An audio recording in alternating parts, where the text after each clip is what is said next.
camera staying on his back longer than it did the others. Back in the waiting room, the atmosphere was tense. Jace leaned forward, eyes wide. "We're against FaZe team?" Sangwon chuckled, sipping on his coffee. "I told you it was useless to hope, kids." Mimi, too, despite being a forever optimist, looked a bit shaken up. She was hoping to go against a weaker team, not FaZe team or Dayback. Before the gloom could settle further, a new announcement tone rang the intercom. "Attention! A special treat for all our viewers and audience today. Commentating this tournament are none other than Tomb." The reaction in the waiting room was immediate. Jay sprang up. "No way. Tomb." Mimi squeaked. "You mean the Tomb?" Zeno blinked. "What's Tomb?"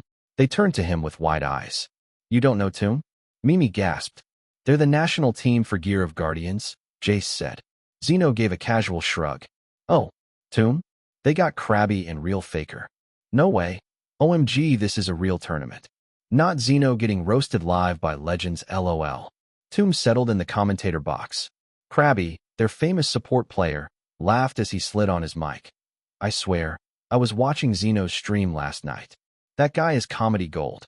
Real Faker, the cold and technical marksman, didn't laugh, but he nodded. "I'm honored to be the commentator of this game. This will also serve as good practice for our team."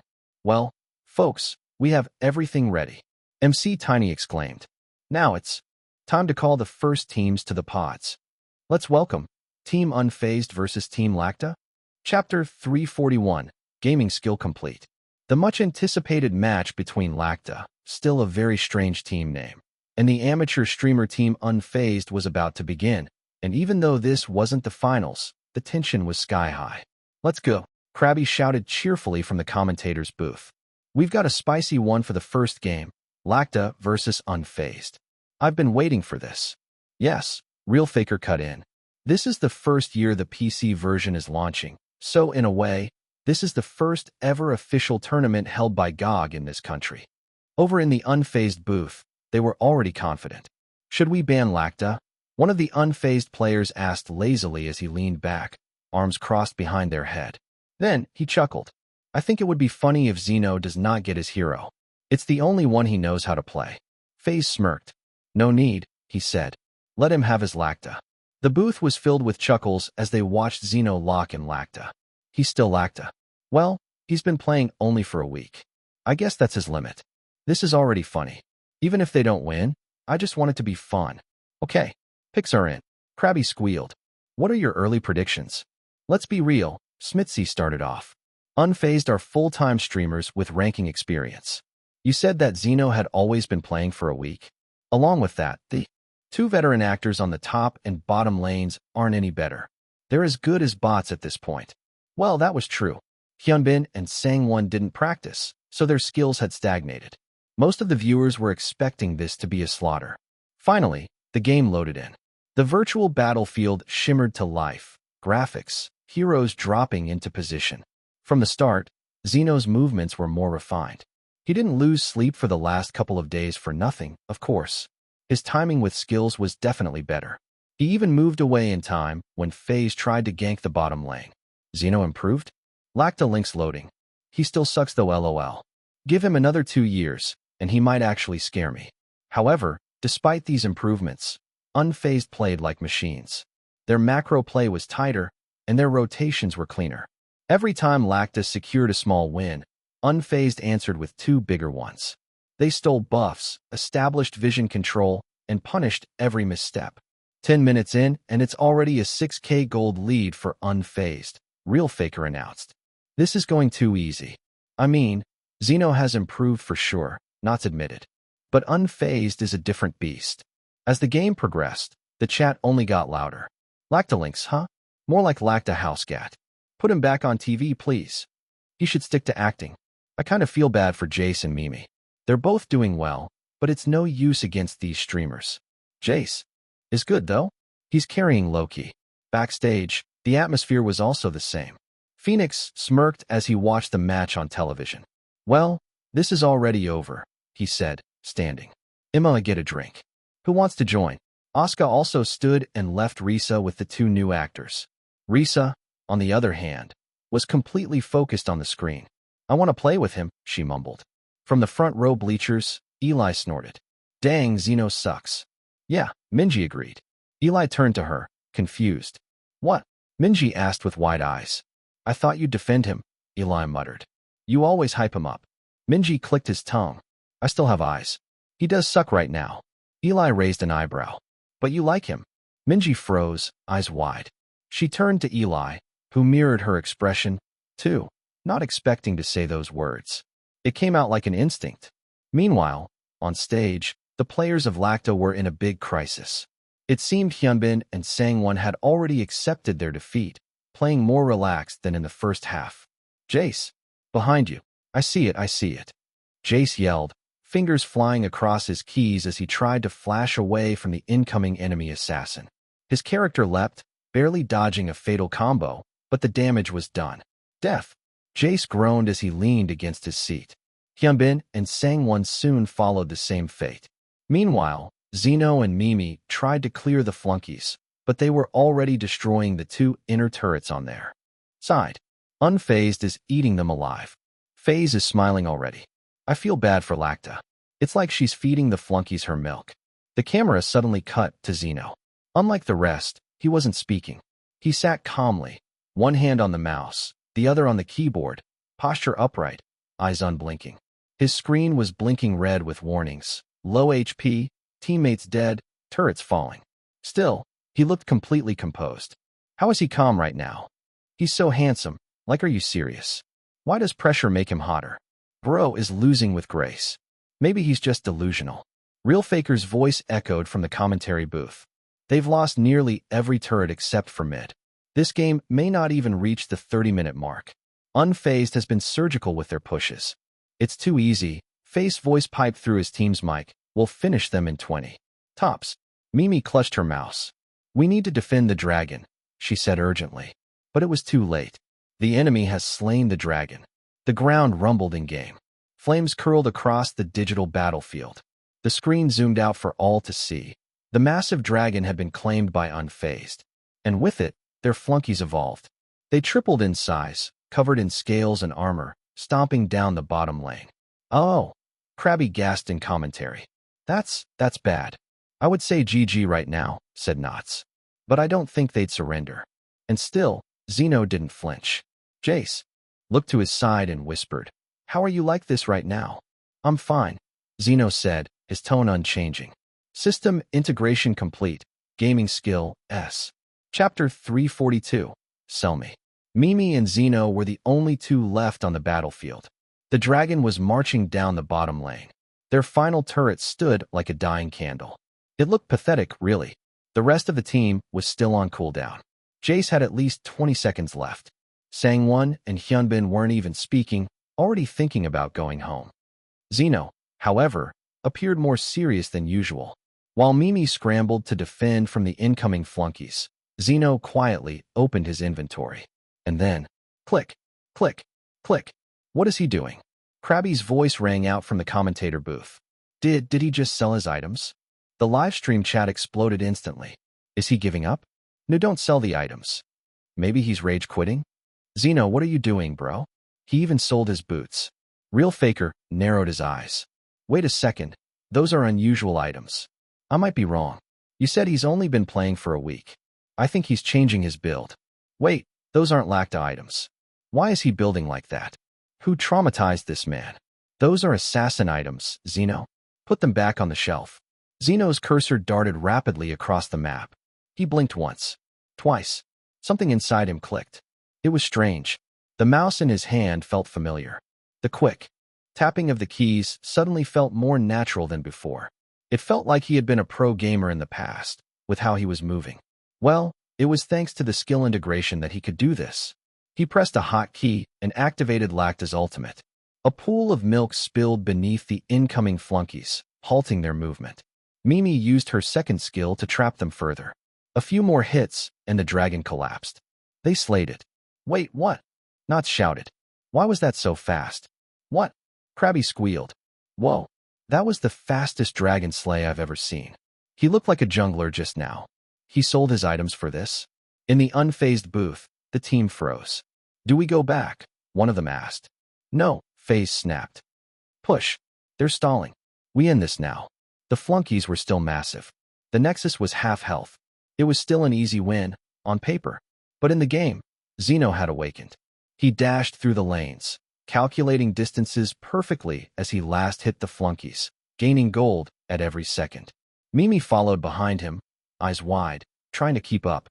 It felt like she was playing with an entirely different person. Zeno's new items didn't boost his milk power. They boosted speed, cooldown, and skill precision. Unfazed's marksman overextended, trying to kill him for once and get to the Nexus. Pow! A flash. A rapid-fire basic attack paired with Lacta's second skill. Killed, Real Faker muttered, blinking. Zeno just soloed Unfazed's marksman. What? How did that happen? That looked like a highlight reel. Zeno's eyes. His eyes. Can we have a replay, please? I don't think they can afford a replay right now. Everything's moving too fast. Unfazed's tank backed up, pinging retreat, but FaZe was already charging forward. Just finish it. FaZe yelled. We can take him. The other two are dead again. Zeno dove under their singular tower range, targeted the mage behind their tank, and timed it perfectly. His special skill, the pool of milk, activated just before a second skill escape. Another kill. 2. Krabby stood up from his chair. He's possessed. Where did this gaming god come from? That wasn't Lacta Lynx. That was a demon cat. FaZe, careful, someone shouted through their team mic. But FaZe was already too far in. Zeno's health was almost gone. One skill, just one, would have finished him. And then FaZe overreached. Just one step too far into enemy territory. The Nexus defense activated. The screen flashed red. FaZe was slain. What? Krabby blinked. What? Knots echoed. Even the unfazed booth was silent. Phoenix, standing with a drink in his hand backstage, dropped it. Soda fizzed and spilled on the floor. What is happening? He exclaimed to the 3 remaining actors in the room, who were watching the game with wide eyes. Dude, what is happening? Jace shouted, practically standing from his seat. They had just respawned, but somehow, the energy had completely changed. Zeno leaned forward, eyes gleaming under the glow of his monitor. Take different routes, he said. The livestream cut to a multicam view. Zeno's screen flashed across the display, and suddenly, the whole nation was watching him not as a joke, but as the leader of Lacta. Wait, what? Is he commanding now? Why is that so hot? Brozak drama main character in real life. In the VIP seats, Minji and Eli froze. Eli had been mid-sip of his drink when he turned slowly toward Minji. She was already staring at him. You're seeing this, right? She whispered. He nodded. Even the backstage room where Phoenix stood had gone quiet. Reese's mouth was slightly open. This is insane. And hot. Before anyone could react, a flash of movement happened. In the jungle, one by one, all of the unfazed players were eliminated. Zeno ganked them, flanked behind the enemy, predicted their movements, and picked them off with precision. His combos were fast, deadly, and for someone with low gold, he fought like he was 5 levels above. They're wiped out. Krabby shrieked. Lacta's team just turned it around. Take the new dragon, Zeno said in team chat. No one argued. Mimi followed.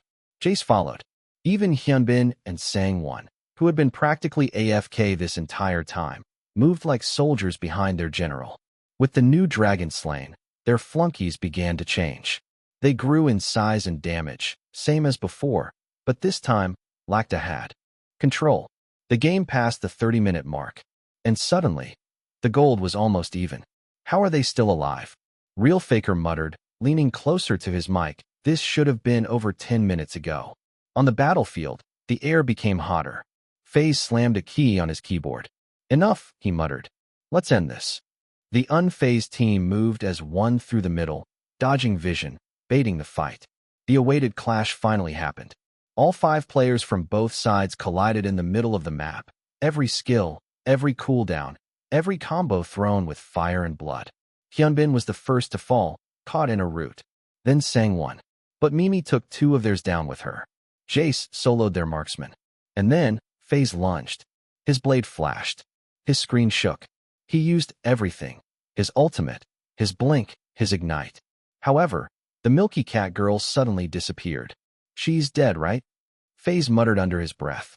However, what he didn't know was that Zeno bought a resurrection item at the very last moment. In a second, Zeno resurrected with a fourth of her health, and then boom. Her ultimate was thrown straight to face character. Enemy slain. Wiped out. Chapter 343, Keeping the Promise. Wiped out. The battlefield was in ruins. At 35 minutes, every death was a death sentence. 65 seconds. That was how long the rest of Unfazed had on their respawn timers. 65 long, impossible seconds. Among everyone on the battlefield, only one remained. Zeno. He didn't hesitate as his cursor shot forward, dragging his milky hero straight into the middle line. He's going straight for the Nexus Tower. Krabby gasped from the commentary booth. It's over. This game has been determined by the last 5 minutes. What is happening? 60 seconds on the rest of Unfazed. Real Faker muttered, eyes narrowing. It's possible to win. Knots and the other players of Tomb couldn't believe their eyes. They were silent as they watched Zeno destroy the turrets with the 3 flunkies by his side. His items had made it easy for him to clear the enemy's gigantic flunkies. At 30 seconds into their respawn counter, he was already in front of the Nexus. With this build, his speed was unmatched. The final Nexus Tower stood like a monolith. Its health bar was already at half. What the fuck is happening? Are we in a simulation? In what world will FaZe lose against 2 decent players, 2 complete noobs, and an even stupider noob? Zeno didn't wait for anyone, not even the flunkies that were quickly being killed by the Nexus protective beams. Tap, tap, tap. Basic attacks. Just sheer, stubborn clicks. Once the flunkies were out, the tower fired back immediately, locking on with force, whittling his health down chunk by chunk. But Zeno didn't back down. He's not backing down, Krabby exclaimed. He needs to stay alive. He can't do this. Backstage, Phoenix was frozen in place, soda still, dripping from his fingertips. What happened? He muttered, wondering why Team Lacta was the winning team now. Jace sat like a statue. Come on. His gaze fixed on the screen. Mimi gripped her stuffed toy, mouth parted in disbelief. Please. Minji's nails dug into her seat. Go. Just go. Zeno goat. He's gonna die? Bro, you better clutch. Just 3 more taps. My heart cannot handle this. The tower flashed again. Zeno's health bar dropped to 1/3. Another shot, now at 1/5. But his cursor never moved. Tap, tap, tap. One final tower shot. His health hit 0. Zeno's body crumpled into white particles, vanishing from the screen. Respawn time, 70 seconds. And then, boom, the Nexus collapsed. Flames burst into the enemy base, and the screen lit up with one simple word. Victory. The commentator booth exploded. He did it. Krabby screamed, voice cracking. Zeno took it down alone. Real Faker stood from his chair, hands pressed to his headset. That shouldn't have worked. He didn't even have flunkies. He just did a world tournament skill in this game, Knots whispered. I'm crying. He died, but he won. I had 0 expectations, and now I feel high after seeing him win. Legend. The only Lacta Lynx player in the world. In the Unfazed booth, no one said anything. FaZe stared blankly at the screen, feeling like his entire career flashed in front of his eyes. They had lost. Backstage, Phoenix nearly dropped to his knees. What the hell just happened? Jace let out a strangled laugh, burying his face in his hands. I can't breathe. Even Hyunbin and Sangwon, who hadn't spoken a word since their deaths, were frozen, mouths open. Team Dayback was now going against an actor team, and they were dominating the game. It appeared pretty obvious. So, compared to the last game, the reactions were pretty lukewarm. There wasn't any thrill. Meanwhile, Team Lacta, yes, they were named by Zeno, was back in their waiting room, still in disbelief. We won, Jace hollered as he launched himself onto the couch. Mimi was already halfway across the room, sprinting toward Zeno before stopping a foot away. What the hell happened? Zeno looked at her and raised one eyebrow. Hi. What do you mean hi? What was that? Did you eat something weird? Did a god possess your soul mid-game? Even Hyunbin, who had barely lifted a finger that match, stared like he'd just watched Zeno walk on water. No, Zeno said. I'm fine. Are you sure you're fine? Sangwon asked, walking over and squinting at him like he was trying to spot alien antennas. Like, are you really alright? Like, really? Zeno nodded. Yeah. Are you possessed? Jace asked. No, but seriously. Blink twice if you're secretly a diamond-rank Korean SMF player in a Zeno skin suit. Zeno kept his eyes open until they started to water. All right, I believe you, Jace exclaimed. Seriously though, how the heck did you do that? You weren't the same person who was being killed by towers a few days ago. Just how hard did you practice? Meanwhile, the Toon players, despite commentating on the current game, covered their microphones from time to time to talk about the previous one. I thought that guy was supposed to be comedic relief, Smitzy whispered. Yeah, what happened? Knots asked. Did he download cheats mid-game? I think he is the cheat, Krabby chuckled. Man, I want to talk to him even more after this game. Even Ian Co, who decided to take a day off to watch the game and was part of the VIP crowd, couldn't get over what happened. He placed his hand over his chest. That was so cool. I can't forget about it, he muttered. Minji, Doha, and Eli also discussed Zeno's plays. He sold his boots, Eli muttered. He exchanged them for something that would speed up his attack speed. Genius. He died too, Doha said. But he died for their victory. Goodness, if that doesn't describe who Zeno is. They all froze after Doha said those words. Don't say that, Minji muttered. We don't want to jinx anything. Meanwhile, inside the waiting room of Team Lacta, they were still trying to figure out the reason why Zeno had suddenly become a decent player. Seriously, what's the secret? Hyunbin asked, crossing his arms in front of his chest, genuinely curious. Zeno let out a deep breath and met their eyes. They held their breaths as they waited. Then, he gave them a small, confident smile. I told you that we'd win, right? They stared at him. I'm just keeping my promise. Chapter 344, Milkman Maximus. The final match was set. Somehow, some miracle, maybe karma or just comedic timing. Team Lacta won the next round of rock, paper, scissors, launching them straight into the grand finals. Maybe I should use this luck in the lottery, Sangwon said, staring at his hands like they were made of gold. He was the one who won them the spot in the first place. They didn't trust Zeno with it anymore. Their excitement was buzzing as they waited to see who they'd be up against in the grand finals. The last game was running its final minutes, and again it seemed like a no-brainer. On the screen, Team Dayback was facing off against Team Spirit. Team Dayback advances to the finals. The announcement came in loud and fast. Dayback dominated. The screen replayed their final kill, Phoenix teleporting behind the enemy's mage and wiping them out with a clean combo. He was their team's jungler, a position he liked because it meant he could go around all of the lanes. With that, they victoriously went backstage while waiting for the final game. Phoenix walked ahead of his team, sweat on his brow, fire in his eyes. Team Lacta was walking toward them to prepare. As Phoenix passed by Zeno, their shoulders bumped into each other. Technically, Phoenix intended for it to happen. However, he didn't stop walking after doing so. He didn't even glance sideways. Instead, he just uttered, "Lucky," before going to the restroom on his own. 15 minutes. That was all that was left before the last matchup of the tournament. Phoenix stood in front of the bathroom mirror, palms planted on the sink, the sound of running water echoing off the tiles. He took a deep breath, then shook his head slowly. It had never been easy for him. Unlike other actors, Phoenix didn't start with a safety net. He didn't have any famous family, nor did he have expensive coaching.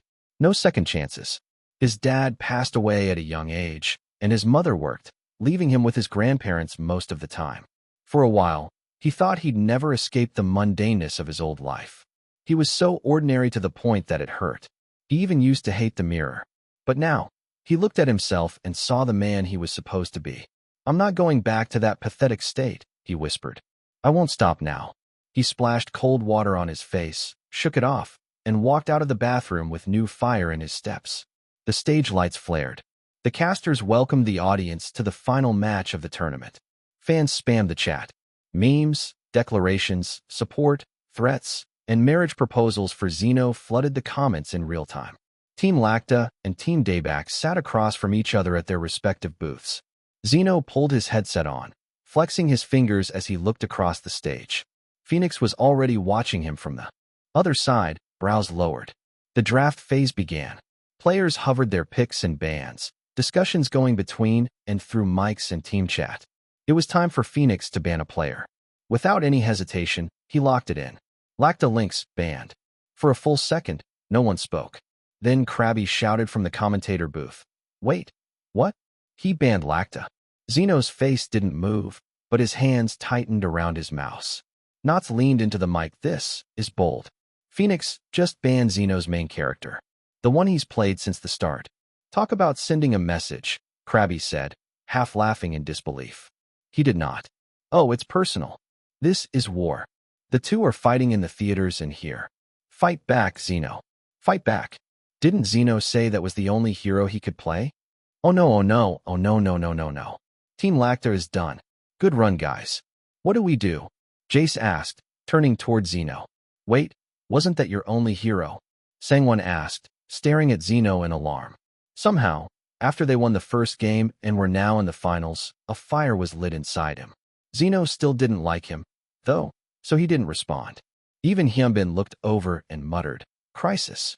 Zeno still appeared calm, but his eyes were darting across the screen. Everyone knew he had only been playing for a week. His account was only a week old, too. Therefore, he had few to no unlocked heroes. Meanwhile, Risa crossed her arms tightly, her brows furrowed. Are you afraid of Lacta? She asked Phoenix. Phoenix didn't turn to look at her. His fingers tapped idly on the desk, eyes locked ahead. I just want to win. But he's new. That's not my problem. From the commentator booth, the casters picked up on the tension immediately. Phoenix banning Lacta Lynx might be the most aggressive move in this whole tournament, Krabby said. That's like removing the training wheels from a 3-year-old's bike. Or taking away a rider's keyboard, Smitzy added. The ban timer ticked down. Zeno? Mimi asked quietly. He didn't answer. What are we going to do? Jace asked again, panicking. We can't forfeit in the finals. Can we? Zeno exhaled. Just lock in your heroes. Jace, you be the marksman, he added. They all paused. What? Sangwon asked. Lock them in, Zeno said, calmly this time. Without another word, he clicked through the interface, swapping out his and Jace's roles. Are you sure about this? Jace asked. Nope, Zeno replied simply. But his fingers never stopped moving. Jace was panicking even more. He finally scrolled to his own hero selection screen. It was pitiful. His roster was mostly tutorial characters and free week options. All the flashy ones were grayed out. No skins. No premium exclusives. No Lacta Lynx. Except one name blinked in the corner of the jungle. It was odd. Milkman Maximus. No, Zeno. No, Jace said. His name might sound stupid, but he's really hard to use. Even pro players need at least a full week of gaming with just this character to get him right. However, everyone had already locked their heroes in. He was the only one left. Zeno stared at the buff-looking guy holding 2 metal jugs. He had visible nipples and had a milk foam mustache. Who is Milkman Maximus? What is that? Is this an actual character? Zeno, you're not serious. He went from anime catgirl to protein milk bro? Zeno clicked on the name. He locked it in.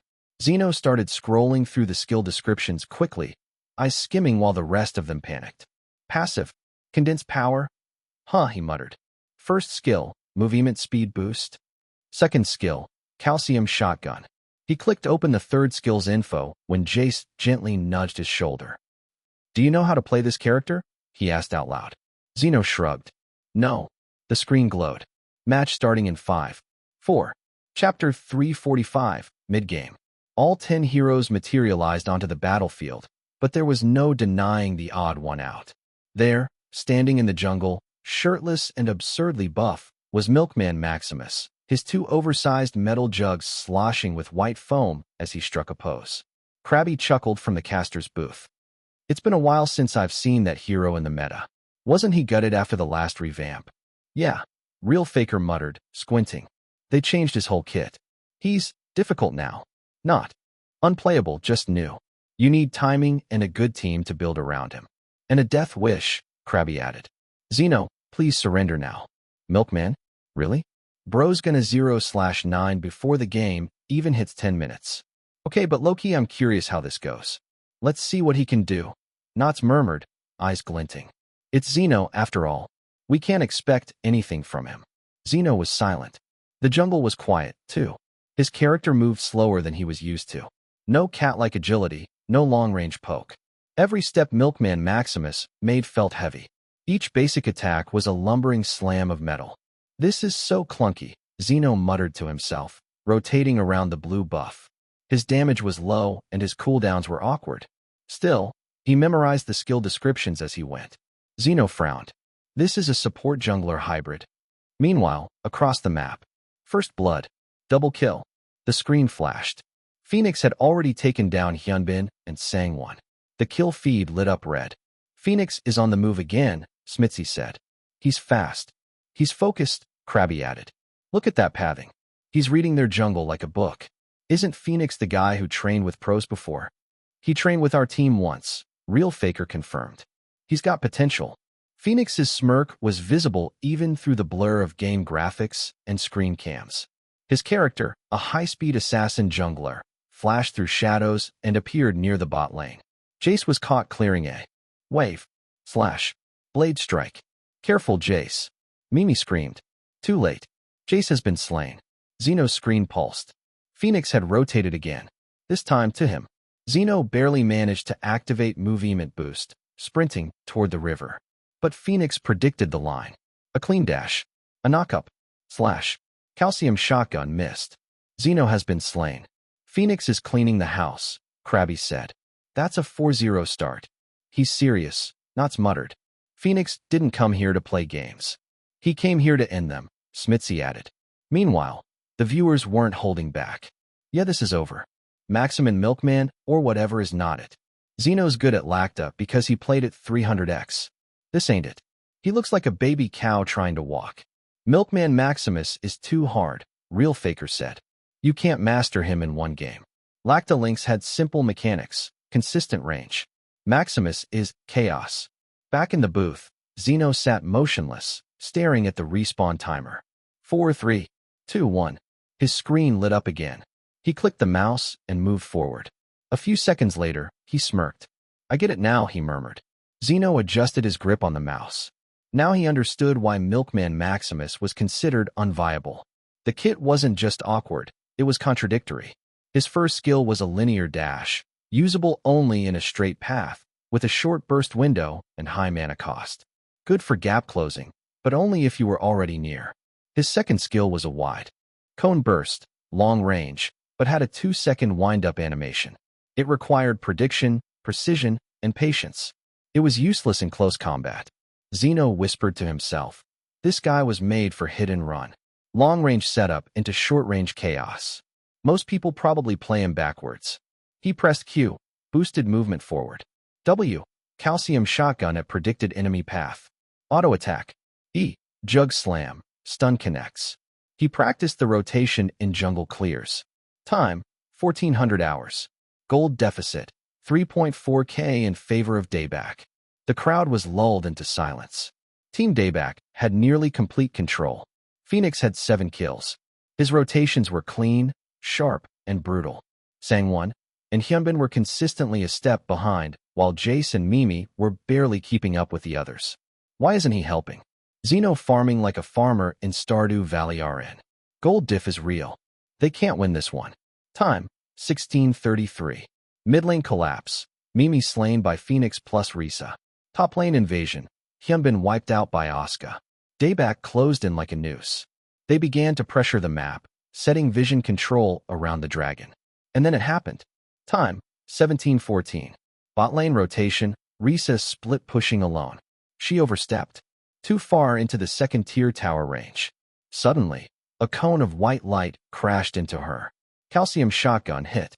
Jug slam, stun. Basic, ultimate, milk explosion. Enemy slain. What was that? Risa asked off-screen, stunned. Krabby stood from his seat and squinted. He just landed everything perfectly. That was a clean combo. Smitzy leaned in. Is he learning mid-game? Time, 1801. Top jungle fight. Asuka attempting to rotate. A flash. Zeno predicts the angle. Movement boost, engage. Calcium shotgun, prediction cone. Jug slam into wall, stun. Ultimate cast within brush, hidden animation. Enemy slain. 2. Krabby exclaimed. What can you say about this as our jungler, he asked Smitzy. It's difficult. He's really difficult to predict, Smitzy answered. Time, 1930. Dragon Pit. Contestation begins. Dayback moves toward Dragon. Phoenix enters river, sweeping vision. Their tank is tanking Dragon. HP down to 40%. Zeno pings, on my way. Sang-won face checks and dies instantly to a Phoenix ambush. But Phoenix doesn't see the blur behind him. Zeno presses the ignite button at the very last second. Dragon stolen by Team Lacta. Enemy slain. What? He stole the dragon. Zeno must be good at handling milk. He can handle my milkers. What the fuck? Krabby slammed the desk. Zeno just 1v2d the dragon and Phoenix. Real Faker sat back. This is something a pro would do. Is he even trained to do this? Time. 21:10. Triple kill, Milkman Maximus. Double kill, Jace.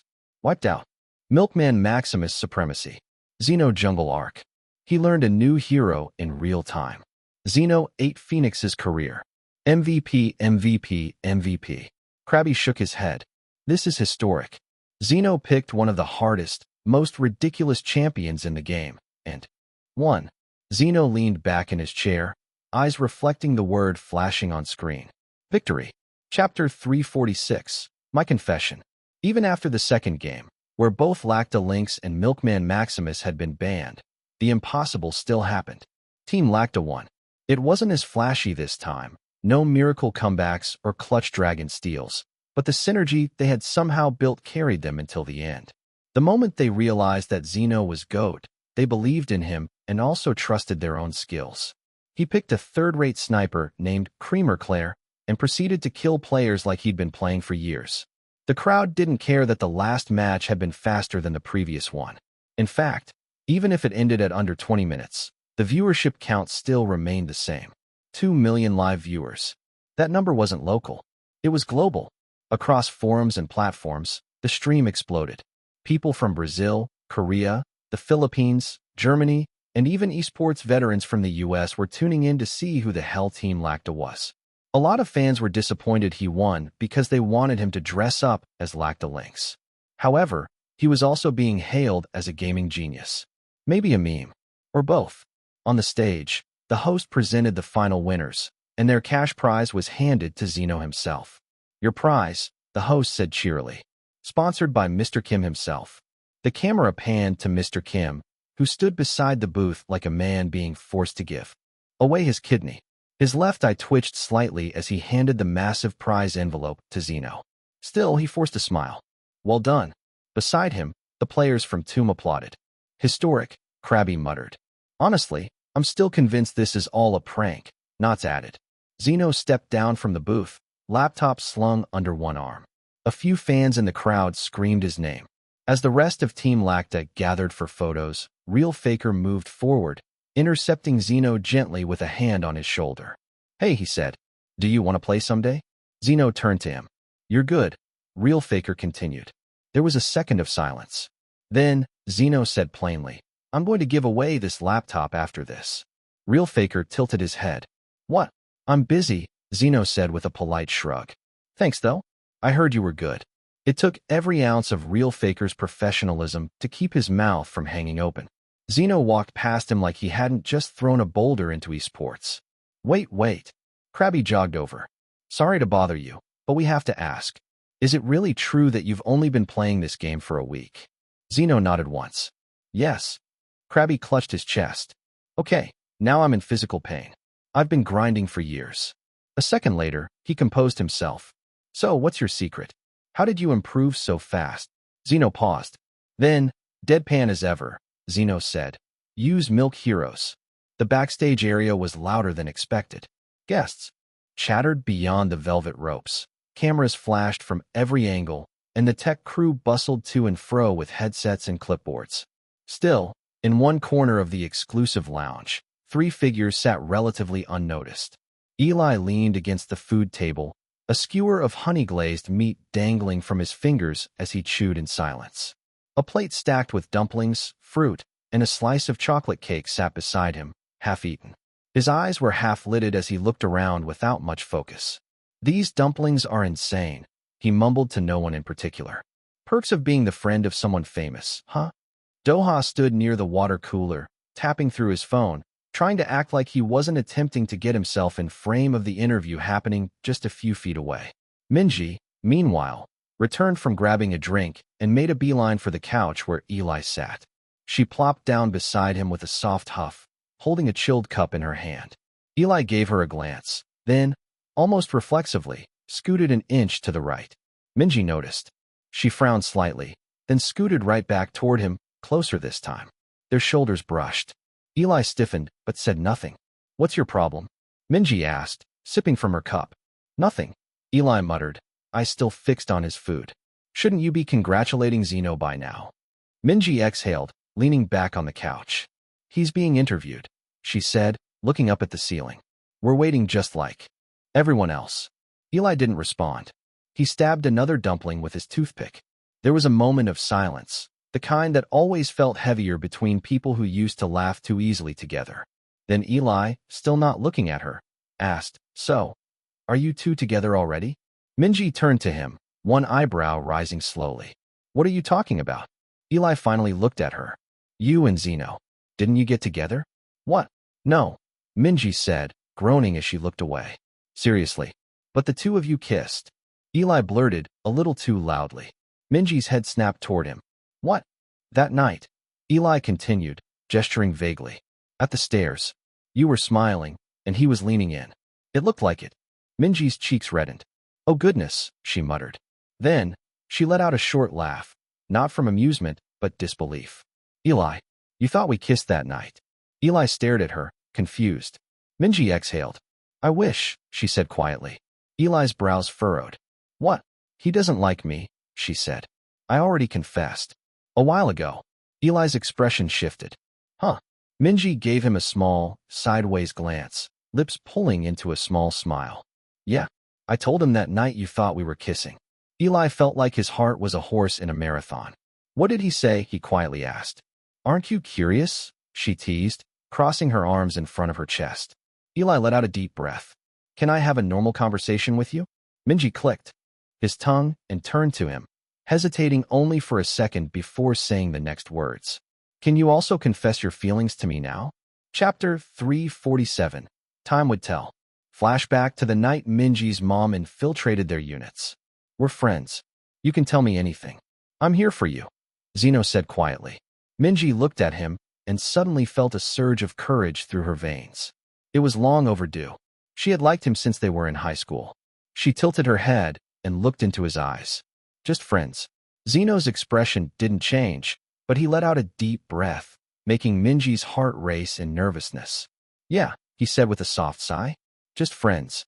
He already had a feeling. He wasn't dense. If anything, Zeno was incredibly observant. He didn't understand, though. Emotions were still a little bit difficult to understand. He just couldn't grasp what someone like Minji would find likable in someone like him.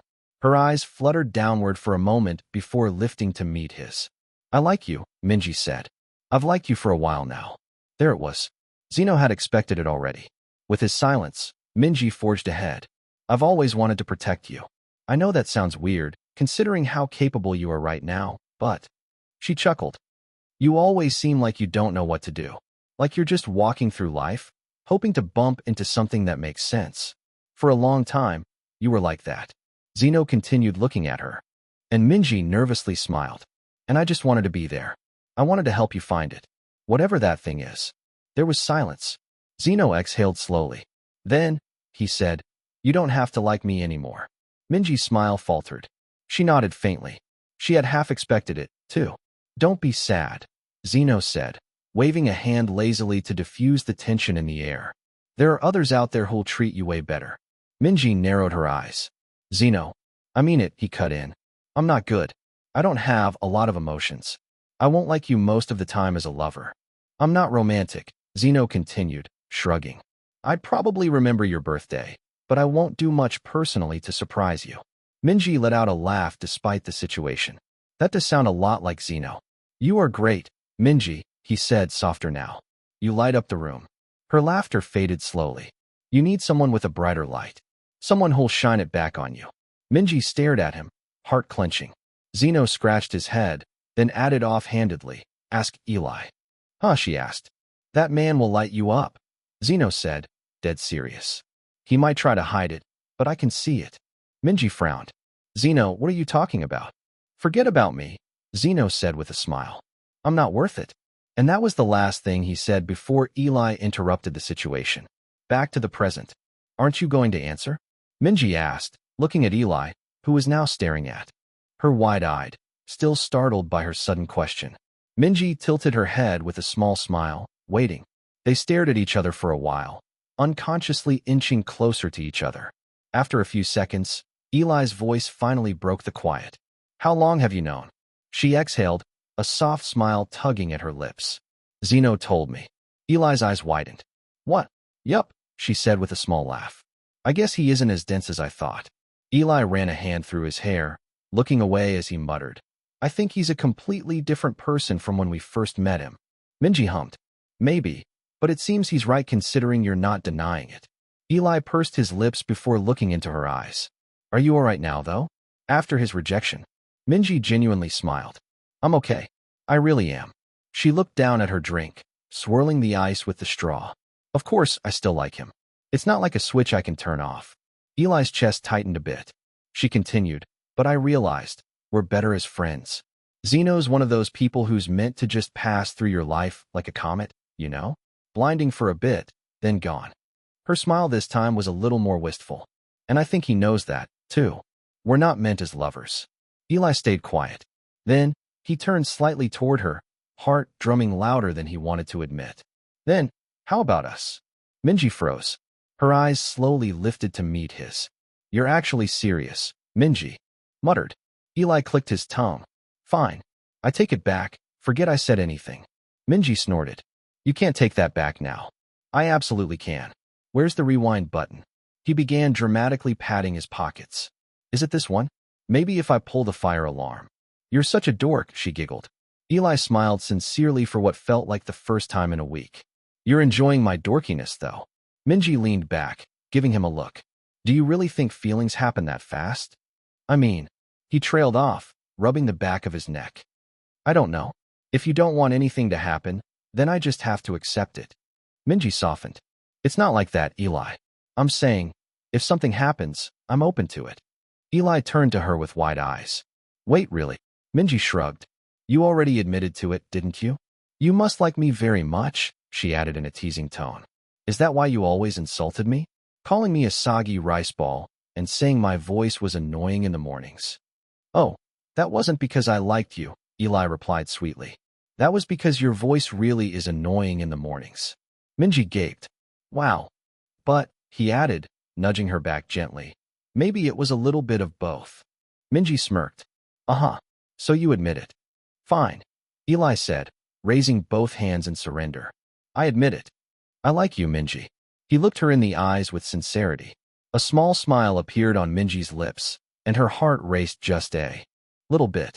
It wasn't as fast for Zeno, or maybe Zeno just had that kind of effect on everyone. However, she knew. There was a small chance of this. Only time could tell. Chapter 348, Main Objective. Zeno had made it clear, multiple times, in fact, that he didn't want to be interviewed. But unfortunately, when you lead a wildcard team to victory in front of 2 million live viewers and become an international meme icon in less than 24 hours, people kind of start insisting. Zeno, just 2 minutes. The host begged, sprinting after him backstage. We promise. Just a short segment. Please. The camera's already rolling. Oh. Hello. Welcome back, everyone. Zeno found himself on a small interview couch a second later with a camera crew already doing dramatic slow zooms on his face. His teammates were also with him, but he was at the very center. Team Lacta, the interviewer said, beaming. First off, congratulations. 2 back-to-back wins, one of them historic. Zeno, you're the man of the hour. Let's ask the question everyone wants to know. What are you going to do now with this incredible gaming skill? Zeno didn't even hesitate as he answered. Continue acting. Oh, the interviewer chuckled, not expecting such a blunt answer. Zeno can't help if he's good at everything. Honestly, I'm kind of sad he lost. We can't have Milky Kitty Zeno cosplay. I want to see more of his works, though. Right, the host recovered. So, next question. You played remarkably well. You carried team fights and rotated like a pro during the last 2 games. How did you manage to play so well with such a difficult champion pool? I became addicted to playing it for a week, Zeno replied. Just like the normal person. Addicted. I played until my eyes watered and my spine felt like it was dying. If I lost, I queued again. The camera panned briefly to Jace, who sat nearby and tried to salvage the team's image. He means we practiced responsibly and efficiently as a team. No, Zeno interjected. I mean, I forgot how the sun looked for a week. But don't worry. I'm a man with great resolve, so that won't happen again. All right then, the interviewer wheezed, moving on. Next up, who, in your opinion, was the best player in Team Lacta? Everyone leaned in slightly. Zeno didn't hesitate. Jace. Jace turned to him with wide eyes. He's played the most matches, Zeno continued, looking at the host. He's got clean mechanics. And he actually knows what wards are. I think he could go pro. Jace turned a deep shade of pink and scratched the back of his neck. I mean, thanks, Zeno. Don't thank me, Zeno replied. It's objective data. And now, for one of the most exciting parts, what are you going to do with the prize money? The host asked, her eyes gleaming. There's a pretty big number attached to it, after all. Sangwon opened his mouth, about to deliver a practiced answer about saving, donating to charity, not really, or at least splitting it evenly. Mimi is going to take it, Zeno said before he could speak. Everyone turned to him. Mimi's eyes widened. Huh, she wasn't expecting this. The amount would cover her mom's hospitalization, at least. She deserves it, Zeno said plainly. She believed in our team the most. We won't be here without her. Sangwon and Hyunbin turned to each other, blinking in unison. Wait, we agreed to split it, didn't we? Hyunbin whispered. The host looked like she didn't know whether to cry or propose to him. Okay. And lastly, what's next for Zeno and Team Lacta? What's the big plan moving forward? Zeno leaned toward the mic, looking mildly interested now. Look forward to the 9th circle. There was a murmur from the crowd. Sangwon and Jace snapped their gazes to him, wondering why he was mentioning their upcoming drama that still had issues. Isn't that production a little laden with problems right now? The host asked, finding courage. Yes, Zeno answered. Then he smiled faintly. But I believe in it. So look forward to it. Back at the press station, the reporters were going wild. Zeno is weirdly charming, one of them muttered, typing furiously into her blog. He's either a genius or an absolute lunatic, said another. I need him as a guest on my podcast. A reporter posted a selfie. Just met Zeno IRL. He said nothing and walked away, but I've never felt more blessed. Fan forums were even worse. I can't tell if I want to be Zeno or marry him. Protect this man at all costs. Zeno's really charming, I can't. He's cocky. He's not even a good actor. He's literally in the rookie class. Everyone can get in the rookie class right now as long as you're good-looking enough. Krabby uploaded a reaction clip titled, Zeno's Milk ERA continues. And with that, Zeno had yet again added a few thousands fans under his name. The excitement had long faded into the air as the team stepped out of the spotlight and into the quiet of their waiting room. The lights were dimmed, and the only sounds came from bags zipping open and shoes squeaking as they packed up their belongings. Zeno slipped his laptop into its sleeve. Sangwon, still holding a small towel over his neck, finally broke the silence. Hey, he said, why does Mimi get all the prize money? Zeno didn't respond. He adjusted the strap of his bag, reached for the water bottle beside the couch, and turned toward the door. Zeno, Hyunbin called, sharper than Sangwon had been. You're really acting this way toward your seniors? Zeno paused. He turned around slowly. I'm grateful to be on a team with people older than me. I was taught to respect that. But I was also taught something else, sir. Hyunbin's brows furrowed. What? Zeno met his eyes. Respect begets respect. There was a silence. Even the sound of zippers stopped. Zeno continued. Didn't you say earlier that you were just here for the exposure? That. It was the main objective. Hyunbin's jaw tightened. Zeno gave a small nod, almost like a bow. Then please don't ask me to explain why I gave it to someone who believed in this team from start to finish. Then, he turned to Mimi. Take it without any remorse, he said. He smirked. They don't need it anyway. Chapter 349, The End Result. Well, Zeno had now upgraded his anger to rage. He didn't feel anything remotely different about himself. Or maybe it was just the post-tournament hunger. There was some food at the venue, but it all seemed too refined for his taste. Either way, his social battery had been depleted long before he had stepped out of the arena. Fortunately, he only needed to climb up the hundreds of stairs before he could finally rest. Doha stretched his arms and let out a happy sigh. I miss Maxie so much. We should have brought her. She would have killed someone inside, Zeno deadpanned. Minji giggled, then darted ahead. I'm gonna take a shower. Me too, Doha shouted, jogging after her. Zeno watched them go, but then stopped, lingering behind as the others passed. His gaze shifted to Eli, who was a few steps away, adjusting the strap of his bag. Eli, Zeno called. Eli turned slowly. His face tensed, and he narrowed his eyes. Yeah. Zeno rummaged through his duffel bag and pulled out a box, holding it out toward him. What's this? Eli asked. A laptop, Zeno replied flatly. Eli scoffed. Yeah, no kidding. You got it from Dayback. Right. Zeno nodded. I need to dispose of it. Take it. Eli frowned. Dispose? What? Because your laptop sucks, Zeno said without a hint of irony. Just take it. I'm not going to use it anyway. Eli hesitated, then slowly took it from him. It was heavier than he expected. Is it really okay? Zeno shrugged. It's yours now. There was an awkward pause between them. Eli turned the box in his hands. He wanted to say thank you, but it felt too formal for the moment. Instead, Zeno broke the silence first. Are you with Minji now? Eli stiffened. What? You and Minji? Zeno said with one eyebrow raised. You're together, right? Eli's eyes widened, and his cheeks reddened. What are you talking about? He stammered. Zeno merely stared at him. You crazy bastard. How did you even know in the first place? Zeno shrugged. You just feel these things. You teased her too much. That doesn't make sense, he muttered. It does, Zeno said. You two will go well together. Eli stared at him, surprised. So you don't like her at all? Zeno looked off into the empty lot. A breeze pushed his hair back slightly. No, he said softly. I don't. Eli bit his lip, hiding the smile that threatened to appear on his lips. Right. Take care of her well, Eli. Zeno turned and walked away without waiting for a response, the heels of his shoes echoing softly against the concrete. Eli stood there with the laptop in his arms, watching his friend retreat into the night. Like a shadow. Then, Zeno proceeded to his room. Maxie wasn't there.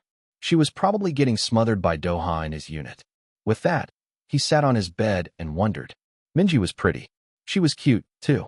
Her laugh made people want to smile, and she could brighten a room just by walking in. But Zeno knew something about himself that none of them really understood. Whatever he was feeling, whatever little glimpse of warmth she stirred in him, it never reached the part of him that mattered. Because eventually, like everything else in his life, he would have to leave, too. And Zeno never let himself grow attached to things he would have to walk away from. Flashback. It was late. Far too late for a 20-year-old to still be flipping through textbooks under the weak glow of a desk lamp. But there he was, hunched over a borrowed workbook, his eyes skimming body parts that were far too detailed. His hand ached from taking notes. His legs had fallen asleep from sitting on the floor for too long. Behind him, a quiet breath stirred the stillness of the room.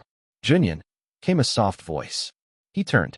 She stood in the doorway in an oversized shirt, her hair still damp from a quick shower. She looked tired, more than tired, actually, but there was something soft about her expression that made him set down his pen immediately. You should rest, she whispered. He smiled a little. You should, too. Han, his wife. He looked past her toward the small crib by the window. The baby, their baby, was fast asleep, bundled tightly in the only blanket they owned that didn't smell like the laundry soap they'd been diluting to make last longer. I was trying to catch up on anatomy, Junyan murmured. The prof said I might be able to test into the advanced placement exam. If I pass, I could shave off a semester. Han crossed the room and sat beside him, legs folded under her. You're going to ace it. You always do. I need to, he said, looking down at his notes. We don't have time to waste. The room was small, no bigger than a storage closet in some apartments. The wallpaper peeled near the corners. They shared a mattress on the floor, their clothes stacked in plastic bins instead of drawers. The kitchenette had one pan, two mismatched bowls, and one chipped mug. The baby formula cost more than their weekly groceries combined. But Han never complained. And neither did he. Instead, they sat there, side by side, watching the slow rise and fall of their son's chest as he slept peacefully. He's going to grow up just fine, Junyan said suddenly. Han turned to him. What? Our little boy, he continued. He's going to be okay. She leaned her head on his shoulder. He's going to eat well. We'll figure it out. I'll finish school faster, You'll get that part-time job you applied for. Maybe we'll move to a slightly bigger place. With a real table? She said, half laughing. He chuckled. Yeah, with a real table. And a kettle that doesn't short-circuit. She smiled, eyes already growing glassy. He'll go to school one day, Junyan continued. And we'll cry because he looks so grown up in that little uniform. Heian bit her lip. Will he be smart? Junyan looked at her then, eyes soft. Of course. He's got your brain. You're the smart one between the two of us, she chuckled, throwing her head back. Junyan watched her with a fond look. She had such a beautiful smile. Then, he's got your heart, he muttered, causing her smile to brighten up even more. They stayed like that for a while, the silence wrapping around them in gentle waves. Then, finally, Junyan whispered, I love you. Heian didn't say anything at first. She just looked at him. Maybe she sensed it. Maybe she felt the same heaviness in his voice that hinted at something else. Something he didn't want to say out loud. But she kissed his cheek, and with her breath against his skin, she finally said, I love you too. And him, for the first time in a long, long time, felt terrified. Because for once in his life, he really didn't want to leave. But he still knew. He would have to. Chapter 350, Scene 72. It was a new week. Zeno woke up to the blaring sound of his alarm and the blinking red notification in the corner of his vision that simply read, New mission unlocked. Finish Scene 72 in one take. Upgrade romance to A-. He stared at it for a good 5 seconds before pursing his lips. Seriously?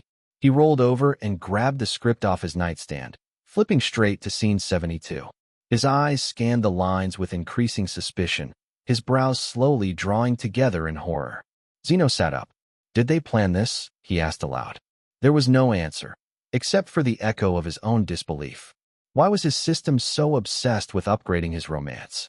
Were they in need of entertainment? That dream he had yesterday didn't help one bit, either. It had been a while since he dreamed about it, and this felt like the cherry on top. Still grumbling under his breath, he got dressed, ignoring the glowing quest banner still floating cheerfully in his periphery. They were on their way back to the set. Despite the heavy shadow Victor had left behind, the production of Ninth Circle inevitably pushed forward just like Zeno had predicted. Raya and her son were still safe and sound. He asked for updates from time to time, which she gladly responded to. Meanwhile, Victor's trial was underway. His name scrubbed off trailers and posters, and sponsors, too, had quietly stepped away. While it wasn't over yet, public favor had tilted toward the victims of the production. So they were back. Jace, sitting beside Zeno in the truck, was vibrating in his seat. They added lines, he said, shaking Zeno's arm. I actually have more lines now. I need to treat Devin. Which do you think he would like? The new steakhouse near my unit? I think that's... All right. Zeno pursed his lips. That was a very high-end restaurant. Not that it mattered. Jace could definitely afford it. Zeno let Jace excitedly speak while he focused his gaze out of the window. After a while, they finally arrived at the set. Despite it appearing similar to the last one, it still felt different. It was a subtle but noticeable change. Without Victor pacing the halls or whispering behind monitors, the entire place felt breathable. People smiled more. Laughter without inhibitions was heard all around. Zeno, too, was being more freely greeted by the staff. Zeno, welcome back. Great work at the tournament. Zeno, man, you sure are good at everything. Even the light tech gave him a thumbs up. Somewhere behind the racks, a makeup artist waved at him. Jace whistled under his breath. You've ascended, damn. Well, without your courage, Victor wouldn't have been kicked out of the production. From the corner of Zeno's eye, he caught Sangwon leaning against the scaffolding, arms crossed and glare dialed to maximum. Zeno met his eyes with a faint, blank stare. He didn't flinch or react. He simply gave a curt nod and kept walking. Whatever floated Sangwon's boat. But then, something stranger happened, one that made him suspicious. Billy approached him. Billy had been avoiding him since the end of Lucy's game, so this was new. Just then, he reached out his hand, showing a perfectly roasted sweet potato half-wrapped in foil. Zeno stared at it. With narrowed eyes, Billy extended it wordlessly. What is this? Billy shoved it into Zeno's hands and quickly power-walked away without saying a word. Zeno looked down at the gift in his palms, then at Jace, who had already taken out his phone to document the moment. What was that? Jace exclaimed. I don't know. Zeno muttered, tossing it toward him. Despite his love for sweet potatoes, he didn't want to be poisoned. Have it. With that, he walked toward the men's makeup room, where everything was ready for him. Inside, Misha was already in costume when she saw Zeno walk in. She froze. Immediately, a flush crept up her neck and exploded across her face. She quickly looked away, fanning herself with the corner of her script. Zeno walked past her. In fact, he didn't even see her at all. Through that whole hour, Misha continued catching glances at Zeno, but the latter was just sleeping. He was still recovering from the lack of sleep brought by the GOG tournament. After a while, the two emerged from the set, ready for their scene of the day. Scene 72. The take Zeno needed to nail only once. He knew the scene number sounded too important, but he wanted to make sure he wasn't mistaken. However, as he skimmed through the script, it was proven right.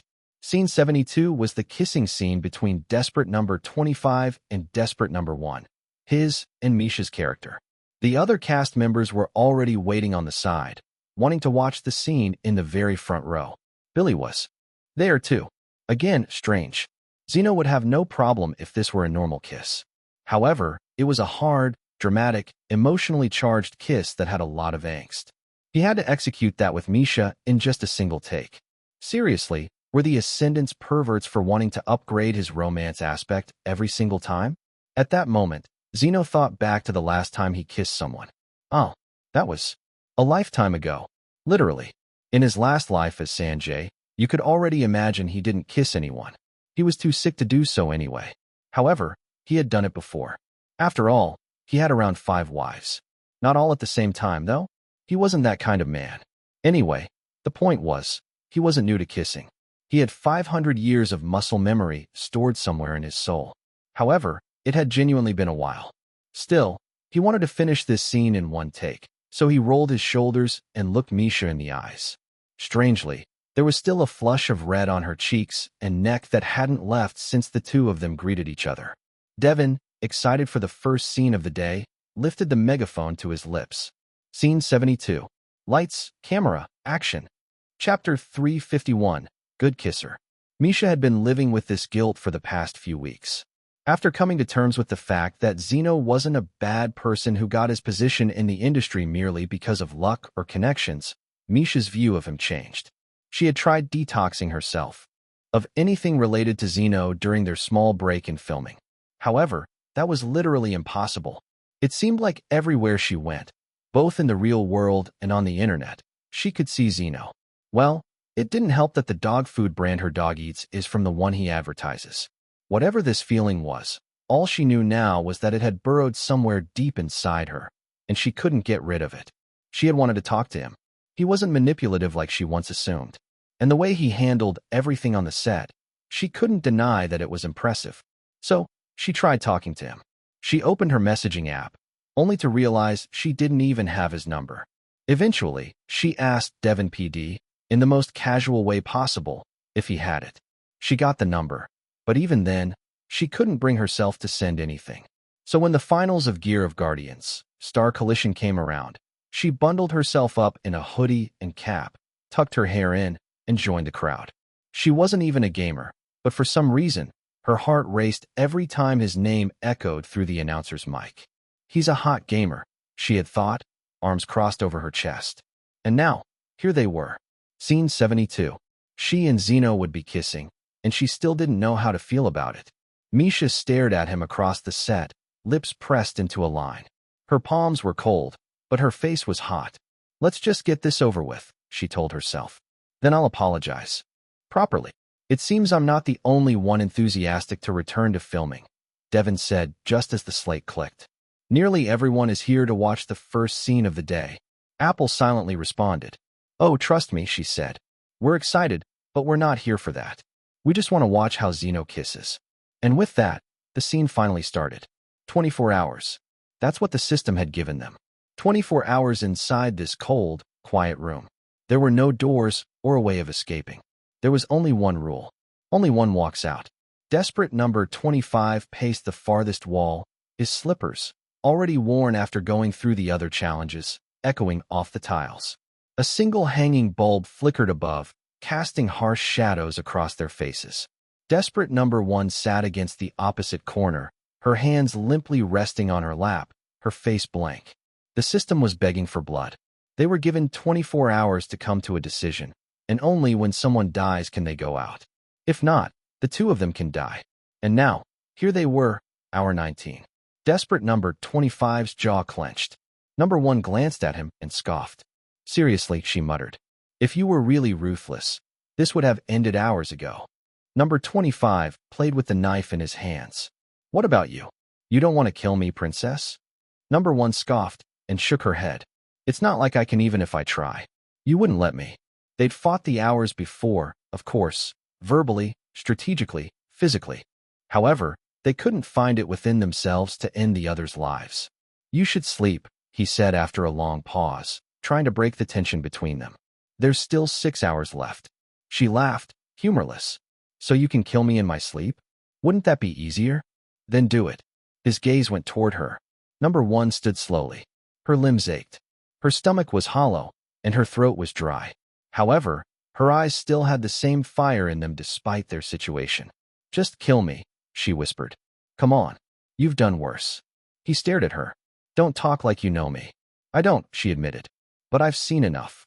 They had both seen the worst of each other in this game. However, what made it difficult is they might have also seen each other's best. In the last few weeks of missions, alliances, and betrayals, they had covered for each other during ambushes. They never acknowledged the silent helping. However, it appeared they both remembered it. You have a family, she muttered. I don't. Devon gasped and nodded to himself. Goodness, their chemistry was really off the charts. He couldn't even bring himself to cut the scene short and film in multiple takes because it was too good. A silence stretched between them. Desperate number 25 took a step forward. Then another. And another. Her breath caught. Her hands balled into fists. He was close now, too close. She tilted her head up, meeting him halfway with eyes, both defiant and broken. Say something, she said. You're looking at me like. And then he kissed her. It was rough. Fierce. The kind of kiss you give at the edge of the world, when everything is ending and there's nothing left to do but feel something, anything, one last time. She didn't pull away. He tasted her tears and didn't know if they were hers or his. Her hands found his collar. His hands trembled at her waist. Their breaths mingled like the life they'd never get to live together. He kissed her like he'd been starved of affection for lifetimes. Because he had been. Misha, honestly, was shocked by how fast everything was going. She needed to finish her statement. You're looking at me like you like me. She needed to say that before they kissed. So why? Why was Zeno kissing her so fervently at this moment? And why the heck did it feel so natural and good? She had been kissed multiple times before in dramas. However, they were the kind that received hate because they appeared robotic. Yes, it was just a brief pressing of the lips. However, emotion was the most important part of those scenes. For most of Misha's dramas, they had to make it PG-13. This felt like an adult movie. Alright, maybe not. But Misha felt very flushed. Apple and Sora held each other's hands as they watched the scene unfold, mouths unconsciously opening with every movement. Dang, he can kiss, Sora muttered. Yeah, he can, another voice chimed. She turned to the source of the voice. Okay, why did Billy just say that? Chapter 353, The Changed Ones. Billy's character had died in the last circle. He was slumped dramatically on the floor with fake blood pooling around him. He, too, was murdered, but it was by the main character, who, of course, had to live. He put up a good fight before dying, though. His character was an annoying one. Naturally, that meant he had to go home. Oh well, he had wanted to see how it all played out, especially with Zeno, but the idle life waited for no one. He wanted it to wait a couple of days until Zeno's character died, though. They were gearing up for a new comeback, so he had to go to a music video shoot right away. However, before doing that, he had one very important stop, Dayback Entertainment.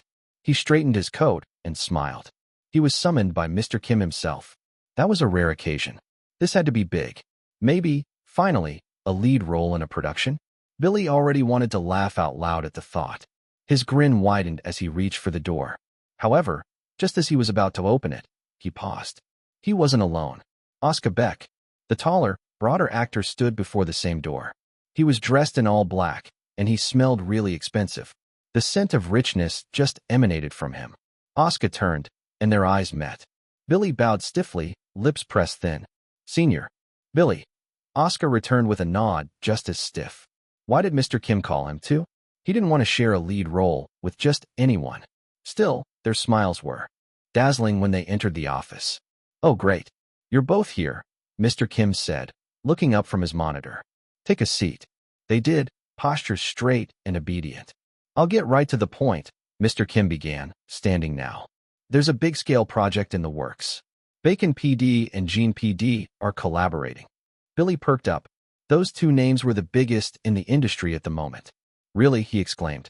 Asuka, on the other hand, narrowed his eyes in suspicion. At the mention of his father, his knuckles whitened against the armrest. Why didn't he know about this? Their relationship had slowly become better over the past few weeks, but it seemed his dad still kept things from him. Mr. Kim continued, ignoring the subtle tension in front of him. "It's going to revolve around acting. They haven't revealed everything yet, but both of you have been chosen." Billy felt his heartbeat race. "Is it going to be a drama?" Mr. Kim only smiled. "The filming begins this October. It's going to be one of the most ambitious projects to date," they said. "I think it's going to be a good one. Are there any more details?" Mr. Kim shook his head. "They said it will be revealed on the show itself. Risa will also be in it. They're not giving away anything right now, no matter how hard I ask." As they stood to leave, Mr. Kim held up a hand. "One more thing." They paused in their tracks and sat back down. "I need to ask you something." He steepled his fingers. "It's about Zeno Han." Both Billy and Asuka froze. The silence was brief but heavy. "What about him?" Asuka said carefully. Mr. Kim tilted his head. "I was just wondering, how far do you think he'll go in this industry?" He observed the two actors' expressions with a small smirk. He expected, at the very least, some backhanded insults he could use later as leverage. He had been more curious about Zeno the moment he saw him in their building. Along with that, he still felt pretty bitter about him winning the tournament. Phoenix was, too. He was such a hard book to read, so he wanted to have some insights from these two actors. He knew they weren't fond of Zeno. "He's annoying," Asuka started off. Jonas smirked, leaning in. "Here we go? But I don't want to talk about him anymore." Jonas narrowed his eyes. "What do you mean?" Asuka gave a shrug, still not meeting his gaze. "It's done. Whatever I've done, it's done. I'm working on myself now before I take up any more projects." He turned toward the window, sunlight casting sharp angles on his jaw. "I want to surpass him at his level. That's all." Asuka never thought the day would come when he didn't feel bitter about Zeno Han. He wondered what triggered his father's sudden change of behavior. So he asked someone from the crew of Lucy's game, a girlfriend of an acquaintance from college, and asked for behind-the-scenes footage with Asuka Beck Sr. That was where he watched how Zeno spoke well of him. He realized it was one-sided beef all this time, and he didn't want to look pathetic anymore. Jonas was silent for a moment. That wasn't part of the script. He turned to Billy, who was sitting stiffly beside Asuka, face oddly red. Jonas raised an eyebrow. "He dances well," Billy muttered. "Huh?" Jonas asked. "He dances well," Billy repeated louder, crossing his arms. "He acts well. He sings well. Yeah, he's annoying." That much was true. However, after watching Zeno excel in everything, Billy felt he wasn't jealous after all. He wanted to be Zeno. Jonas felt even stranger. That sounded like praise. "It's honestly annoying that he's good at everything."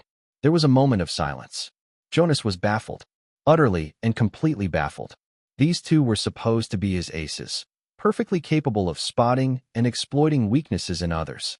And yet here they were, sitting in his office, one practically giving Zeno Han a standing ovation and the other swearing off vendettas like some reformed monk. He didn't even know who was more pathetic between the two. "Leave," he said shortly, waving his hand toward the door. Billy and Asuka exchanged glances before giving stiff bows and heading out. As the door clicked shut behind them, Jonas stared at it, dumbfounded. "Useless," he muttered.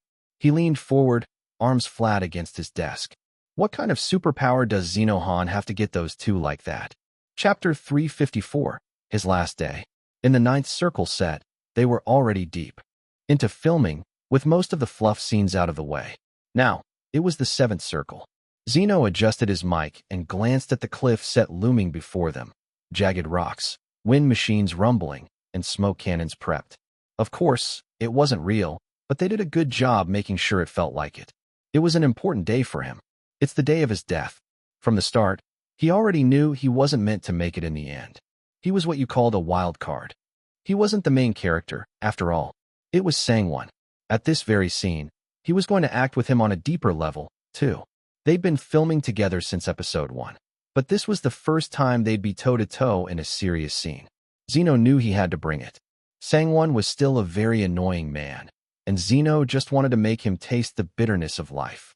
It seemed the older man still hadn't gotten over what had happened during the star collision. He'd live. His pride just wouldn't let him accept what Zeno had told him. Even now, before the start of their scene, Sang-won was deliberately ignoring Zeno while the final touches of his makeup were being done. Quiet on the set, everyone.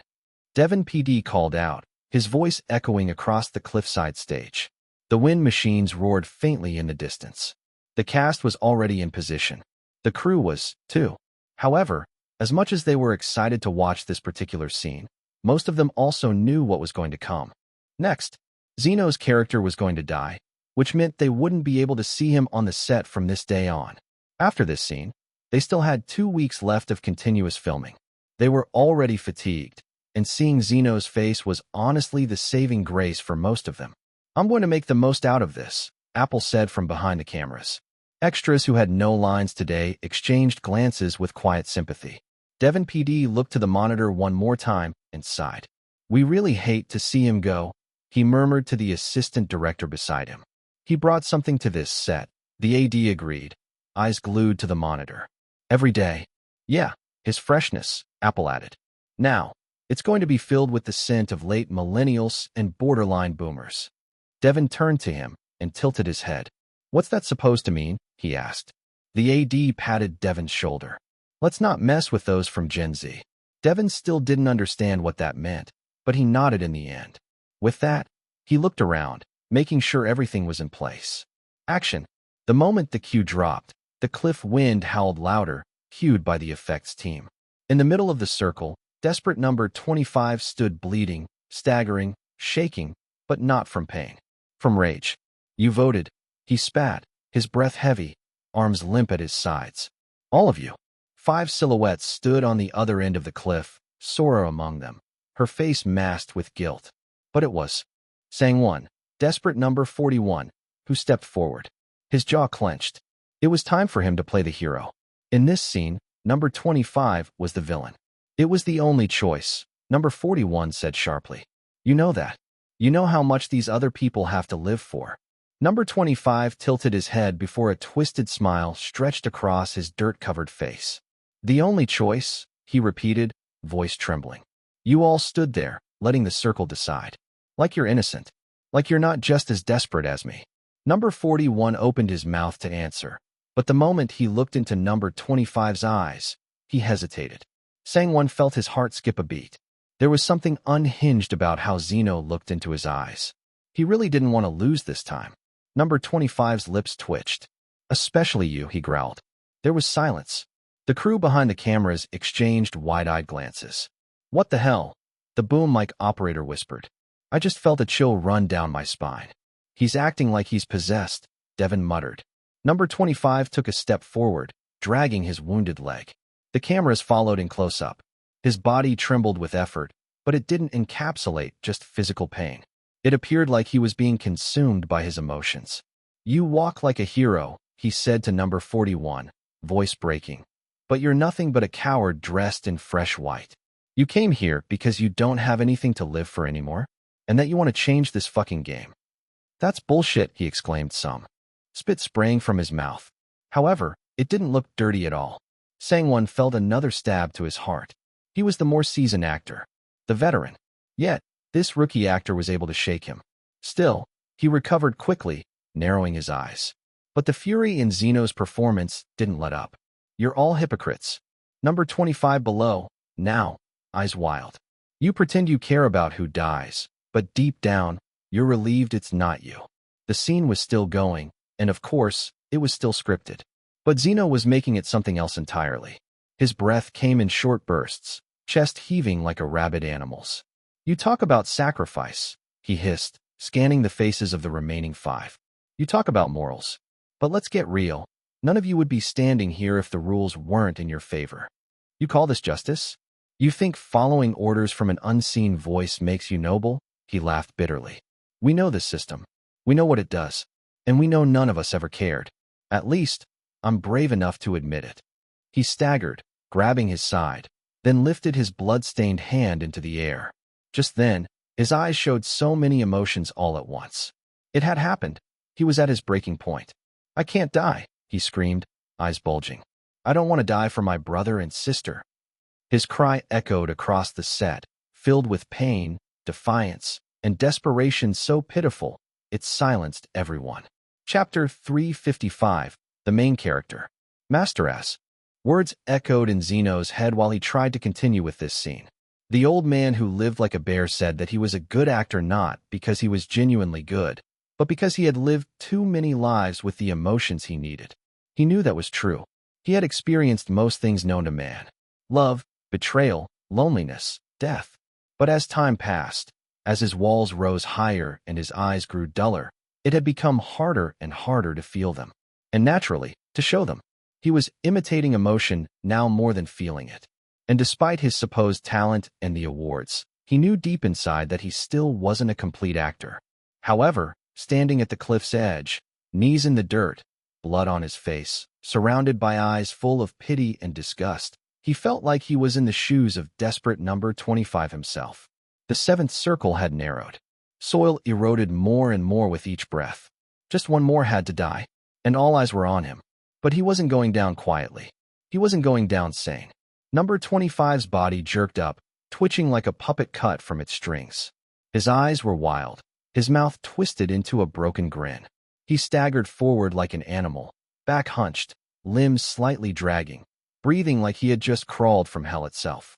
You chose me because you're disgusted by my past, he said, voice trembling with weakness. The ugliest past. The one who deserves to die, right? The other 5 remained still. The air crackled with tension.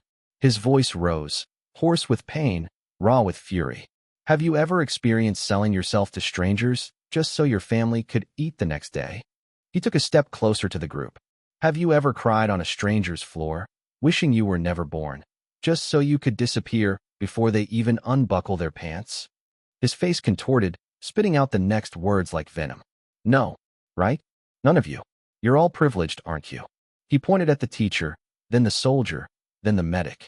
You saved lives. You taught kids. You healed people. And you, he turned to Sang-won, trembling now, you won. That's why you're here. That's why I have to die. The wind howled, and the dirt scattered around them like ash. Number 25's chest rose with heaving breaths. His eyes were open wide, but his lips quivered. He was cracking, and they were all witnessing it happen in real time. And it's like that, isn't it? He whispered. The ugly ones go first. The disposable ones. No redemption. His lips parted again, and to everyone's surprise, his voice cracked. I didn't want to be born this way, he whispered.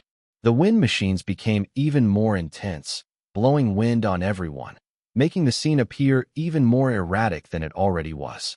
And then, just like that, tears fell from his eyes. Damn these wind machines, Zeno thought. They were making his eyes hurt. As a result, tears streamed down his face silently, and no one said a word. Whoa, Apple, whispered. He's crying. Sang-won stared at him, mouth slightly ajar. There was something unnerving in how real it looked.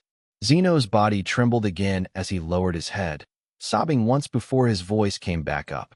These damn wind machines were making it hard to breathe, too. I won't let you push me, you bastards, he screamed. The veins in his neck popped. His teeth bared. The animal had returned, but beneath it all, there was something human in the way his eyes looked. I know you've already made up your mind. His voice broke again, showing his devastation. I just wanted to live too. No one could speak, taking in the scene. Number 25 stood on the edge of the cliff, arms limp at his sides, a shell of the man they had once called unhinged. There was no more fire in his voice. Just this strange calm, a candle who's on its last flame. He looked at them, one by one. I know you won't change your decision, Number 25 said. His voice was hoarse, nearly swallowed by the wind, but his eyes, those bloodshot, glassy eyes, shone with a truth that shook the crew behind the cameras. It's okay. His shoulders sagged. Take care of my siblings, I guess. His words were soft now. I don't want them to end up like me. And that was it. That one line. The one that tore through every wall they tried to put between themselves and the story.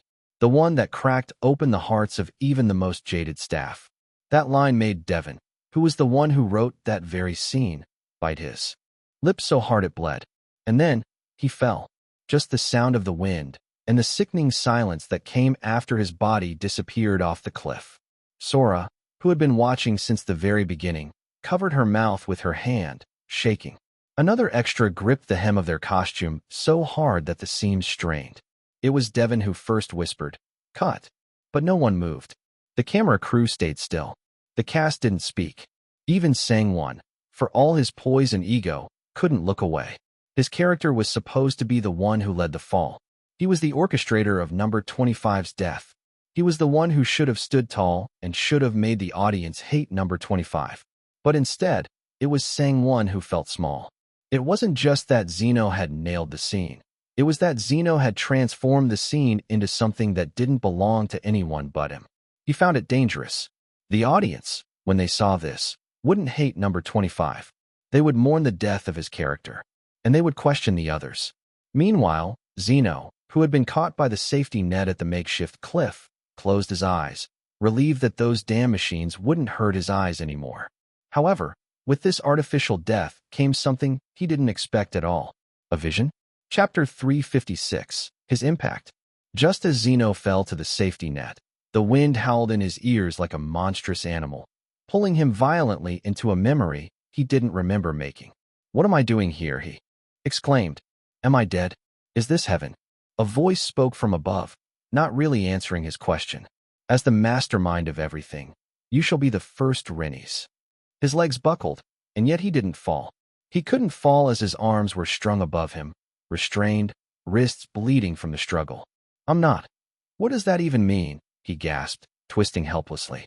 "Mastermind? What the hell was going on?" He looked down on his bare feet on the scorched floor. His knees trembled. The air tasted like ash. Others? Were there others? He couldn't tell. He glanced to the side and saw a wall of steel polished too well, allowing him to see his reflection. His eyes were wide and wild. There was blood on his face and soot on his skin. But more than that, it was the same reflection he saw during his past life awakening with Master Az. The same man. The one he didn't want to believe was him. What the hell was this? Why was he having a memory with this man again? His head pounded. His breaths came in harsh gasps. He was shaking from the pain of not knowing. And just like that, the world changed. The floor opened beneath him like an abyss. The fiery halls, the chains, and the steel wall were engulfed by smoke. And now he was alone, floating in a vast, empty sky, one he recognized as Avalis right away. Was this how it all began? He had been cursed after witnessing a fire in the village? How the heck did that happen? "Zeno," a voice whispered the soft noise, pulling him back to reality. He jolted, and he could feel the safety net again and hear the wind machines from a distance. Devon rushed toward him. "Zeno, are you okay? Why are you crying?" The last statement made Zeno freeze. Crying? He blinked rapidly. His eyes stung. His cheeks were wet. What? He didn't even feel it. The tears had fallen without his knowing. Without permission. His chest heaved. His lips trembled slightly, but he held them closed. Shit. He slowly sat up, disoriented, heart still thundering in his chest. The medic tried to reach him, but he gently pushed the hand away. "I'm okay. Sorry." But the staff weren't convinced. Zeno was still blinking as he was pulled back to the set, his hot tears cooling down his cheeks, sticking like dried sweat. He didn't even realize he had been crying. However, it became increasingly obvious because everyone around him was crying, too. He narrowed his eyes. The first he noticed was Devon PD. He had tissue paper stuffed in both nostrils, tears running down his face as he tried to hold it together.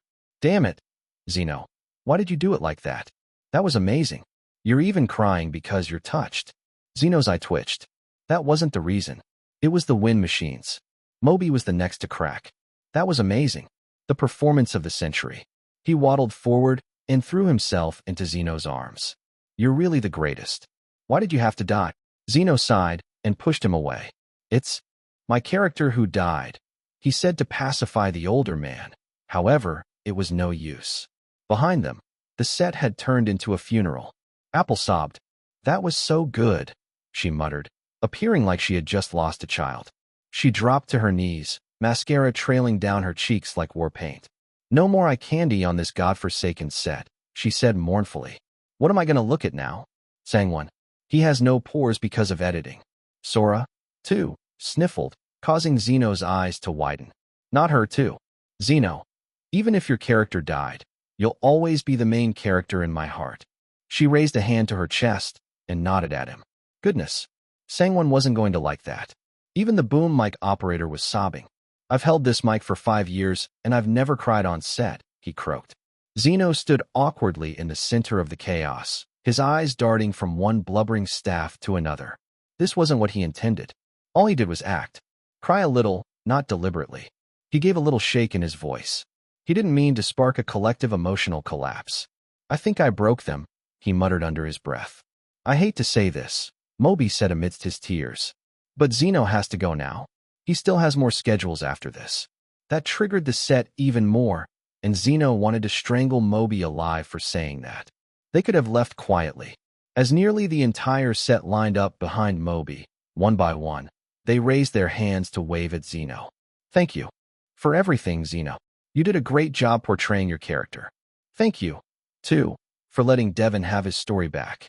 Thank you for bringing the light to this set. You made this production more enjoyable than ever."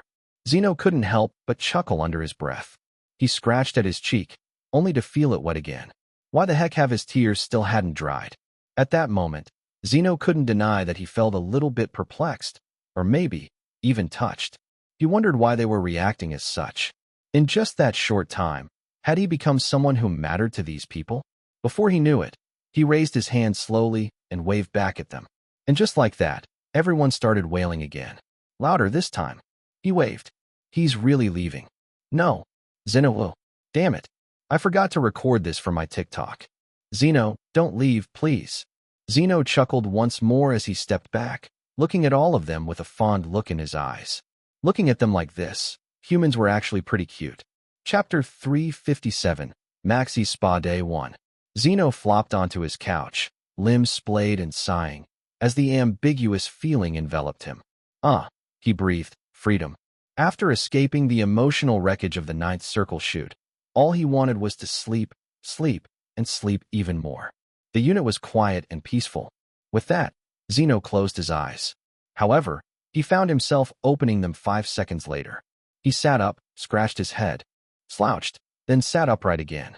Why does he feel so weird? This was rest. This was exactly what he wanted since the very beginning. Even before entering this body, he wanted those 10 years of rest so bad. He even boiled some herbal tea for this occasion. He tried lying down again.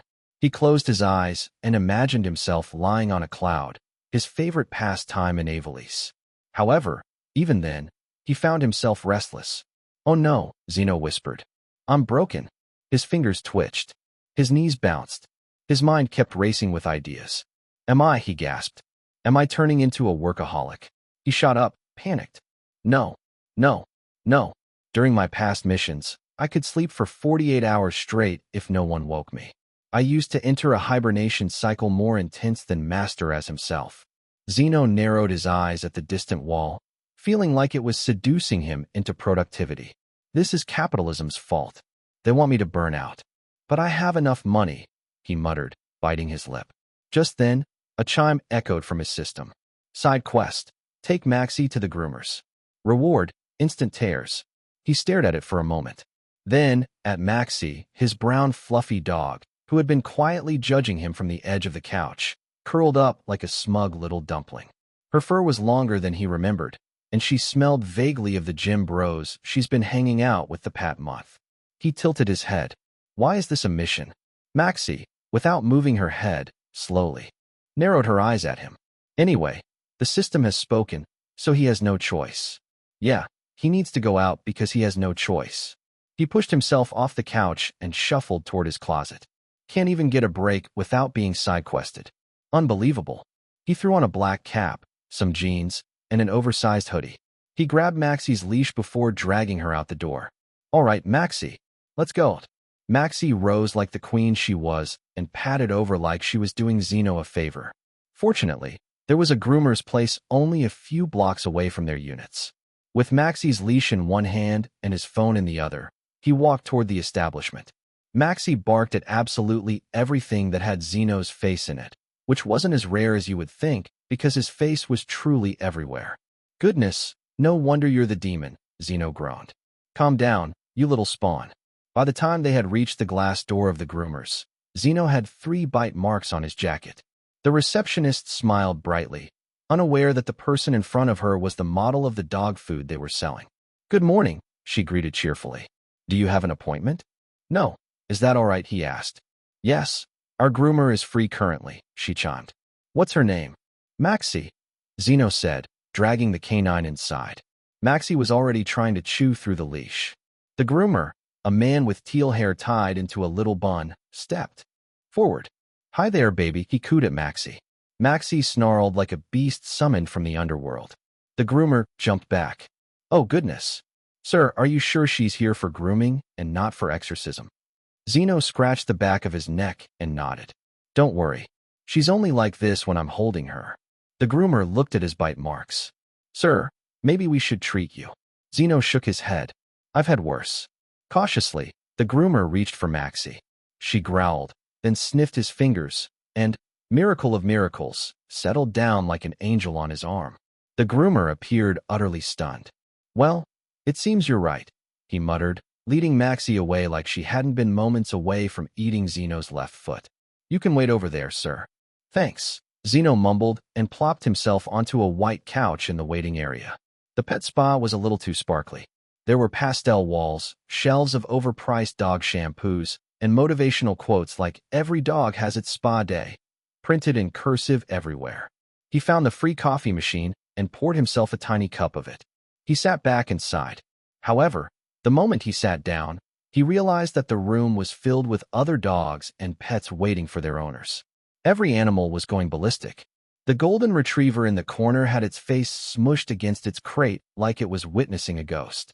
A white cat was pawing frantically at the door like it wanted to escape. A small corgi had jumped into a pile of fur and was burrowing for its life. Zeno sipped his coffee like it was none of his business. A parrot across the room screamed, He's here. He's here. What? Zeno blinked. He's back for vengeance. Okay. A lizard in a terrarium flipped itself over dramatically, belly up. A bunny passed out in its pen. Even the goldfish in the tank were swimming in spirals. Well, animals have always been weird around me, Zeno murmured. Then, from the corner of his eye, he saw movement. A shiny corn snake was being taken out of a carrier by a trembling teenager. The snake slithered halfway out, lifted its head, and promptly passed out. It just flopped its body on its owner. Huh, Zeno muttered. The boy gasped. Midori, Midori. I think he fainted, Zeno said casually. Midori's never fainted before. I think he's dead. Zeno just shrugged and took another sip of coffee. Honestly, he'd met a lot of snakes in his lifetime. In the industry, in his past missions, and in literal life and death situations. But this snake? This snake was the cutest snake he'd ever met. Yeah, actual snakes were better than humans who acted like snakes. Chapter 358, Maxie's Spa Day 2. New booster, instant tears. Maxie emerged from the groomer's backroom like she had just come from a K-pop music video shoot. Her coat was bright and shiny, her ears were fluffed and rounded like clouds, and 2 bows decorated her ears. She looked like a demon, disguised as an angel, a hellhound from heaven. Zeno felt a small doki-doki in his chest. However, he pushed it down. Let's go, he muttered as Maxie strutted out. He opened the door for her. She didn't even look back. Absolute diva. They walked a few blocks until Zeno stopped at the intersection, gaze lingering toward a familiar alley. There's an ice cream place near Doha's gym, he said to Maxie. You won't like it, but I will. And I deserve this. Maxie looked up at him and yawned. That counted as approval. So he turned left, walked a bit more, and spotted an ice cream truck painted in pastel. It was like a unicorn had vomited all over it. The flavors were written on a whiteboard menu above the window. Names like existential melon, serial killer, and mint condition trauma made his eyebrows twitch. But the one that caught his eye was the one in the middle. Ube's the one, he mumbled. But before he could point, he noticed a pink one next to it, its label scrawled in glitter ink. June full strawberries. He stared at the flavor name and narrowed his eyes. What does that even mean? Was that a pun? A person? A month? A concept? Before he could mentally spiral, a small child poked their head out the ice cream truck window, balanced precariously on a step stool, and handed him a cone. Here. Was this child labor? He wasn't sure, but he still grabbed the purple ice cream. Even if he hadn't tasted it just yet, he already knew it would taste good. If the children of the owner worked the stand, it was a stamp of approval. Everyone knew food hit differently when made by stressed-out family businesses. And indeed, it slapped. He bit into the ube swirl, and immediately, his soul left his body. He could hear Maxie sigh contentedly beside him, sitting regally on the clean concrete. A few passers-by cooed at her, and she, of course, soaked it all in like a sponge of vanity. What a fiend. What's that? Is she a Bichon/Golden Retriever mix? A girl asked. No. Zeno replied flatly, licking his cone. She's a cryptid. The girl gave him a weird look before backing away. She actually approached him because his silhouette looked handsome even when he was wearing a hood, but it seemed he was pretty strange. A few more compliments here and there, and Zeno was about to finish his cone. However, with the ice cream halfway shoved into his mouth, Maxie suddenly snapped her head around and let out a sharp bark. She only barked at him, and also when she didn't feel right. Zeno paused, lowering his cone. What is it? She barked again, louder this time. And then, ah, burglar! Screams echoed from across the street, sharp and sudden. Catch him! Catch him! Zeno's gaze wandered toward the chaos, pausing mid-bite as his eyes landed on a blur of movement. A man was sprinting like a bat out of hell, face hidden behind a bright, deranged-looking clown mask with a knife in his hand. A large tote bag bounced against his side, appearing to be the one he stole. Zeno stared for a couple of seconds. Maxie barked furiously beside him, the hackles on her back rising. She was crouched low, her tail stiff and straight, and her bark echoing. People had started to scatter, parting like the sea as the masked man barreled down the sidewalk. Wait, Zeno muttered, squinting. That mask. It looked familiar. Was that the same clown burglar from the laundry shop a few months ago? Goodness, he still hasn't learned his lesson? Zeno narrowed his eyes. The masked man raced past a stunned hot dog vendor, nearly knocking the cart over. In the distance, a bent old woman hobbled after him, waving a tattered umbrella in the air. That's my purse. I just got my pension, you demon. Others tried to help. One brave soul extended an arm to block him, but the man shoved him to the ground with a grunt and kept going. Most people were just shouting or filming, some even narrating the scene like they were seasoned news anchors. No one actually did anything. Not that he could blame them. It would be pretty scary for a human to go over to an armed man. Zeno tilted his head and scanned the scene for signs of law enforcement. There has to be police here. This is a neighborhood. A nice one, too, he muttered, standing still as the street buzzed with frantic energy. He stared down at his ice cream. It was melting. He really just wanted to sit and eat his ice cream. Maxie snarled and lunged forward, biting him square on the shin. Ow. Maxie. She barked again and tugged on his pants. Her whole body screamed for Zeno to do something. Zeno winced, wobbling on one foot as he tried to shake her off. Fine, fine. I get it. He looked up again. The burglar was gaining distance. Zeno sighed deeply, like a man whose greatest dreams were crushed. Namely, the dream of finishing his stupid cone in peace. With one final mournful bite of his rapidly disintegrating ube cone, Zeno flung the paper wrapper into the nearby trash can. He took off at a jog, then a run. Maxie barked once in approval and darted beside him, small paws keeping pace, appearing to be enjoying the chase. The man in the clown mask zigzagged through the crowd ahead.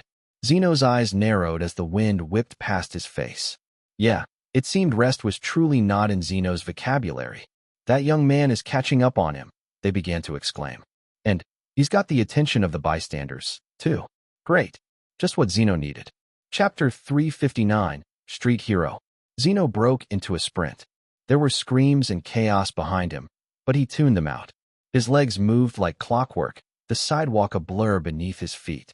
His hair, previously a little tousled from the wind, now looked like it had been styled for a slow-motion shampoo commercial.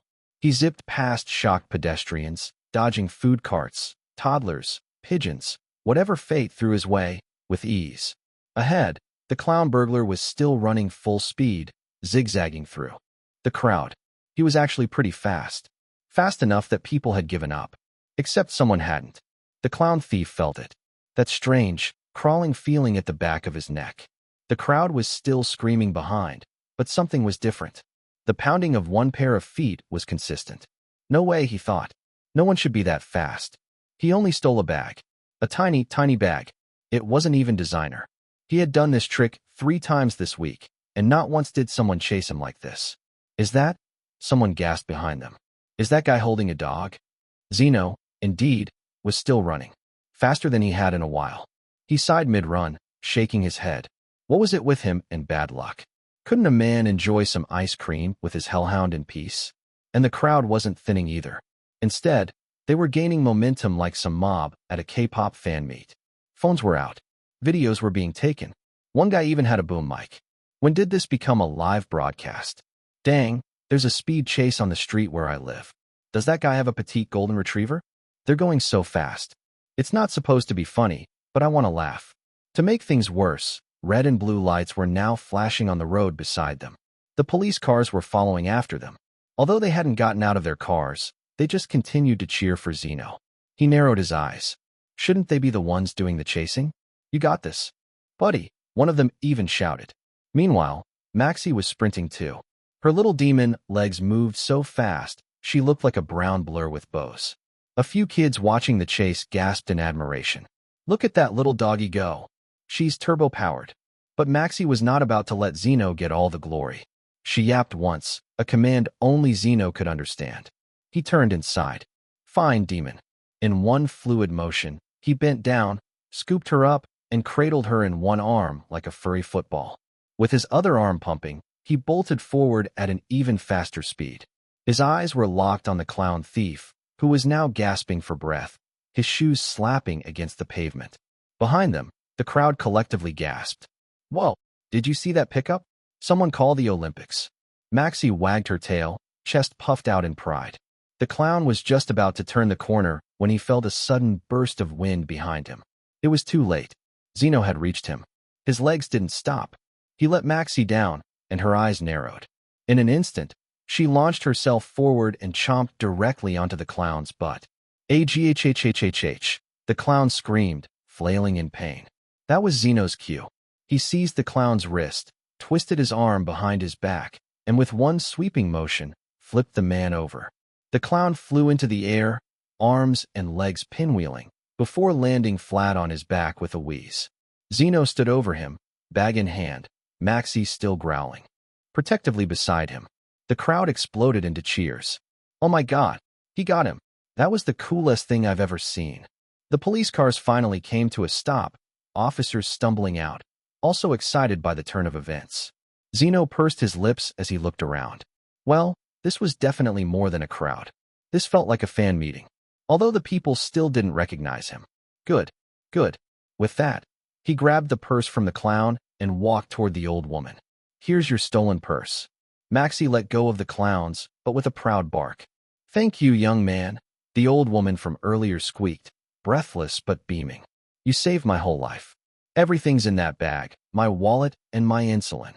Zeno tried to give a polite nod and slide away, but she grabbed his wrist and slapped some bills in his hand.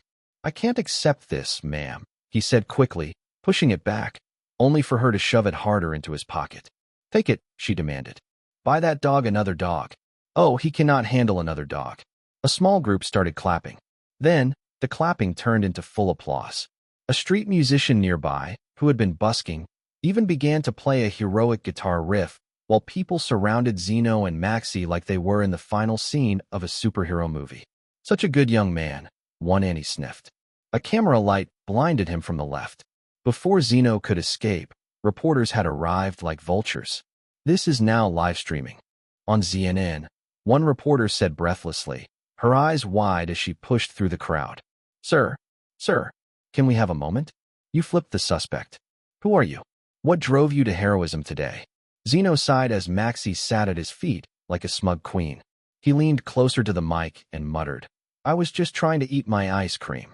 The reporter looked at him with surprise. I am sorry. I was trying to eat my ice cream, he repeated louder. That's literally all I wanted to do today. But this clown ruined the piece. The reporter laughed nervously. Haha, what an eccentric sense of humor. So tell us, sir, you were incredibly fast, and your technique was great. Did you perhaps have prior training? Do you, by any chance, come from a law enforcement background? Military? Or maybe you're a vigilante? I do leg day, Zeno said flatly. And I like naps. That dog actually looks familiar. I was about to feed my dog, and that dog looked like the dog in front of the dog food that my dog likes eating. Is that a tongue twister? The reporter tilted her head, frowning slightly now as she finally focused on his face. Wait. Oh no. Her hand dropped the mic slightly, and her voice lowered in disbelief. Zeno Han. Chapter 360, Heyday. In dreamy entertainment, the atmosphere was more peaceful than usual. They had been having their heyday ever since they moved to this place. However, Jace's voice broke through the peace. Zeno is trending again. Jace announced from his beanbag, feet kicked up. Across the room, Moby and Bobby turned in sync, their gazes reflecting alertness. For what? They exclaimed at the same time. Jace spun his phone lazily. I don't know. I just saw it on top of the trends. This can't be, Bobby muttered. This really can't be, Moby echoed. They both knew what that meant. Zeno trending could only go in one of two directions, the good or the bad. He didn't have any work right now, so the latter was very possible. He was robbed, Jace declared, blinking down at his screen. What? Bobby and Moby yelled in unison again. Bobby clutched his chest. Zeno? Rob. Jace tilted his head. Wait, sorry. I misread that. He robbed a robber. What? They exclaimed again, louder this time. Yeah, it says here that he bit a robber in the ass to stop them, he muttered, sounding a bit unsure. Moby and Bobby were stressed now. They couldn't even believe that Zeno would do something like that. Jace clicked his tongue and scratched the back of his neck. I don't know, actually. Just check the news, Jace said, tossing the remote to Moby. Moby fumbled it, then scrambled toward the smart TV. Bobby, on the other hand, already had his phone ready, fingers flying, mumbling under his breath. Please, don't let Zeno have a scandal. No, Moby said, scrolling through the top trends of Sigmoid. No way. Look, it was true.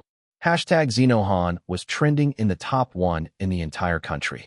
However, there was every variation under the sun. Clown Kicker, Zeno the Hero, Maxi, Aspiter.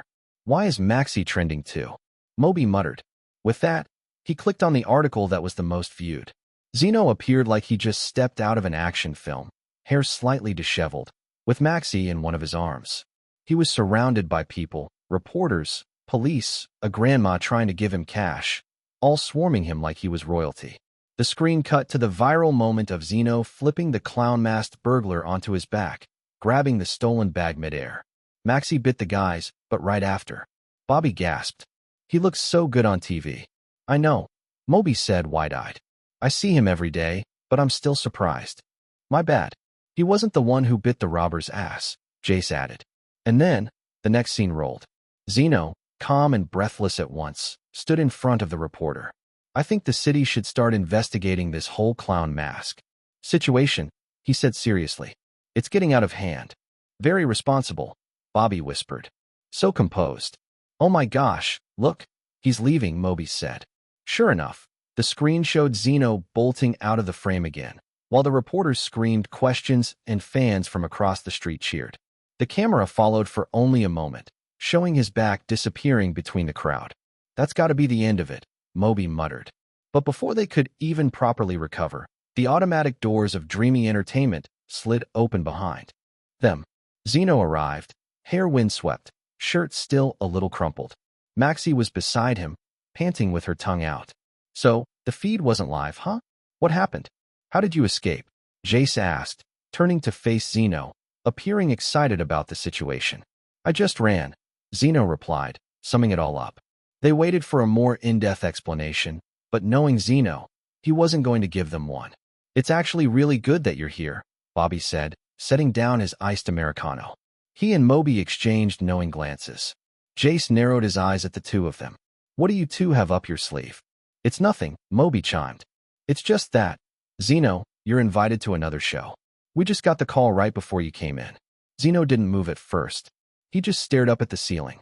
He wanted to choose his next project, but he was still willing to hear them out. Jace, on the other hand, perked up.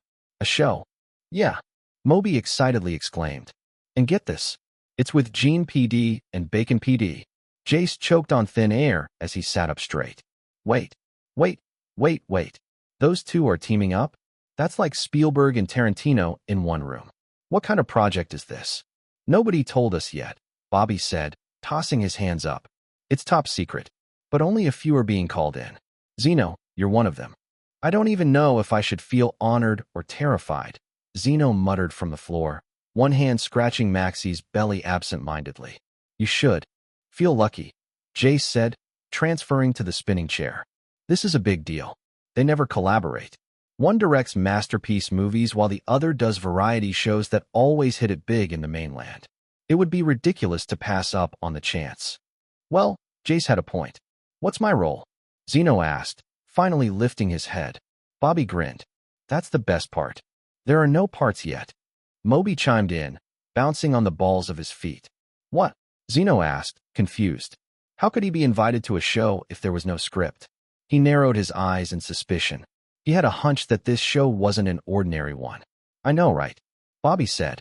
That was my reaction at first, too.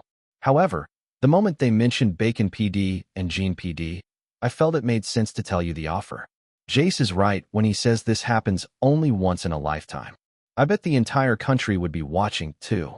Moby, Bobby, and Jace turned to him with wide, pleading eyes. Maxie, much to his surprise, turned to him too and gave a small bark. Zeno didn't like doing uncertain things, but for some reason, he felt he was going to learn something in this project, whatever it was. After a while, he finally sighed. All right, he muttered. I'm in. Chapter 361, Crack the Code. Honestly, Zeno wondered what he could do with the time he had. It was funny. Before, he would have killed for even a day off. Now, with a wide expanse of unclaimed hours and untouched mornings, he didn't know what to do with himself. There were plenty of offers flooding in. Interviews, appearances, a couple of brand deals, some magazine covers that looked more like thirst traps than fashion spreads. They were what you would classify as easy money, no-brainer projects. But Zeno didn't find anything he could enjoy. It felt like a cash grab, a response to his sudden surge in relevance. Something they could milk before his name cooled off. Zeno ran a hand through his hair, ruffling it aimlessly. He didn't need the money. That wasn't arrogance, it was just fact. He wasn't swimming in wealth like those corrupt businessmen. You need to be evil to be that level of rich. But he could live comfortably for years without lifting a finger. That wasn't the problem. He just wanted to do something because he wanted to. Whoa, that sounded weird. It felt like he was actually allowed to pick things based on desire and not survival. What a strange, unfamiliar kind of freedom. He rolled over on his couch and checked his system again. There were still no notifications. Ever since the last alert, when he had received the booster instant tears, everything had gone silent. Why was that? Zeno clicked his tongue. Of course, he wasn't expecting an answer. It wasn't like his system was sentient. It didn't talk back. It just gave him what it gave him. Still, the silence was disconcerting. He sighed and reached for the script Moby had dropped off the day before. He hadn't been offered the role. Moby said he got it from his friend, who works with Ari Bay. It was an unpolished script that she wanted to be beta read. Zeno didn't know why Moby sent it to him, but he didn't have anything else to do. Along with that, his fans were calling for him to rest, saying he had done enough for a while, that his name was getting oversaturated, and that he was everywhere. That was a first. Usually, fans loved it when their idols got worked to the brim. With those thoughts swimming in his head, he flipped open to the first page of the script. It was sci-fi, which was unexpected from the action/romance writer. The story was about a young woman who had lived countless lives, never quite fitting into any of them. 1,000 skins worn, 1,000 names shed. She kept changing, kept trying to find the version of herself that felt right. It involved transmigration, and the writing was a little brain-rotty. It was fast-paced, bordering on the chaotic. Zeno tilted his head. Honestly, it didn't sound like Ari Bay at all. But maybe she was experimenting with her style. Still, despite the writing style, he found himself flipping through the rest of the pages. The woman, Alaya, began to speak in quieter ways. Her dialogue turned inward, and her choices grew more desperate. By page 32, Zeno stopped. His hands clenched the paper just slightly. His breath caught. He scanned through a monologue. Then again, slower this time. It sounded eerily familiar. He turned the page. Then another. And another. He sat there, frowning. What the hell was this script? Unlike the other pages filled with system upgrades and situations that definitely insinuated a reverse harem, he came across a part that read like a letter. I know things. I learn things. I do things. But I don't feel them. I have danced in every rhythm, mimicked every accent, lived every version of myself I thought they needed. I can bake bread. I can defuse a bomb. I can even fix a car if given the right tools and enough time. But none of it ever felt like me. They say a jack of all trades is a master of none. But maybe I never wanted to master anything. Maybe all I ever wanted was to wander. Life is not about being good, or perfect, or even remembered. Life, in its fleetingness, is already the rarest thing in the universe. Earthlings are lucky in that way. Their time is finite. Their moments have edges. When your time is infinite, don't you think it loses its meaning? I want to burn my time. I want to love, then lose. I want to fail and cry and be terrible at things. I want to meet people who only know one thing, but know it well. I want to spend hours doing nothing and call that a good day. If I can live this life badly, but freely, then maybe this life isn't too bad after all. Zeno stared at the paragraph. His fingers lingered on the edge of the page, like he didn't want to flip it. His mind slowly tuned out the traffic. Noises outside his window, the soft hum of his air purifier, and the ticking of the clock. He read it again. Then a third time. There was something hauntingly familiar about it. A voice that felt warm and hollow all at once. And then he realized why. The scent. That day at Lucy's house, he found a familiar scent. He wondered if it was just a hallucination because it was gone too soon. He even suspected Bacon PD, but it wasn't him. Therefore, one of the finalists, had to be the Rennies. It also wasn't Billy, that's for sure. So, it could only be one person. Ari Bay. She'd been there. And more than that, this was her voice. This wasn't the voice of an acclaimed scriptwriter or an ambitious creative hoping for another hit. The script was too cleanly veiled to out her directly, but Zeno saw it now. This was a coded diary, and he had cracked the code. He pressed the page back down and leaned back against his seat, exhaling through his nose. Ari Bay was also a Rennies. Chapter 362, Blindfolded. Zeno didn't waste any time. The moment the realization hit him, he pulled out his phone and called Moby. Hey, Zeno started off. Can I get Ari's number? There was a long pause on the other end. He was probably wondering why Zeno was asking for such. Do you like her? Moby asked, sounding highly suspicious. No. Are you dating? No, Zeno replied flatly. I just need her contact details for the script. Oh, Moby chimed. I see. You must have liked it. Do you want me to tell Bobby so he can contact her? No, Zeno said right away. Just send it to me. With that, he ended the call. A second later, the message finally came through. Zeno stared at the digits for a moment, then hovered his thumb over the call button. He didn't know why he was hesitating. In all his years on Earth, in all his missions, he had never come across another Rennies. Well, that wasn't exactly surprising. According to the registry, there were only a few hundred of them scattered around the planet, and the Earth's population was in the billions. Humans were prolific, after all, obsessed with survival and legacy and love. Their population boom was one of the first things Zeno had to memorize before his integration. Now, though, the birth rate had slowed. Thank goodness. Still, the odds of meeting another Rennies were minuscule. The expectation for a typical Rennies was to arrive, adapt, and do your work. And if you were lucky enough to return, you would meet the others. You share stories. In those reunions, everyone was assigned to different countries. Trust him. Zeno knew about this. So, why did his instincts scream that Ari was one of them? He tapped the screen and called. It rang up to 10 times before it went to voicemail. Zeno frowned and lowered his phone. He opened Sigmoid. If she was unavailable, maybe she had posted something. Sure enough, her latest post was last night.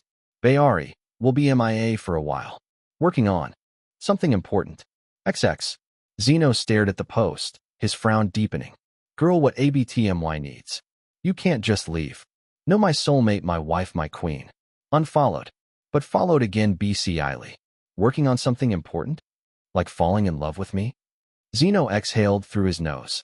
If she was a Rennie's, she was doing a damn good job of blending in. He scrolled past another 100 or so comments, most of them equally dramatic, and leaned back against the wall. He stared at his phone. He was almost sure. Not 100%. But still, she knew things. Now that Zeno thought about it, she had a certain look in her eyes. It has the specific type of detachment that only Rennie's developed after years of pretending to be human. But the bigger question was, did she know he was a Rennie's, too? Zeno tilted his head back against the wall, letting the silence settle over him. He needed to know the answer very, very soon. Well, that soon didn't come long enough. A week had passed, and Zeno was now on his way to a new set, the secret project that Bobby presented to him. A popular article has also been posted about the issue. Article: Genius variety show producer Gene PD and award-winning director Bacon PD join forces for mystery project this November. In an unprecedented collaboration shaking up the entertainment industry, iconic variety show producer Gene PD and acclaimed film director Bacon PD have officially announced a joint project, set to premiere this November. Fans of both creators are already buzzing with anticipation. Gene PD, best known for pushing the boundaries of unscripted reality formats, and Bacon PD, who won multiple Best Director awards for his emotionally riveting dramas and movies, are already legends in their own way. But the idea of the two working together? That's a combination no one saw coming. According to the official press release, filming for the project begins the first week of October. However, no details about the format, genre, or cast have been disclosed. The only clue given was, expect the unexpected. Wait. Gene PD and Bacon PD in one show? How's that even gonna work? This is nuts. Is it a variety, or a drama, or a dramedy, or a survival dating docu? I'm stressed. The cast better be insane to match the PDs. I need Zeno, Risa, maybe June? Please not just talentless PPL. Why do I feel like even the cast doesn't know what's going on LMAO? Gene PD. Expect the unexpected / me. Okay, now I'm scared. Zeno leaned against the car window, drifting in and out of sleep as the road hummed beneath them. Moby was at the wheel, focused, singing lightly under his breath. Zeno stirred when he noticed the signs start to change. Busan, he muttered, blinking his eyes awake. He sat up, rubbing his face. We're in Busan. Moby smiled and nodded. Yep. He clicked his tongue. So, they were in his hometown? The sky was blue and wide above them. It was the first day of October now. It was just cool enough to wear jackets, but it was still warm in the sun. They passed a few houses nestled in between hills until Moby slowed to a stop in front of an arched iron gate. Beyond it, a long driveway sloped down toward what looked like a beach house, if you could even call it that. It wasn't ordinary. It was private and secluded, the kind of property you'd only find in magazines. High fences, tall trees lining the perimeter, and not a soul in sight except for two stern-looking men in black standing just beyond the gate. Zeno stepped out, cautiously. Around here, huh? He said, scanning the place. Unfortunately, I can't come with you inside. What? Zeno muttered. Now, it was getting even weirder. Before Moby could respond, one of the guards approached him. Zeno Han, the man asked. Zeno nodded. Please come with me. The second guard appeared behind him, holding a black blindfold. Standard protocol, the first guard said. All actors must be blindfolded until arrival. Chapter 363, The Villa. Backstage, behind a curtain of rolling hedges and portable LED screens, Gene PD adjusted his cap and glanced at the ticking countdown on the production monitor. They're here, someone said through a headset. Gene's lips curved up. Finally, beside him, Bacon PD didn't smile, but his shoulders eased as he looked past the equipment truck toward the expansive villa just beyond the ridge. The house was magnificent, sprawling across the landscape. Gleaming windows, sun-drenched patios, decks that stretched toward the sea, but not too close to the water. Gene had made sure to take care of that detail. The waves were loud, and he didn't want them messing with the audio. The villa was magnificent, and it was built solely for this. Bacon PD let out a low hum of approval. Expensive taste. Gene clapped his back. What's the point of dreams if you don't go big? The crew was scrambling around them. Behind them, A small team from the network had set up for an interview. "We're rolling in 5, she said. "Please answer freely. This is just for the beginning of the production." "Of course," Gene said, brushing off his vintage bomber jacket. Nothing but the truth. They were seated on minimalist wooden chairs under the slanted shadow of a palm tree. "First question, how did the two of you decide to create this project?" Gene didn't hesitate. "I was a movie director once," he began with a small smile. "Years ago, back when I still believed that talent would take you far." He paused, narrowing his eyes. "I poured everything into my first film. The script was sharp. The cinematography was art. The actors were, well, they weren't famous, but they were brilliant. I handpicked every detail myself." He glanced at Bacon PD, then back at the camera. "And it flopped." Gene and Bacon chuckled at the same time. "No one watched it. Because that's how it works now, doesn't it? You don't go to the theater to watch good acting. You go because your favorite idol is in it. People will suffer through an emotionally bankrupt performance as long as the lead looks good crying in 4K. He leaned back, more amused than bitter. "I realized then that the past cinema was dying. A lot of people stopped caring about talent. It was all about aesthetics. And ego," Bacon PD added calmly, arms crossed. Gene grinned. "Exactly. Ego. Fame. Algorithms. I honestly succumbed to it. Just look at the variety shows I've produced." Again, they both chuckled, their laughs sounding like expensive checks. "I know that times have changed. It's unnecessary to even ponder why everything had changed. It's just like that. Time will always change something. Always. So," he said simply, "we decided to provide a good balance. With this shoot, we're not just choosing the popular. We're not just casting faces that rack up followers. We're looking for something different," Bacon chimed. Gene nodded beside him. "We want to see what happens when talent is all that matters. Of course, we cannot forget about the sellability of it all. We're still going to include that." The producer whispered, "Cut." Gene stood, stretched, and grinned again. "Let them enter now." It looked like a theater at most, except there were no seats or an audience. It was just smooth wooden floors, blank walls, and a faint scent of varnish in the air. The lighting was warm, but not overly so. A single door opened. Ian Co stepped in, his blindfold removed by a silent crew member behind him. He blinked at the space around him. "Huh," he muttered, spinning in a slow circle. "This is kinda cool." Ian stuffed his hands into his pockets and tilted his head up. No ceiling lights. Everything seemed diffused and natural, even though the windows were sealed. A set? A stage? A live shoot? He had no clue what kind of production this was. But honestly, that was the fun of it. Besides, when Gene PD and Bacon PD called, you didn't ask questions. You just said yes. The door creaked behind him. Ian straightened, his spine snapping into polite posture. A grin tugged at his lips. "Maybe. Zeno? Please be Zeno. Zeno. Zeno. His dearest friend Zeno." But it wasn't. The man who entered had tousled hair and a nervous smile, blinking rapidly as the blindfold was taken off. He was about Ian's height, maybe a bit taller, and wore a clean-cut jacket. The man's eyes widened. "Oh my," he took a breath. "Ian Co." Ian gave a slight bow, amused. "And you are?" "Hero Chong," the man said, beaming. "I'm honored to be in your presence, sir." Ian offered a hand and shook it firmly. "You don't have to call me as such," he chuckled.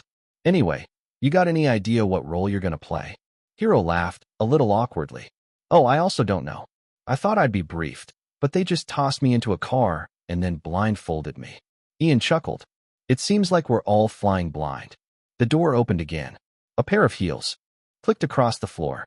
Risa entered, elegant as ever, with her dark hair tied back and her blazer cinched perfectly at the waist. Her blindfold came off, and she took a sharp breath, taking in the strange room and the two men already waiting. Hero's gasp was instant. "Oh my," he whispered again, louder this time. "I can't believe I'm meeting you all. When they said it was a big-scale production, I didn't think they meant this big." He turned toward Risa, rambling with genuine awe. I've watched Midnight Strings 3 times. And that scene in Rainlight. Absolute chills. And Ian, Mr. Co, your performance in Parallel Signal literally made me cry in front of my parents." Risa smiled. "You must love film." Hero scratched the back of his neck, bashful. "Yes, I do. I only wanted to start acting because of all the amazing talents around. You guys made it look so? I don't know, alive. Ian gave him a pat on the shoulder. You're doing fine so far, he said, despite not having a clue how Hero's acting skills were. The door opened again. All three of them turned. The figure that entered didn't need a name. Reese's smile widened, and Hero let out a yelp, clutching his chest. Misha? Hero squeaked, his knees buckling slightly. Chapter 364. The show has started. There were a lot of familiar faces now. Billy strolled in shortly after Misha, nodding at a few people he recognized before shooting Ian a grin. His blindfold hung around his wrist like a stylish bracelet.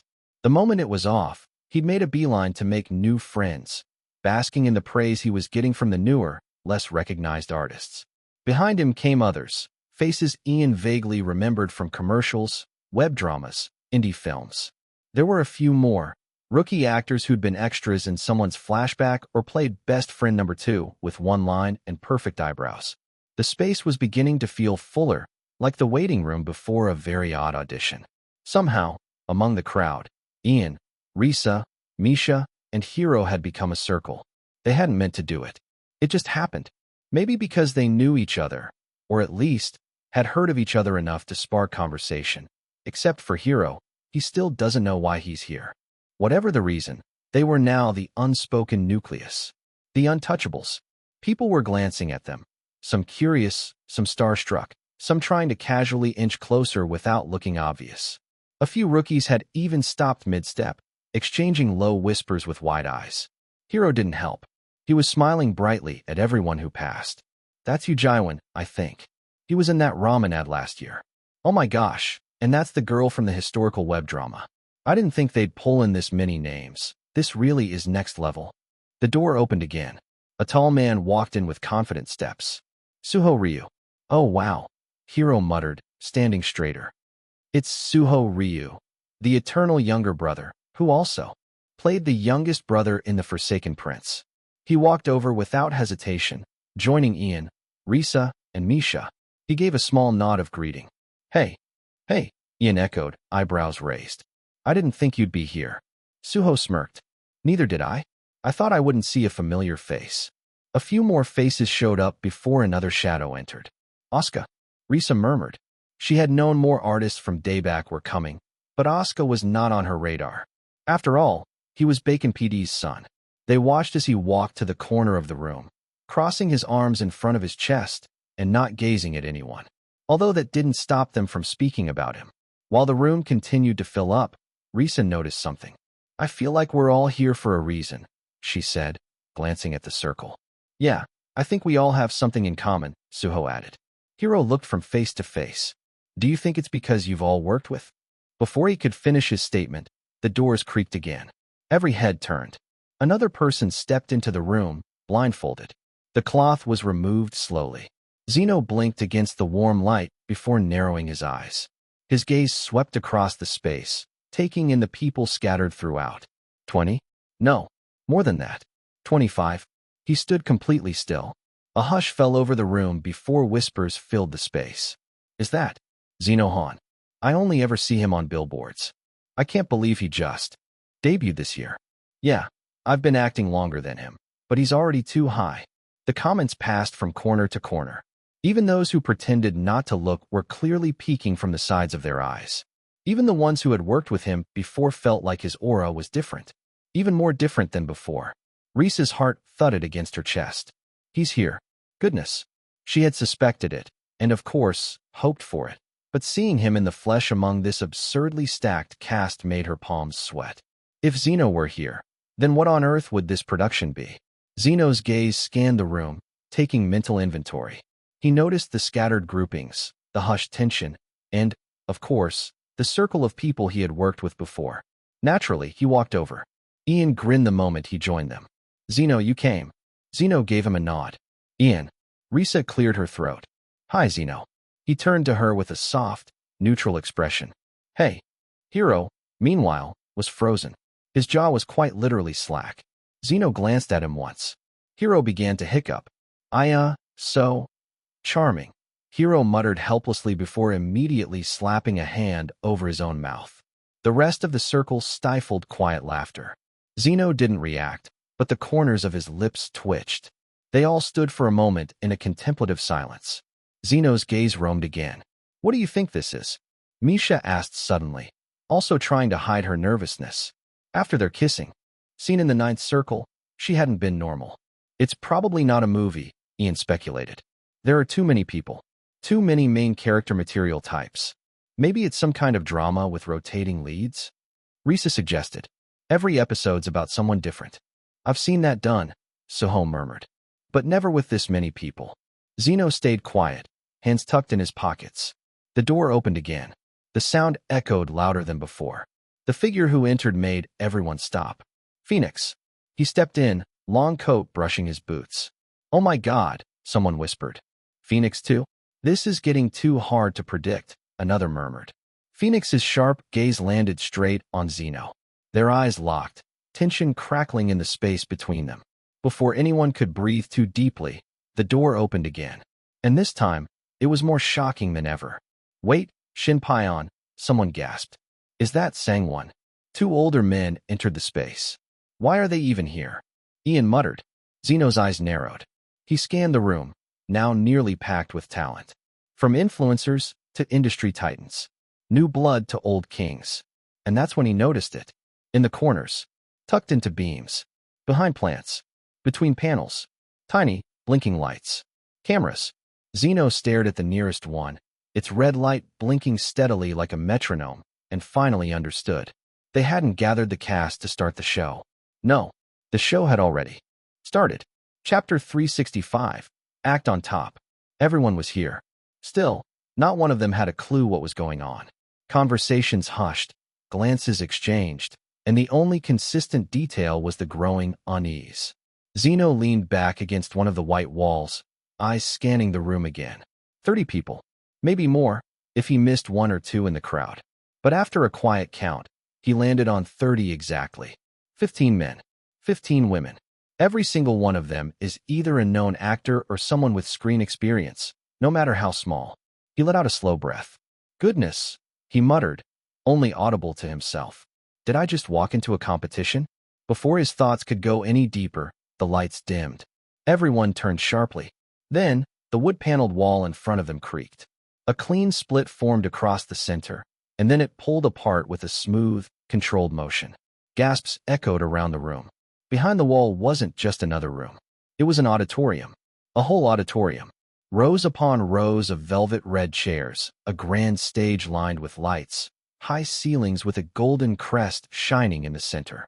How could something like this be hidden behind such a small-looking space? "Whoa," Risa whispered. None of them had noticed a room like this in the villa. Zeno's eyes snapped to the stage. Two figures stood there, their backs turned to them. But even without seeing their faces, the silhouettes were unmistakable. One was a little broader, wearing a sleek, signature bomber jacket. The other, a leaner, in a long coat. No way that's Gene PD and Bacon PD. We're meeting them this early? Even their backs are so powerful looking. Both producers kept their backs to them when a voice suddenly rang out. "Welcome, actors," a smooth announcer's voice declared, "to the best show of your lives." A hush fell over the room. This is no ordinary show. No regular drama. No fixed leads or guaranteed endings. Here, only one truth remains. Your skill is your only script. Your performance is your only path. Zeno narrowed his eyes. The announcer continued. "You were chosen not just for your faces or your fan base, but because we believe that when pushed to your limits, your truest selves as actors will emerge." And then the title appeared behind Gene and Bacon PD, bright gold text against a plain white screen. Act on Top. Beneath it, in a stylized font, AOD. Zeno frowned. Well, that name sounded familiar. Like a show involving titans? Zeno brushed it off. It wasn't like the abbreviation was trademarked. The lights dimmed further, until the only glow in the entire auditorium came from the giant screen above the stage. A soft swell of orchestral music began to play. Then came the light of an old reel. First, it was black and white. A woman weeping under a street lamp. A man yelling after a departing train. The echo of lines spoken decades ago. Then it faded to a colorized montage, the rise of Golden Age. Hollywood, French New Wave cinema, the quiet intensity of Japanese dramas, Indian epics, and Korean melodramas. The screen was filled with performances that left nations breathless. Faces everyone knew. Tears that had been shed over and over again through the years. All of it was woven together with a voiceover that echoed from a different era. Acting, the imitation of life, without its bitterness. A lie, artfully told, to reveal the truth. The screen cut to the Renaissance. Stage plays and flourishing art. It began as a shadow. As play. As a man pretending to be a king. A woman pretending to be a widow. We learned to weep before we learned to speak. To pretend before we learned to fight. And now, it's everywhere. It lives in our phones. On our screens. At our fingertips. The actor has become the mythmaker. The modern-day bard. The truth-bearer in a world that would rather look away. The video slowed clips of living rooms. Families crowded around televisions. Phones under blankets. Cinema theaters erupting in laughter and falling into silence. Then it ended, and the screen faded to black. Silence. Then a line in white text appeared. That is what you are. Storytellers. The screen blinked off, and the lights came up, and the two figures finally turned to face the crowd. Gasps rose from different corners. Gene PD smirked, raising his hand in a small wave. "Hi," he said into his mic. "You all look more shocked than I expected." Gene's smirk widened at the lack of response due to everyone's surprise. "You're all still piecing it together, huh?" Bacon finally stepped forward and spoke. "This is not just an acting competition. It's not about who has the most followers or who looks best under the lights. This is not your average show." He paused. "This is a challenge. There will be no biases. No agencies pulling strings. No guaranteed screen time. No favoritism. Every decision will be made based on two things, your skill and your resonance with the public." The screen behind them split into percentages. 70% critic score. 30% voting. "You will be judged," Gene chimed in, "by a panel of critics from across the country. You'll be subjected to missions," Bacon added. "They will vary, but I assure you that it would make you grow." "And why are we doing this?" Gene leaned forward, eyes sparkling. "Why go through all this pain?" Another flicker on the screen, and the crowd hushed. A new logo. Act on top part 1. Zeno's frown deepened. Part 1. There was going to be another one. And then, Zeno felt there was something about Bacon PD's smile. Of course, he wouldn't be here just for the variety or survival element of it all. After the success of Bacon PD's last movie, he is now ready to come back with a new full-length screenplay. And the lead role, only one, for this movie will go to the actor who earns it. Only one will stand. Only one will act on top. Chapter 366, Origin. It seemed nobody really knew it would turn out this way.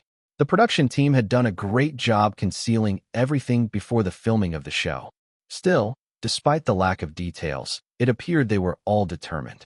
The idea of it being a survival show had sunk in fully, and what a brilliant idea it was. A hit variety show and a potential lead in the biggest film of the decade? This was two birds with one stone. Not to mention the people at the helm. Gene PD and Bacon PD, those two didn't make duds. If they were involved, success was nearly guaranteed. Zeno didn't say anything, but he could feel the silent buzz of ambition starting to burn the air. He glanced around. Suho, who had spent most of the waiting time in silence, finally spoke. "I've only ever watched survival shows," he said with a light grin. "This is interesting." A few people nodded. Risa leaned back a little, pulling at the hem of her jacket. The voiceover came again, sounding louder than before. "Of course," it said, "you must be wondering. Who are the critics who will determine your fates?" A murmur broke through the crowd. Zeno looked back toward the stage, where Gene PD and Bacon PD still stood. Then, with a low rumble, the platform behind them started to rise. At first, they saw nothing but black shoes. Then ankles. Then a woman. Zeno's brows twitched. "No way." The announcer's voice boomed in time with the music. "Standing alongside our incredible PDs, we have the woman who has changed the face of Korean screenwriting. At the young age of 29, she has written several award-winning hits: Love Paradox, Cheese in the Hole, Broken Chains of Justice. Known for her dialogue, her wit, her brilliance, and her beauty. Ari Bay." Applause broke out, mixed with stunned silence. She stepped forward, composed, wearing black slacks and an ivory blouse. Her heels clicked softly against the stage floor. "So, this was the project she was talking about, huh?"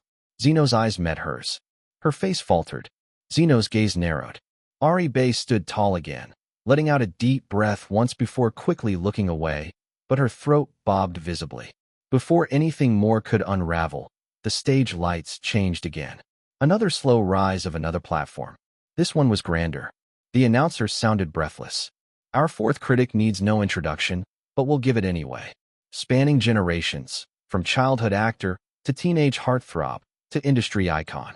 He's held more grand awards than anyone in this room has held scripts. Even in his late 80s, he still takes roles that break barriers. Please welcome Ryo Wong. There was a collective intake of breath. The clapping was from instinct, or perhaps sheer awe. Zeno's eyebrows raised. Sir Wong. Ryo stepped forward slowly with elegance, dressed in a brown suit that looked handcrafted. His silver hair was combed back, and his lips were pressed in a thin line. The last time they saw each other was during The Forsaken. Prince. Zeno had played the lead. Ryo had played the Withering King. Somewhere in the room, Asuka had practically shrunk. He ducked a little, trying not to be seen. Crap, Asuka muttered. Ryo Wong was here? He could still remember how he was lectured at the set of The Forsaken Prince. He was sure it was going to happen again. Zeno felt light, though. He was friends with Ryo Wong after all. As he stood next to the other three, the room had grown hotter. They had already seen 4 of the industry's most formidable names appear before them. So, who could possibly follow after that? They couldn't imagine who it could be. Hyunbin. Risa muttered. But it wouldn't make sense. Ryo Wong should have entered last then. The massive LED screen above the stage lit up again. Golden letters scrolled slowly across the dark screen. Lastly, a man of the making. They held their breaths. Handsome, charismatic, powerful. One of the best producers of artists in the country. Zeno's shoulders tensed. He built careers. He broke records. He predicted hits with near-perfect accuracy. Quiet and excited murmurs filled the space as they speculated who the last person could be. He doesn't just produce stars. He manufactures them. With vision, control, and algorithmic precision. The LED screen flashed white, and then, presenting, the CEO of Dayback Entertainment, Jonas Kim. The stage lights burst alive, flaring white like the heavens had cracked open. From the side of the stage, a tall man emerged, suave in a midnight blue suit. Jonas Kim walked with confidence, his head high, eyes scanning the crowd like they already belonged to him. The Dayback artists in the room gasped. Risa's eyes widened at the sight of their CEO. What was he doing here? He was known for being a handsome CEO, but this was his first time in a variety show, so they were all perplexed. Asuka's brows furrowed as he watched his cousin make his way to the middle of the stage. Dayback? That's Dayback 1. He's more handsome than me, Hiro muttered in disbelief. Zeno stayed silent, jaw clenched. Jonas Kim looked the same as he did during their first encounter, impossibly put together. The same chiseled face, the sharpness of his gaze, and that slight smirk that always reached his eyes. This was only their second meeting. Yet even from afar, something about the man grated at Zeno. The air felt wrong when he stood there. He'll be a stakeholder for this film, the voice from the speakers declared. The stakes are higher than ever. As the 4 judges stood side by side on the massive stage, Gene PD, Bacon PD, Ari Bay, Ryo Wong, and now Jonas Kim, it was clear. This was no ordinary show. This is the dream team. Just then, Zeno's system buzzed. It had been a while since he received a notification, so he expected this one to be grand. It seemed he was right. New objective unlocked. Take the lead role. Benefit. Origin reveal. Dayback means amazing. Chapter 367. Improv. For the next 2 months, the voice boomed again. You will be competing with each other. Everyone stiffened. And of course, the voice added with a mischievous tone, the first challenge starts now. What the heck? Misha muttered under her breath. Another sound resonated. They thought the surprises were over, but the walls behind them shimmered before pulling back like sliding panels. The cast turned their heads, eyes widening. Behind them was a spacious lounge, minimalistic and glowing with white ambient light. The centerpiece was a massive curved television screen mounted on a black wall. Velvet-lined chairs were scattered around the room, and snacks were neatly arranged on a long table. This, the voice explained, is your waiting room. For most challenges, you will gather here, watch the others' performances, and receive feedback. So we were in a box this whole time, Zeno whispered. It's like we're part of a simulation, Suho muttered, standing beside Zeno. Gene PD cleared his throat, capturing everyone's attention once more. Each mission will be scored. Every week, the ones with the lowest scores, whether due to poor performance or lack of growth, will be eliminated. Of course, Ian chuckled. Without any elimination, this won't be considered a survival show. I want it even more now, Billy muttered. He had been in an idle survival program once, but he was cast aside pretty quickly. He wanted to relive everything, but better this time. Misha suddenly raised her hand, her brows furrowed. Jean PD pointed to her with an amused smile. Yes. She cleared her throat before asking loudly. The lead role, is it written as a man or a woman? Jean turned to Bacon, who leaned forward. It doesn't matter, he replied. The script is in our hands. The character is alive, but not yet fully formed. It can be played by anyone. Gender, age, background, it's all a matter of execution. Will you at least reveal the gist of it to us? Sangwon asked. He only smirked. Think about getting the part first, Jean said, eyes twinkling. Then you'll know. Ian stepped forward next. What about the fan vote? Where does that come in? Only at the end, Jean answered smoothly. When the final candidates are revealed, the top actors will be judged by both critics and the public. Until then, it's pure skill. To ensure fairness, Bacon added. You can use this time to capture the hearts of the audience so you can earn their votes. And now, the voiceover returned once again, surprising those inside the room with how loud it was. The first mission will finally be revealed. Ari stepped forward with a small smile. I'm sure you've all stuck to scripts, she started off, scanning the crowd. Zeno's eyes narrowed as he observed her. He was still sure that she was a Rennie's. He was going to wait for the right moment to approach her about it. Ari felt Zeno's gaze, but she brushed it off, feeling her cheeks warm. Up. The first mission, Ari went on, holding back a smirk, is improv. The words were also shown on the LED screen behind them. Groans erupted across the room like thunder. Suho visibly slouched while Risa closed her eyes. You're kidding, Ian said, appearing a little disturbed. He hadn't done it at all. Improv, Asuka whispered. He had learned it through his acting classes, but it had been a while. Improvisational acting wasn't really common among those on the big screen. Ari continued. I'm sure the script is your safety net. However, even when you don't engage in improv acting consistently, we believe that an actor needs to have some ad-lib skills. It is best not to deviate from the script, but adding to it is always appreciated. It makes the character more you. This mission will see who has such characteristics, he ended. Jean PD stepped forward beside her, arms crossed. Group yourselves into 5. You'll be given different prompts. Each team will perform in front of the judges and your peers. The team with the highest score will earn a significant advantage for the next round. Their eyes flickered with curiosity. Advantage. Jean didn't elaborate. He just smiled. Suddenly, the room was alive. People started calling out names, and those who knew each other from past projects huddled close. The camera team was already zooming in to catch the quick scramble of alliances forming. Zeno stood where he was, watching the others with puffed-up cheeks. Sangwon walked up to Shin immediately. We're the oldest here. Let's team up. Shin's eyes went to the side. But I want to team up with Zeno. Sangwon's eyes narrowed. Their group is full already. We don't have a choice. Just do it with me. Shin sighed and nodded in defeat. Meanwhile, the group started to form around Zeno. Well, they had formed a circle before the groupings were called out. Looks like we've got a full house, Misha muttered, arms crossed. We're 6, Risa pointed out, glancing around. Aren't teams supposed to be 5? That's when they all turned to the last person standing near them. Hiro. He was bright-eyed and clueless. He couldn't take a hint for his life. Zeno stared at him. How old are you? 20. Hiro chirped. Oh, Suho said, scratching the back of her neck awkwardly. So you're really young. Yeah, he exclaimed.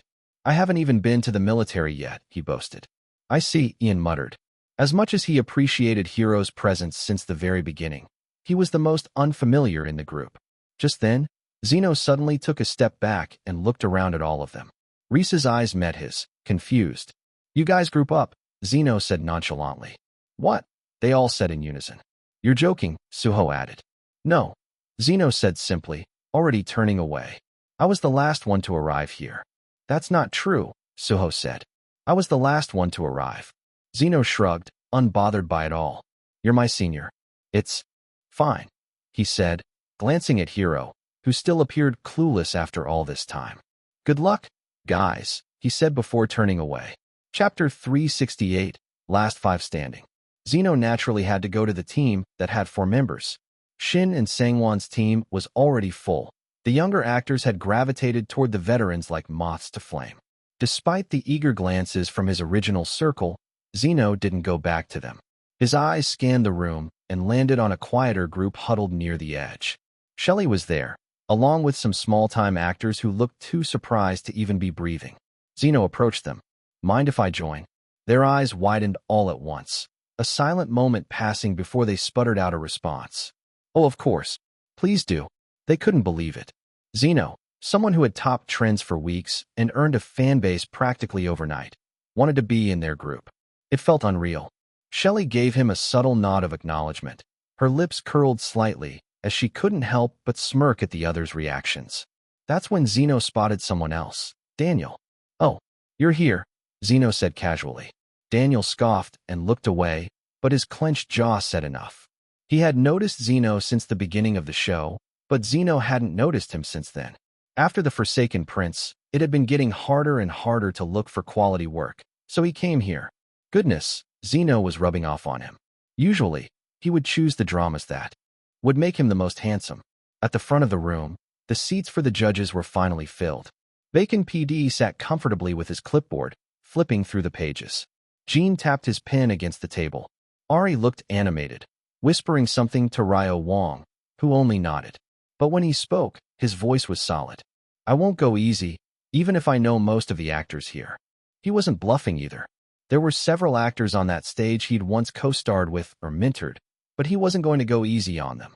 Jean leaned into the mic. So, who wants to go first? Without hesitation, Sangwon raised his hand, smirking as he stood up. Let's set the bar high, shall we? He said. Time to show them the experience of an old actor. Cheers rose from some of the younger ones. Billy, Shin, and Asuka followed behind him along with a rising woman actor. Looking at them like this, one can see that their team was a powerhouse. They stood confidently as they faced the giant screen. Jean gestured. Pick a scenario. 1 to 5. Sangwon exchanged looks with Asuka and Billy. 3. All right, Jean said, typing something on a tablet. Now pick your roles. This time, it was Shin who pointed at the others, assigning roles like a director. You'll be the medic, he told Sangwon. Asuka, you're the commander. The rest of us will be the rookies. The prompt appeared on the screen. Scenario 3, Last Five Standing. A war has broken out. A group of soldiers, 3 rookies, 1 medic, 1 commander, are the last 5 survivors of their battalion. Their mission is to survive until sunrise. Tensions are high, rations are low, and someone is hiding a secret. Prompt twist. The commander chokes in the middle of a line. The team must cover it up and keep going. They took a moment to huddle, speaking in hushed voices before stepping into the center stage. The lights dimmed. The cameras locked on. The rest of the room grew quiet. It began. Asuka stood tall, surveying the imaginary battlefield. Dust settled around them. At least, they pretended it did. Billy wiped an invisible smear of blood from his brow, his breathing ragged. Sangwon knelt beside one of the rookies, checking an imaginary pulse. We've got 5 hours till sunrise, Asuka muttered. We hold the perimeter till then. Sir, Billy said, we're down to 1 ration bar and 3 bullets. We'll make it work, Sangwon said. We have to. They moved well at first, blocking well, working together like true professionals. But then, midway through Asuka's next monologue, the prompt twist hit. He choked. Billy blinked rapidly, then stepped forward. Sir, he barked. Commander, you all right? Sangwon shifted quickly, grabbing Asuka by the shoulder. He's been coughing up smoke since we escaped that explosion, he muttered. You can't breathe well. Can you, sir? Asuka, eyes still slightly wide, nodded slowly and let himself be supported. It was a clever pivot, but the stumble had thrown them. They were solid actors, yes, but their improv lacked momentum. It didn't have the rawness of letting go. They powered through the scene, but somehow, the scenes were already fractured. They finished with a solemn line about survival and sacrifice, and then the lights rose. Silence. Jean clapped first, then Ari. Then the rest followed. But the applause lacked the energy of awe. Jonas Kim clicked his tongue from his seat, disappointed because this team had 2 dayback artists in it. They should have watched the others first. Ryo scribbled something down with what appeared to be a displeased expression. Shin chuckled and muttered something under his breath. We went too soon. Sang-won exhaled deeply, his smirk faltering. Damn, he muttered. We went too soon. Ari cleared her throat and leaned toward her mic. The choice of lines was pretty good. I can see what you were trying to do. There was a polite pause. But, she added, her smile growing stiff. It felt more like a rehearsal than a performance. You were playing it safe. Jean leaned back, arms crossed. It was comedic, I guess. Asuka's little fall got a laugh. But it lacked the emotion we were looking for. Desperation, maybe? The setting was war. The end of the line. You're supposed to make us feel that. Sangwon's jaw tightened. Ryo didn't sugarcoat his thoughts. You should practice more. A sting settled in the room. Sangwon clicked his tongue and looked away, annoyed. Beside him, Billy gave a small, helpless shrug while Shin simply bowed in apology. Asuka was looking at his dad, but the older man decided not to comment on this particular scene. Somehow, that made Asuka feel even worse. Their performance wasn't bad, nor was it exceptional. It was passable to the point that they couldn't even get any criticism from all of the judges. So, that's how it goes, Jean said into the microphone. I hope the other teams have a better understanding of what to do now. With that, he turned around in his chair and scanned the rest of the room. Now, who wants to go next? Some actors avoided eye contact.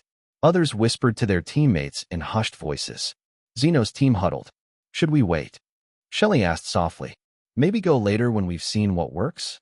I agree, said Jawon, that guy in the ramen ad that Hiro mentioned. It's better to learn from their mistakes, right? Daniel nodded. He couldn't agree more. Going last was definitely the best way to go.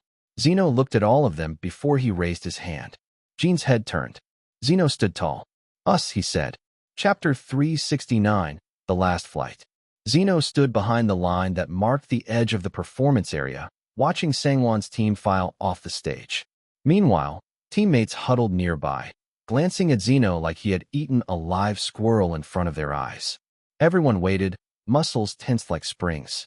Normally, a team with as little experience as theirs would bide their time, pick apart the mistakes of the veterans, and come in last. But Zeno knew they all expected that. It was too obvious. Every other group had heavyweights, seasoned actors, idols turned stars, men and women with years of credits. Their mistakes would be scrutinized, their shortcomings amplified because they were the benchmarks everyone measured against. Going next was the best way to go, especially since the expectations had been recalibrated due to the lackluster performance from Sangwon's team. Introduce yourselves, please, Jean PD said. First was Jawon, who gave a sheepish smile. I've been acting in commercials since I was a kid, he said. My first one was for milk. Then a bathtub ad, and a recent ramen commercial. I take extra roles mostly.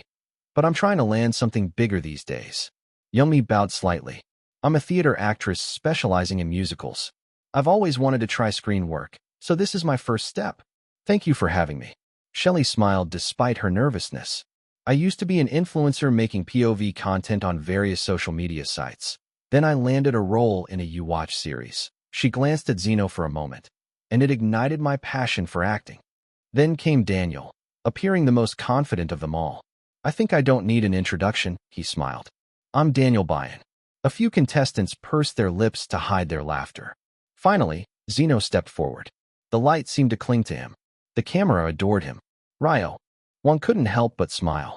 Zeno had once looked better in person than on screen, but now the camera loved him as much as the fans did. Jonas Kim leaned back, a smirk tugging at his lips. He'd monitored Zeno's metrics, but this was the first time seeing him live. Let's see, he murmured. Ari grabbed the mic and asked a question. Has anyone here ever done improv before? All hands shot up. Jawon, Youngmi, Shelley, Daniel, except Zeno. Zeno shook his head.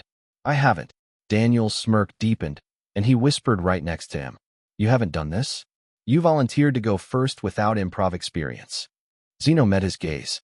Yup. Billy whispered to Sangwon. He's going to tank it. Shin grinned. You clearly don't know Zeno all too well. All right then, Ari muttered. Please step back to the performance area. They took their mark center stage. The cameras panned. Choose a number, Ryo said. 1. Daniel said without a second of hesitation. Although he wasn't asked the reason, he still elaborated, wanting to hog more screen time. I've always wanted to be number 1. And let's be honest, in this team, I am number 1. There was a scattered scoff from behind the cameras. Some laughter from the back. Daniel thrived in it, though, so it didn't matter to him.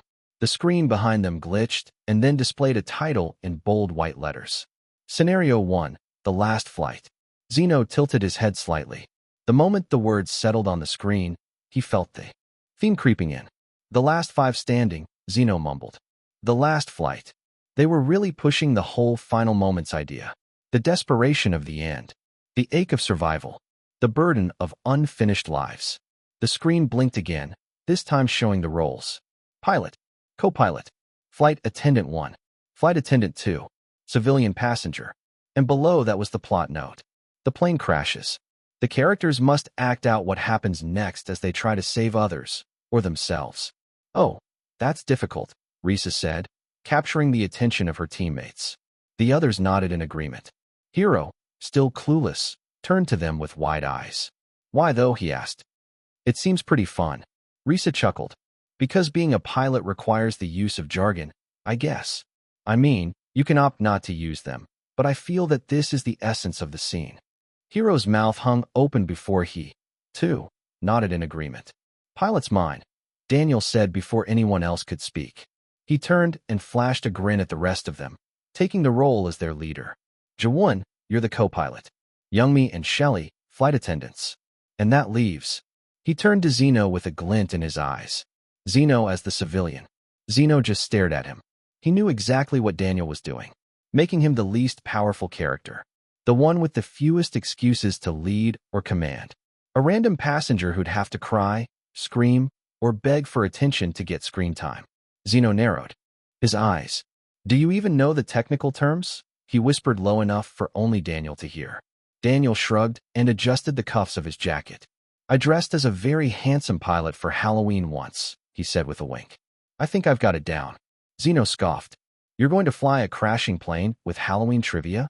It's improv, Daniel muttered, clicking his tongue. It's not like the judges know the controls either. Just do your part, will you? Zeno clenched his jaw before shaking his head. He turned slightly away, biting down the urge to snap back. Because Daniel didn't know. He didn't know Zeno had been a pilot in one of his lives. Mission number 16. Manila, Philippines. Save Flight 5J301. That was one hell of a mission for him because he transported into his host's body in the middle of a flight school demonstration. Imagine the fright of his instructor. Once he was assigned this specific flight, he made sure that every part of the plane was at its best. But even then, the external conditions led him to call Mayday and forced to save the lives of more than 100. Actors, take your places, the voice called from the tech booth. Zeno sighed and stepped into position. Well, this was improv, so he could just make a new scenario that would throw everything into chaos. Chapter 370, Pilot. They finally started. As expected, Daniel immediately made himself the center of the scene. He strode into the middle of the stage, one hand on an imaginary headset, the other gripping an invisible steering column. His voice boomed across the auditorium. Mayday! Mayday! He shouted, ducking slightly as if turbulence had rocked the plane. We've lost engine 1. Jaewon, seated to his right in the co-pilot's position, responded with a startled yelp, but quickly recovered. Copy that, Captain. Trying to stabilize now. Alert the crew, Daniel ordered, waving a hand dramatically. He didn't even look at Jaewon. Jaewon stared at him for a second before nodding. Shelly, we have a situation. Then, he sighed, alarming Shelly. This might get bumpy. Shelly turned to Youngmi. Brace protocol? She asked, gripping the back of an imaginary seat. Youngmi, playing the second flight attendant, stepped forward, her eyes showing a little panic but still composed. Passengers, please remain calm and fasten your seatbelts. We're experiencing some turbulence. Behind all of them, Zeno was still. He sat quietly, his hands on his lap, eyes steady. He wasn't trembling or panicking or delivering any lines. He was simply watching. His head turned slightly to the side, like he was observing the clouds beyond the invisible window, and even though it was nothing more than air between his gaze and the studio wall, he seemed lost in something. What's he doing? Billy muttered to himself. Is he frozen? Oscar added. But Ryo, watching from the sides, only narrowed his eyes. Daniel had improved. Ryo could admit that. There was more control in his pacing now and less overacting. But even with the added polish, Daniel still had that same self-absorption in scenes, like being handsome was the point, and everything else was just a prop to his spotlight. Still, Ryo couldn't take his eyes off Zeno. They're not that bad. Gene PD chuckled. Their team's good, Ian said, and Risa nodded in agreement. Well, they might have been a little biased. They just loved Zeno a lot. Sang-won pursed his lips, arms folded. It's too early to tell. Misha narrowed her eyes. Zeno hadn't spoken a word yet. Back on stage, the scene continued in chaos. Jaewon was pantomiming pressing switches, muttering, stabilizers, failed. Altitude dropping. We're over the sea. Shelley's voice pitched higher. The passengers are panicking. We need instructions. Youngmi staggered and cried out. Please, sir. Sit down and duck. This is for the safety of all. The tension was climbing. And still, Zeno did nothing.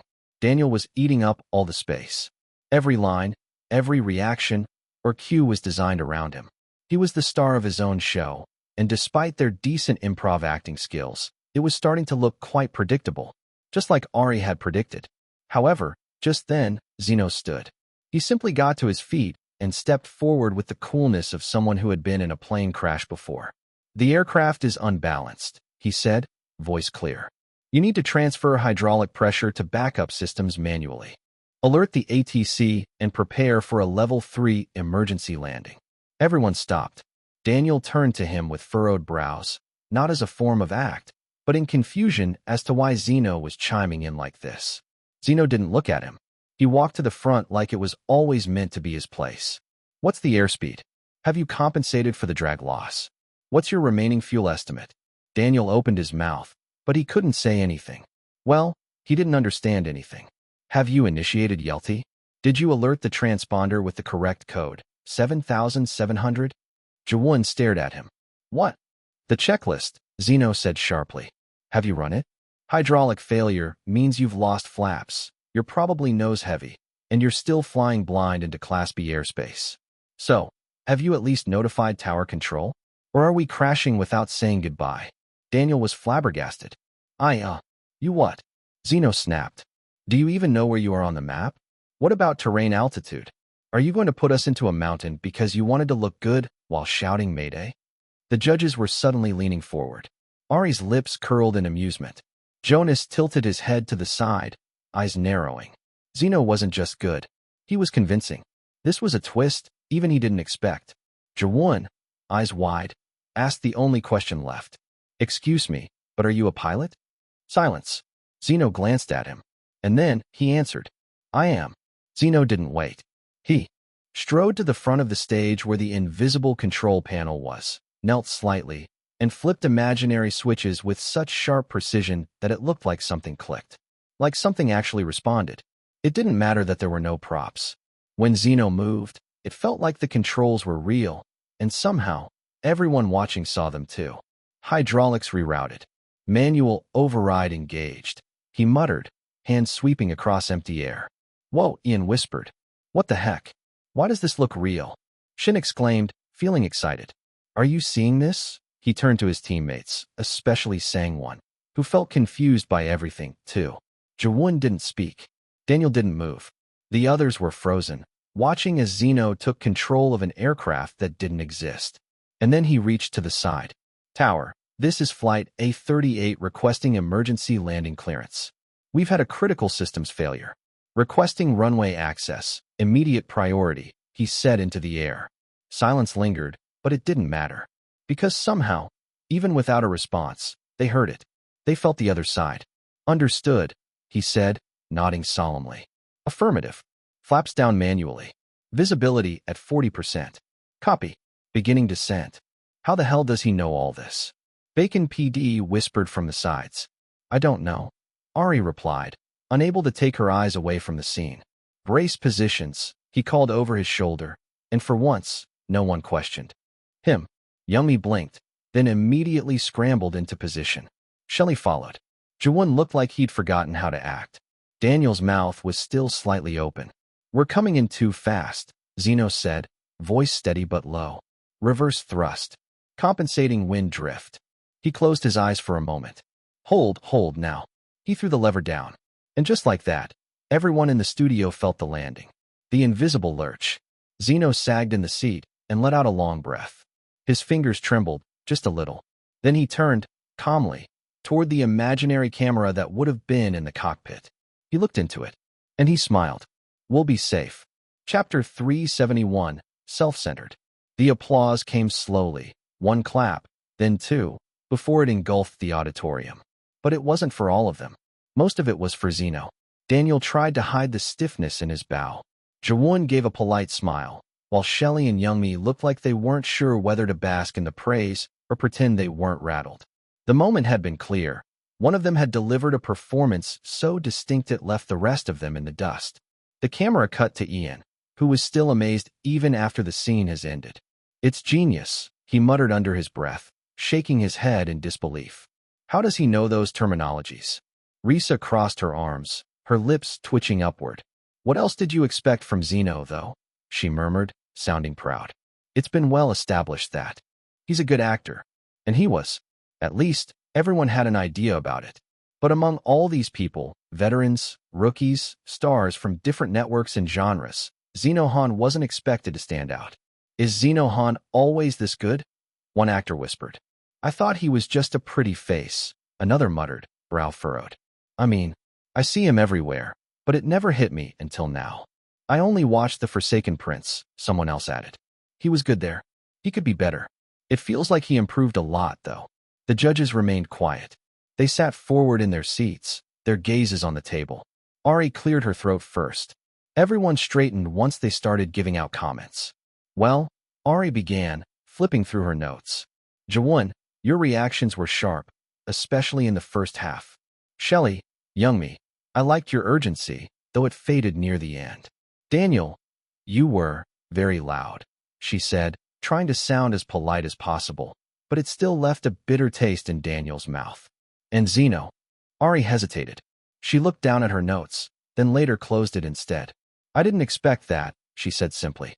"That was impressive." There was a pause. "How do you know so much about planes?" Zeno stood calmly, one hand folded over the other in front of him. "I like planes," he answered softly. A few people chuckled, but Ari just raised a brow, amused. "Well, that's a good hobby." And then, Ryo Wong grabbed his microphone, his reaction. Shown on screen. It was subtle. Almost no one noticed it, until he smiled. It was just a small quirk of his lips. Still, it was enough to draw gasps across the room. "I quite like the twist," Ryo said, nodding once. "It felt controlled. And you took authority well." Zeno gave a small bow, but Ryo lifted a hand. "However," he continued, "you didn't feel much like a team." Zeno's lashes lowered just slightly. "You were in control," Ryo said, "but the others weren't with you. They were beside you. There's a difference." Then Jonas Kim uncrossed his arms and leaned forward, looking Zeno straight in the eye. "This was a scene for everybody to shine," he began slowly. "But it seemed like you were all fighting for attention." Zeno didn't flinch, but his eyes, only for a split second, narrowed. Mr. Kim smirked. "Well, I guess a superstar would want to do that, right?" A few people in the crowd let out awkward chuckles. "Anyway," Jonas muttered, leaning back again. "That's it. I've given your team a score." With that, their turn ended, definitely having gone better than that of Sangwon's team, who had now become silent. They walked back to their seats and Zeno's teammates gave him thumbs up once they were seated. He gave them a nonchalant version of it in return. He exhaled as the next team made their way to the stage. Mr. Kim didn't quite like him. Huh? It wasn't a question. It was just the confirmation of something he already knew. Zeno wasn't the type to take things personally. Still, the way Jonas Kim said it, like Zeno had intentionally hogged the spotlight, itched somewhere beneath his skin. Technically, it was Daniel who started hogging the attention. Daniel had jumped in too early, trying to dominate the scene. Zeno only reacted the way anyone else would. He took the reins and stabilized it. But of course, he was the one who stood out. That made it easy to blame him. He shrugged to himself. It didn't matter. The first mission was done, and as far as he was concerned, he'd done a good job. He tilted his head, eyes on the ceiling for a second. The show went on. 2 more groups took the stage. The theme remained the same, the last, but the interpretations were wildly different. The first was the last meal, a dark, chilling scene about prisoners on death row having their final supper. The second group did the last human, an alien invasion set in a futuristic bunker. The visuals were stark, and the acting was fast-paced. But what truly sold the performance was Phoenix. Zeno watched him. Phoenix was smooth and practiced, appearing like he already knew the prompt beforehand. Phoenix has done a lot of improv before landing his first major role, right? Shelley whispered to Youngmi, and Zeno caught it. Youngmi's eyes slightly widened. No wonder he's so good at it. Phoenix bowed at the end with confidence before heading back to his seat. And then came the last group. Most contestants had already created a name for them, the Untouchables. They walked to the center of the stage not in a particularly special manner, but their auras spoke for themselves. They weren't necessarily the most legendary, but they were the stars of now, the ones the public watched, the ones brands chased. Aside from Zeno and Phoenix, they had the most balanced careers in the lineup. Well, almost. Hero shuffled in last, looking slightly confused. That shouldn't come off as a surprise anymore, really. He has been clueless since the very start of the mission, singing praises for everyone who had come up on stage. Zeno tilted his head as they chose their prompt. They picked the last remaining by default. The Last Day on Earth. Chapter 372. Immunity. The Last Day on Earth. If that wasn't a jab at him, Zeno didn't know what was. He sat at the edge of his seat, one arm slung over the backrest, his other hand tapping idly against his knee. The words echoed in his head like a bad omen. One day, he would have his last day on Earth. But then again, so would everybody else. How would the readers feel once that day actually came for him? He shrugged inwardly. They'll live. The prompt was that it was a family's last day on Earth because the planet is literally disintegrating. They travel across the world to what they heard was the safe place. And this scene must show their journey. The lights dimmed, and they finally began. Risa and Ian took center stage as the elderly parents, and they not only showed it through their emotions, but through their movements. They appeared slow. The moment the spotlight hit Risa's face, her eyes welled up like she'd been crying for years. Ian held her hand tightly, the veins on his neck straining as he stared out into the abyss. Their children, the other 3 actors, stood quietly at the side. Suho, tense and breathless, dragged his body closer to them, appearing injured. Misha followed, her voice hoarse as she muttered something about the coastal route. The youngest child was Hiro. Zeno's gaze went to him last, and he noticed how his steps were smaller, shoulders rounded. It was clear no one expected much from him. In the roster of superstars, he was still relatively new, with little to no exceptional works. And yet, Zeno noted how his acting was just as convincing as the rest of them. "Mom," Hiro said, "I don't think we're going to make it." The audience stirred while Zeno's eyebrows raised in surprise. Huh. His voice modulation was pretty nice. The emotion spread like fire. Risa reached for him, fingers brushing his cheek. "Son, don't say that," she whispered, breath hitching. "We can still hope. We've been traveling for days." "We keep walking," Suho interrupted gently, sounding mature yet young at the same time. "We walked even when the bridge collapsed. Even when the signs disappeared. There's no one left." Misha sobbed softly while Hiro turned away. Ian stepped forward slowly, his face strangely appearing. "Pale. We can try calling again. We saw the signal towers, right?" "There are no towers left," Hiro said. "They fell this morning. There's no signal anymore. There's really no one else." Silence. Just silence. It crept across the room, into the corners of the sound stage. "Then it's just us," Risa said, quiet as a prayer. Hiro nodded, his face crumpling. "Yeah, just us." Zeno felt the most engaged in this particular scenario. So, when the actors were good, they were truly able to share the emotion with the audience and let them feel it themselves. Misha folded the map slowly, her hands shaking. "We're not going to make it to the Southern Valley." "I know," Suho murmured. Ian pulled them all close. His voice trembled as he spoke. "Then let's stay. Right here. Together." They all nodded, barely holding it together. Risa looked around the room one last time. She whispered, "It's not a bad place for the world to end." The last statement, too, hit them like a punch in the gut. Zeno leaned back slowly, a small smirk appearing on his lips. He hummed under his breath, quiet and thoughtful. They were all really good. However, what he gathered from this scene was that if there was one person he needed to watch for, it was definitely Hero. Well, Gene PD started off, leaning forward with a slow nod. There's no denying it. That was the most cohesive performance we've seen tonight. Bacon PD affirmed, his lips pursed in admiration. Your chemistry was natural, the blocking was clever, and the emotional arc hit just the right notes. Truly well-balanced. Even Mr. Kim tilted his head in approval. It's a pleasant surprise, he added. I quite like it. Besides Zeno, Daniel scoffed under his breath. It's unfair, he muttered, loud enough for Zeno to hear. Zeno turned his head lazily, raising a brow. Daniel caught the look and smirked, wry and full of bitterness. You must regret leaving that team, huh? Zeno didn't hesitate as he answered. No. It was that simple, catching Daniel off guard. Daniel's smirk faltered. Seriously? What's the use of regretting? Zeno said, glancing back to the stage. When everything is already done and happenings cannot be reversed. Humans regret a lot of things, not knowing they're going to face more regrets by wasting more time regretting. Daniel stared at him, incredulous. Okay, Confucius.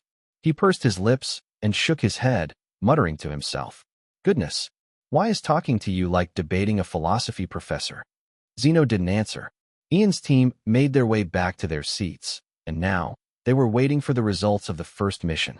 All right, Gene PD said brightly. The scores have been tallied. Phoenix crossed his arms with narrowed eyes, feeling like he deserved to win. Well, a lot of them were hoping to win. Zeno, on the other hand, had no expectations at all. And the winner of tonight's mission is the last day on Earth. Applause erupted. Zeno clapped. Too cool and polite, but with none of the tension in his shoulders that gripped the others. Daniel scoffed again. Figures. Phoenix clicked his tongue and whispered, of course it's the team with the sad family drama. People eat that up. Zeno turned and watched as their group huddled together. Well, they appeared happy. He then shrugged. They deserved it. Bacon PD added this time. The prize for winning the preliminaries is immunity. Another wave of applause filled the room, but the mood shifted in an instant. Because, he continued, before we officially begin the main show, 2 artists will be leaving us. What? Daniel straightened. Wait now. This is just the preliminaries, Gene PD chuckled. This very day, 2 of you will be leaving. He paused, creating more tension.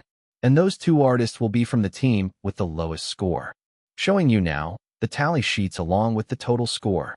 Numbers appeared on the screen along with their names and the scenarios they've acted out. After what felt like an eternity, the numbers finally stilled, and Zeno's eyes zeroed in on the total scores at the very bottom. Welp, they had the lowest score.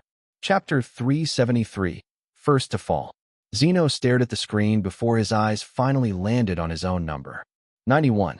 Among these actors, Phoenix gained 90 points. And just 2 points below him was Hero at 88.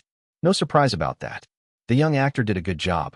Each actor was scored from 1 to 100, and the highest score among all of them was Reese's, with 92 points. His brows rose faintly. Risa definitely did the best out of everyone. She managed to show tears in their scene in such a short amount OG time. Ian had the same score as Zeno, while Suho had the same score as Hero. Their team's total score was only 2 points below Sangwon's team, which came second to last. 2 points. Sangwon's group had scored consistently mid-tier. No standouts, but no major slips either. The range hovered around 75 to 80. Zeno's team, on the other hand, had peaks and canyons. He was in the 90s, but most of his teammates were from the high 60s to the low 70s. Daniel had the lowest score at 66, which honestly fit him because he was a devil in his own light. Now the room was quiet. Gene PD clapped once. Well then, let me explain how the rest of this will go. Team Last Flight will engage in a new challenge, and the 2 with the lowest individual scores will be going home. The room broke into soft muttering. Why not just remove the lowest scorers now? Risa muttered under her breath, not wanting Zeno to be subjected to elimination so soon. Wouldn't that be fairer? This is messed up, Ian added. Zeno remained silent. And yet, Gene PD continued to smile. We understand your concerns. But life doesn't work in straight lines, does it? Sometimes you get one more chance than others. Sometimes you don't. Phoenix laughed, unable to hide his joy that Zeno might go home. Zeno caught the spark in his eyes. He definitely thought Zeno would be one of the two. It seemed Phoenix still held a grudge after Zeno beat him at GOG. Bacon PD stepped up. For the next challenge, there will be no improvisation. That startled some. You will be given a script. A full one. Each line, word for word. And we will be grading you for accuracy. This is a mission that is the complete opposite of what you have done. Gasps broke out across the room. You will all start with 100 points. And every time you mess up, even a single word, points will be deducted. The two lowest scoring individuals will be eliminated. Daniel paled, unable to say something snarky. Zeno heard Shelley hiss under her breath. I'm screwed. But that's not all, Bacon PD added. You're all getting the same script. Same lines. Same scenario. That way, it's completely fair, on paper. Gene PD chuckled darkly. However, in life, timing is everything. The contestants looked at each other. What do you mean? Youngmi asked softly. Gene pointed at her with a grin. I'm glad you asked. You see, the first person to perform will have the least amount of time to memorize the script. No way. That's not fair. Zeno tilted his head. Now it made sense. Why did they make them do improv first?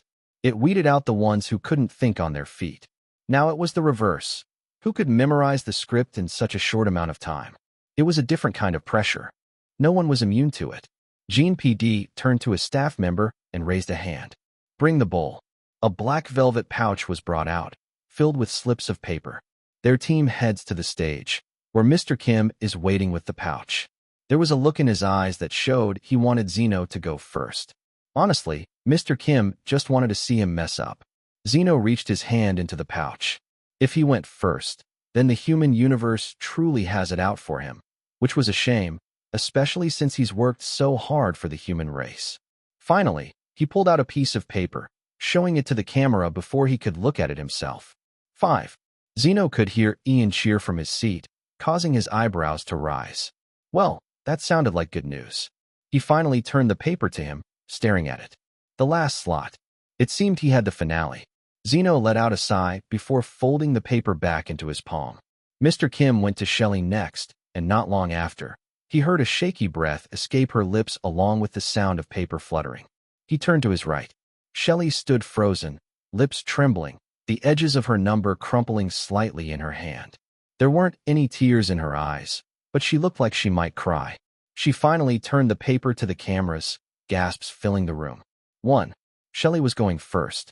Zeno swore he saw a tear escape the corner of her eyes just as Mr. Kim moved on. Zeno focused his gaze on the front. It wasn't his problem. It really wasn't. He didn't know her that well. They had worked together before, but they didn't engage in conversations outside of it. However, Zeno knew that her self-esteem was pretty low during their filming. It seemed she was more confident now, though. However, looking at her at this moment, Zeno was reminded of the times she struggled during Stars in My Ordinary Sky. Well, she was going to have merely 10 minutes to memorize a full script, and since she was a normal human, the nervousness was understandable. Zeno looked at her again. Then he sighed. Hey, he said. She stared up at him, startled. Zeno held up his paper. Switch with me. Her eyes widened. What? He didn't repeat himself. Zeno took her hand gently, pried the crumpled number 1 from her fingers, and pressed the 5 into her palm. Her mouth opened like she wanted to protest or cry. But Zeno had already turned away. Let's get this over with, he muttered. Chapter 374, Given Up. Is he insane? Suho asked the moment they were led into the viewing room. The room was dim, save for the large screen up front showing a live feed from the auditorium where the next challenge was set to begin. The contestants had been herded into the observation chamber, just a distant seat as witnesses to the train wreck or triumph about to unfold. Some of them were already munching on chips or tearing open packets of dried squid that were perched on the side just for them. Still, their eyes didn't waver from the screen. They were locked on the remaining 5 actors in the auditorium, each now holding the full script for the round. It had been revealed to the viewing room, too. As it popped up on the digital display in front of them, Ian let out a sound that was half scoff, half breathless laugh. This is impossible, he muttered, squinting at the text. It wasn't just long, it was dense. A full page of uninterrupted text. Heavy lines. Paragraphs that blurred together. Technically, it was a dialogue between an artist and their manager, but it didn't feel like one. It was long-winded and layered. And worst of all, most of the lines fell to the artist. I don't think it's a dialogue, Ian added numbly. It's a monologue pretending to be a conversation. Zeno had 10 minutes to memorize this. How could he do this? Misha said, sitting forward, legs bouncing. How could anyone do this? Suho added, shaking his head. On the couch, Risa was jittery from the 2 cups of coffee she had downed earlier. Her knee bounced furiously, fingers picking at the edge of her cup. He can't go home, she muttered under her breath. Next to her, Misha echoed the exact same thing at the exact same time. They turned to each other, wide-eyed. Oh, Shin said, flopping onto the seat in front of them with a grin, joining their team. Zeno's charm is really off the charts. He really got you, too, Misha. Misha's eyes widened. What are you talking about? She exclaimed, cheeks immediately. Coloring. You've got that look, Shin teased. I don't have any look. Shin just raised his brows. Then, voice softening, he added, but hey, let's trust Zeno. Risa raised a brow. Trust him. Zeno's a great actor. I would argue he's even a genius, Shin answered. Asuka, who had been quietly sipping on soda near the back, finally chimed in. No matter how much he's a genius, he said plainly, it's not humanly possible. I mean, 30 minutes would have already been hard. But 10. He held up his fingers. 10 minutes for that much text? That's alien-level stuff. Why are you chiming in again? Risa asked, side-eyeing him. Asuka's lips pursed. I just wanted to give my 2 cents about it. Zeno can do it, she muttered, wanting to believe in it. He looked like he might argue, but decided better and leaned back into his seat instead. Meanwhile, Hiro sat on the floor in front of the digital script in one of the screens, lips moving as he tried to repeat the lines under his breath.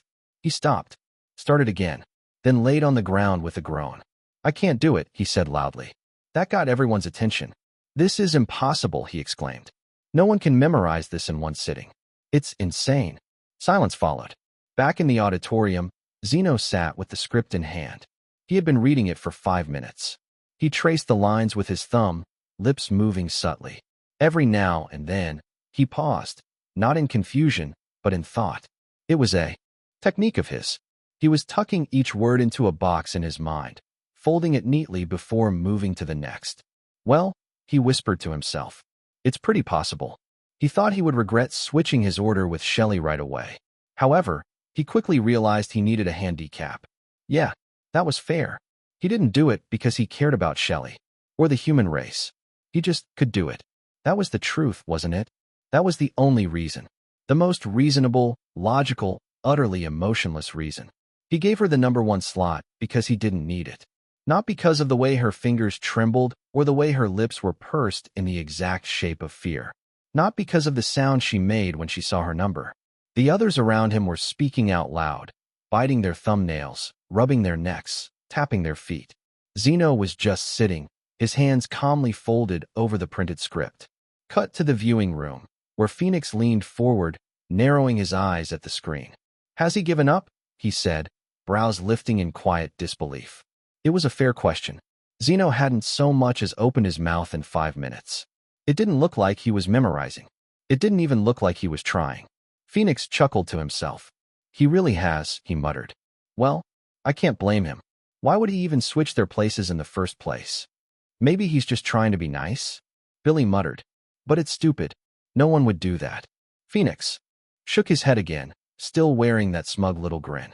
It's his fault, he muttered, leaning back. If he got eliminated, then it was on him. A sound rang through the auditorium. The timer for the 10 minutes was over, which only meant one thing. A staff member approached Zeno and held out a hand. He didn't hesitate. He handed over his script without protest. The camera zoomed in on it, now clutched in the staff member's arms, proof that he couldn't read it anymore. Everyone else could keep practicing, but not him. He stood. He walked to the center of the stage with a soft sigh. Well, going first always had a great benefit. You finish first, too. Meanwhile, in the viewing room, everyone watched. Chapter 375, Every Word. The camera panned, and just as Zeno arrived on the stage. It appears you gave your number to Shelley. Jean PD said lightly. So now, you're first. Shelley's head jerked up from the mention of her name. Guilt plastered all over her face. She had been watching Zeno the entire time, unable to concentrate much because she felt bad. Zeno turned slightly in her direction. It's all right, he answered. A small, crooked smile pulled at his lips. I want to rest after this. A few people in the viewing room snorted, finding him funny yet cocky at the same time. Phoenix just scoffed in disbelief, but didn't say a word this time. Back on stage, Zeno's delivery had made Shelley bow her head, this time in something closer to relief. Her heart still felt tight, but the guilt didn't strangle her quite as hard anymore. Mr. Kim clicked his tongue once, leaning forward just a little in his seat. The light bounced off his pupils as he looked directly at Zeno. Are you not taking this seriously? He asked. The comedic bubble popped like a pin in a balloon. Even in the viewing room, the laughter died off immediately. Zeno hadn't expected that tone. At least, not this early. Watch me go first, Zeno said, and you'll see if I'm being serious or not. Mr. Kim raised a brow, caught off guard. His lips twitched, but instead of frowning, he gave the smallest of smiles. Go ahead, then. The stage lights warmed Zeno's skin as he took his place in the center. His feet spread shoulder-width apart, shoulders relaxed. He closed his eyes. A second passed. In that small moment of silence, Zeno thought about the scene. An artist and their manager, one trying to pull the other back from walking away. He tried to understand as much as possible. The scene insinuated that if you chose this path, you better be ready to take the heat. That fame was the price, and if it got too hot, you should have never walked on stage in the first place. He'd been surrounded by enough artists to realize it wasn't that simple. And in this place, filled with such artists, he was sure more than a few of them felt like giving up sometimes. If he could say something that spoke for them, he would do a good job at this scene. His eyes opened. The room dimmed slightly, though no one had touched the lights. White aura activated. A soft glow surrounded Zeno the moment he stepped fully into position. A faint shimmer hovered around his silhouette. Jean PD's brows furrowed. Whoa, he muttered, squinting. Why does it look like he has a spotlight? Bacon PD finished from beside him, eyes narrowed. But neither got the chance to analyze it further. Because Zeno began. The camera panned slowly as Ari, seated to the side, lifted her head. She was playing the role of the manager. Her lines were simple. She didn't need to do much. The focus was already squarely on him. Zeno's voice came out soft. I want to act. His gaze dropped to the floor, hands slack at his sides. Is that so wrong? He asked. I never knew. He exhaled. I never knew that being allowed in the spotlight meant handing over everything else. He took a shaky step forward. The lights seemed to follow him. Or maybe it was just how everyone was watching him. Only him. You get criticized for everything. He continued, breath hitching. For how you eat. For how you look. What you wear. What you like. How you walk. His voice cracked just barely. Who you love. Ari didn't respond immediately. Her script said to wait 3 seconds before delivering the line. But even then, the pause came too soon. She steadied herself and said softly, You knew this would happen. And Zeno, he lifted his head slowly. Yeah, he said. I did. His chest rose with emotion he hadn't planned to feel. But does that make what I feel invalid? He stepped closer. Can I look back at it and say, I didn't think it would be this hard? Can I admit I was naive? He laughed quietly, bitterly, eyes distant. They say we sell fantasies. That we live in this perfect world, all glitz and light and fan letters and glamour. But the truth is, he paused, and in that moment, his pittiness went through the roof. Lament's embrace activated. His voice deepened in soul. The aura softened to a dim white, but it carried an ache. The truth is, we sell fantasies because no one wants to see the reality. He didn't move. They want to believe we're always happy, always shining. But we act even when we're off stage. He swallowed. We act like the hate doesn't reach us, that we're grateful for every invasion of privacy. We smile when they twist our words, laugh when they joke about us being puppets, stay quiet when we're stripped down to trending hashtags and blurry headlines. His voice grew heavier with each sentence, like the words had waited years to be spoken. And somewhere along the way, we start to believe it too. He looked up at Ari again, but saw past her. That maybe the only thing we're good at anymore is pretending we're okay. Do you know what it's like to smile so much your face hurts? Not from joy, but from the pressure to convince the world that nothing's wrong? To be told you're lucky, that you're living the dream, while silently bargaining with your own reflection just to survive one more day of being someone you're not. I lie better now, not in roles, but in real life, where the script is unspoken and the stakes are your sanity. There's no rehearsal for waking up every morning wondering who they'll want you to be today, or if you'll be allowed to be anyone at all. Then he said, voice so soft that everybody leaned in. I still want to act, but if I could go back, I'd want someone to tell me that the spotlight doesn't make you shine. It burns you from the inside out, and some of us never learn how to cool down. Everyone watching in the viewing room sat still, eyes glued to the screen. Not one dared to speak, not even to whisper. No one looked at the script anymore despite vowing to keep track of its accuracy. They had forgotten it because of Zeno's delivery, until Hero's voice broke through the quiet. He got every word right. Chapter 376, Eliminated. The silence in the backstage hallway was strange. They were all confused. A staff member stared at the script evaluation board, then stared back at Zeno's retreating figure. Did none of us tick anything off? They whispered, looking around for someone to explain. Not even one wrong verb. Another muttered, rifling through their clipboard with panic. Not a single preposition, someone else asked, horrified. Gene PD sat frozen, jaw tight as he stared at the untouched error chart. Did someone leak it? Gene asked no one in particular. I made sure no one else had it, he whispered to himself. Not even the judges, except for Bacon PD, knew of the concept of the show right before this day. He wanted to keep it down as much as possible to increase the suspense. Then how? Gene muttered, watching Zeno with suspicious eyes as he settled back in his seat. In the viewing room, Hero was just beginning to regret every decision he'd ever made in life. I swear he got every word, Hero shouted, fending off the entire cast. Even the pauses were accurate. He did this one thing where he stopped right before spotlight. It made it so much sadder. I couldn't move. Are you sure? Ian narrowed his eyes. Yes, I promise. I wanted to tell you guys earlier, but I was too into it. Everyone stared at the screen again in silence. They didn't want to believe it. They couldn't believe it. The scores wouldn't be released until the end, but what even was the point now? Maybe he's a robot, someone whispered. An android. A very sad android. Meanwhile, back in the auditorium, the rest of the contestants had tried to rehearse during Zeno's turn, but ended up doing nothing but watching in disbelief. Shelley stood frozen near the curtain, her fingers trembling on her sides. Her mouth was dry. She couldn't even remember the first line anymore. Jawon was up next, and again, he was in the same predicament. He found himself stumbling over and over again, forgoing the emotion just so he wouldn't have to forget the words. Zeno sat on the seat in front of Shelley and sighed. She snapped out of her daze and turned to him with wide eyes. Don't let the swap go to waste, he said casually. Shelley pursed her lips, guilt rising again. I didn't mean to. It's all right. He cut her off before she could spiral. Like I said, I wanted to go first anyway. Now I can rest. She looked down, fidgeting with her sleeve. But it threw off your prep time. And you still did. All that. Zeno smirked. I didn't need prep time. Shelley gave a weak chuckle. I wish I could do that too.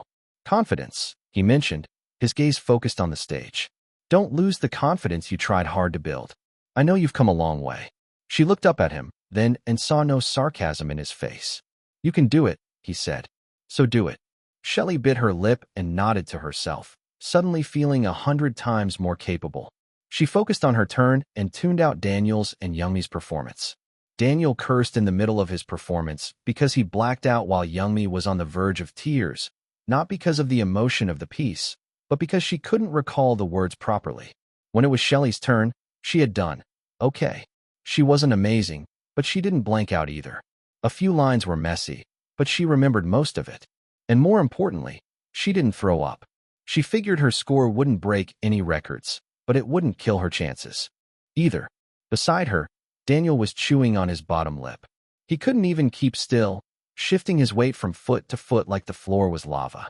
He had gone third. Unfortunately, Zeno's decision to ascend to some kind of godlike level during his turn did not help Daniel's nerves. I messed up, he muttered under his breath. They all turned their heads toward the monitor, where the screen began to reveal the score graphics. A glowing Zeno appeared first, his photo sliding in from the corner. The music intensified. A digital timer counted down from 3, 2, 1. Score, 99. Daniel choked on his spit. Only one wrong. Ian said from the viewing room, eyes bulging. Hero just sat back with his arms crossed. I told you. I don't even know the single word he got wrong.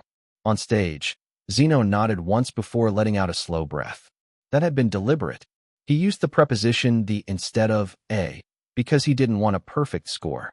Even the staff couldn't tick it off during the first run and only pointed it out when they replayed it. That score's impossible, Jean whispered. No, Bacon said with an amused smile. It's not. Just improbable. You were the only one who had the script. And I still am. So, I can assure you there weren't any leaks. They both turned their heads towards Zeno, who had stepped back in line, hands behind his back. Then, did that mean that Zeno just had a really good memory? Before they could ponder more about it, the second reveal came. Shelley, score, 75. She breathed a soft sigh of relief. She ended up in second place. That much of a gap between her and Zeno, though? Daniel felt his lungs physically collapse. It was between him, Jaewon, and Youngmi now. Two would have to leave, and he didn't want it to be him. He hadn't felt religious in years, but here he was, internally bargaining with every divine being he could name. Please, he whispered, just let me stay. I'll be nicer to people. I'll recycle more. I'll actually call my mom. The screen lit up. Daniel's face popped up. Score, 66. That number again. He really must have something to do with the devil. Daniel let out a sharp breath, feeling relieved. Jaewon and Youngmi's names were shown next, but the word eliminated appeared in harsh red letters beside their profiles. Chapter 377, Confrontation. They're definitely going to play sad music now. Zeno had predicted it, and he was sure it would inevitably happen on the airing date. The melancholic piano melody that had accompanied every tear-streaked elimination in reality show history was the cherry on top. To milk the emotionality of the scene, the staff even asked for the eliminated contestants' insights on their elimination. Jaewon couldn't hold back his tears because of his loss. Youngmi, on the other hand, smiled politely as she adjusted her mic. This experience, Youngmi began, was really valuable for me. I mean, I'm not a trained actress. I love singing more than anything, and acting just became something I picked up along the way. I'm still starting out, so standing with everyone, that already felt really good. She turned to the camera a bit more. It means someone out there thinks I have potential, and I think that's enough for now. That's something I can take with me. Jean PD, arms folded, gave a small nod. It was a good, clean soundbite. The editors were going to love it. Last question, he said. For fun. If you could root for someone now, who would it be? Youngmi didn't hesitate as she grinned. Oh, that's easy. I'm a really big fan of the Forsaken Prince franchise. Like, a huge fan. And seeing it get played by Zeno was amazing. He brought something new to it. I'm excited for the movie because I know Bacon PD wouldn't settle for anything less than perfect. She turned to the Zeno, cupped her hands, and yelled, Go Zeno! Zen bowed a perfect 90 degrees as she passed him. He didn't expect to shout out, but it felt strangely fine. Then, the eliminated pair was led backstage while the rest were ushered back into the observation room. Daniel looked like someone who had survived a mild natural disaster. Shelley, on the other hand, was positively glowing. She held her script close to her chest like it was a trophy. The others in the viewing room couldn't wait for their arrival because they wanted to ask Zeno how he had done it. Does he take any supplements for his memory? Suho asked out loud. I should ask. Him. Seriously, how did he do that? Hero asked in disbelief, still amazed. As the buzz continued, Phoenix stood with a soft sigh. What he showed is the minimum of what it takes to be an actor, he answered. The room fell silent. The minimum? Ian pursed his lips before shaking his head, arms crossed.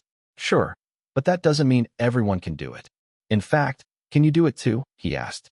Ian was usually a ray of sunshine, but he didn't play when it came to Zeno. Phoenix didn't hesitate. Yes.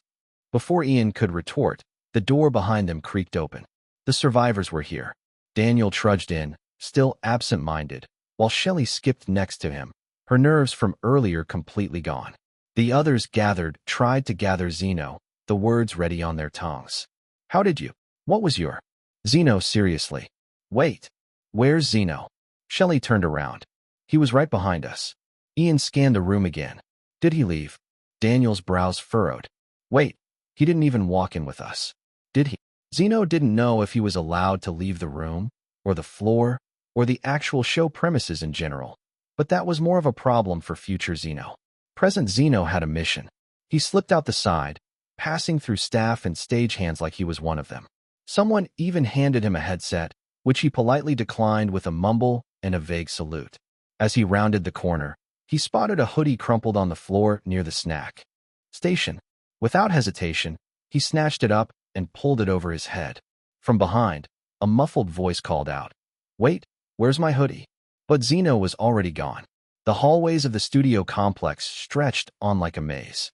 The bright lights above buzzed overhead, while various crews bustled about, holding clipboards, costume racks, and enough iced Americanos to fuel a small village. Zeno moved through them all like a trained spy. The only suspicious thing about him was how suspicious he was trying not to look. He turned the final corner and found himself in the judge's wing. The hallway was quieter here and definitely more expensive. There were plush carpets, potted plants, and the faint scent of lavender fabric spray. A place built for important people. Zeno knew this was where he had to be. There were too many questions in his mind, one that had been bugging him for the past month. Inside one of the rooms, laughter floated through the door. Amazing, wasn't he? Ari's voice was bright and airy, contrary to the usual. Her manager mumbled something back, but Ari kept going. I mean, seriously, what happened to him? She asked, grabbing a piece of fruit from a bowl. He used to be all awkward and quiet and, okay, a little charming, but now it's like, bam. She mimed an explosion with her hands. Suddenly, he's tall, dark, and handsome. What the heck, right? Is he always like that? No, right? That can't be right. She paused, staring into the distance. As she remembered her first interaction with Zeno, it was on the set of Broken Chains of Justice, and back then, Daniel's aura overpowered him. Now, Daniel couldn't even hold a candle to him. Then she frowned. Why aren't you saying anything? She turned around, expecting to see her manager scrolling through his phone again. But instead, she froze. Standing just inside the door was a hooded man. Goodness, was she going to get robbed? However, she recognized the hooded man's lips a second later. Her mouth opened slightly. Zeno. The man pulled down the hood slowly. He looked at her, and Ari's heart skipped a beat. Ari, he started off. I've been meaning to talk to you. He took a step forward. Or, he said, gaze locking with hers, should I call you? Rennie's number 28. Chapter 378. Still here? Flashback. Before Mission 24, Avalis. 25 began to hate this place. Although the Rennies kept increasing every time he came back, with new faces looking for him, only to ask him about his struggles in the years he had been alive, it still felt strangely empty. Despite the noise, he felt engulfed in silence. He leaned forward, elbows resting on his knees, eyes fixed on the perfect flooring. His reflection stared back at him. He used to sit here with 44, 52, and 31. They used to talk about how many humans they had left to visit, how many new constellations they'd seen, and what snacks they had in each country. One by one, they disappeared. They failed their missions, and just like that, poof. He didn't know which fate was worse. Then came the sound of heels clicking against the floor. No. He closed his eyes for a brief moment. Duh. Please no. Click. Click. Click, click, click. There you are. 28. The most inconveniently talkative Rennies in the entire planet, or at least, to him. He never really saw her be this talkative with others. It was only with him. He clicked his tongue, not bothering to look up. Can you go? I wish I could. She sighed as she dramatically collapsed onto the seat next to him. But I've got a few years left before dispatch. He side-eyed her. They gave you a heads up? She nodded innocently. Yeah. Apex told me during my performance review. I got a full 5 years to prepare. 5 years. He had just come back from his 23rd mission, and he was sure he was going to get called in on a random lunch break. He would be summoned by Apex, and a one-way teleport would be ready for him with his system. That's how it's been for the past missions. Ridiculous, he muttered, running a hand down his face. You're just mad because you're the golden employee and they don't want to give you time to slack off. She leaned back, arms stretched behind her head. What's it like being the best, by the way? Are you just born with all that talent, or does being emotionally stunted help too? He glared at her. She grinned. Typical. He turned his gaze forward again, hoping she'd grow bored and disappear, but of course she didn't. She kept going. My next mission is going to be so fun, though. I've got the goal and everything. I didn't ask. I need to become a writer, she said, lifting her feet onto the seat in front of her. I need to write a story that makes it on the big screen as a bestseller. He shook his head. You would be bad at it, he deadpanned. Exactly. That's the fun part, she exclaimed brightly. There was a moment of silence. Then, after a second longer of thought, he turned toward her. But didn't you always want to become a writer? 28 froze. Her legs slowly dropped to the floor. You remember that? She asked, biting her lip. He didn't answer. She chuckled and wrapped one arm around his shoulder. I knew it. You do listen to my stories. Flashback. After mission 24, Avalis. When 25 returned from his 24th mission, he didn't expect to look around for her. But he did. It wasn't even conscious at first, just a vague scan of the usual spots. The far corner by the jelly pod vending machines. The levitating bench under the artificial starlight, where she used to sit upside down, talking nonsense about plot twists and character arcs. That weird corner near the archives where she once said the silence helped her conjure metaphors. Nothing. She wasn't here. He was adjusting the collar of his uniform when 33 floated in on one of those fancy hover discs. The newer batches always had flashier gadgets. She's not here anymore. 33 said casually with a cotton candy stick in hand. 25 turned to him. Who? 33 gave him a look. Come on, man. I'm talking about 28, of course. Are you missing her now? 25 scoffed. Of course not. Right. 33 grinned, hopping off his disc and stretching. So you guys didn't have anything going on? We didn't. But you're both veterans, he pointed out, unfazed. Most of your original batch is gone, right? She was the last one with a lot of experience. 25 clicked his tongue, annoyed. He hated being reminded of things he already knew. It's 'cause her limit was short too, wasn't it? 33 continued, undeterred. Only 3 years ahead of yours. It kinda sucks. You two were the last ones still standing. We were all waiting for her, but she didn't show up. Shut up. Sorry, 33 said with a not very sorry shrug. I was just trying to comfort you, you know, so you wouldn't be all sad. I'm not sad. Right, he chuckled. 25 never gets sad, does he? 25 stood up and walked to the snack table.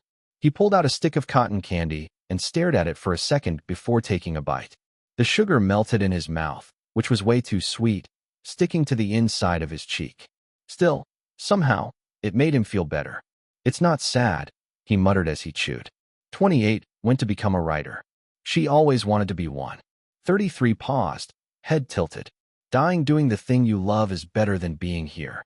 There was a second of silence. Then 33 nodded, slowly. Yeah, I guess that's true. But then, after another second of contemplation, he turned toward 25 again. So, started off. Why are you still here? 25 didn't answer. Present times, Ari's waiting room. 25, Ari whispered. Her voice barely left her lips, but it echoed through her chest. That confirmed it. She recognized him. So, she was 28 after all. As far as Zeno knew, she had gone past that age, so she was supposed to be gone by now. That's how it worked. They failed their missions, and they disappeared. Completed. Expired. System shut down. But she was here, looking at him, breathing, existing. So, Zeno started off, feeling somewhat betrayed.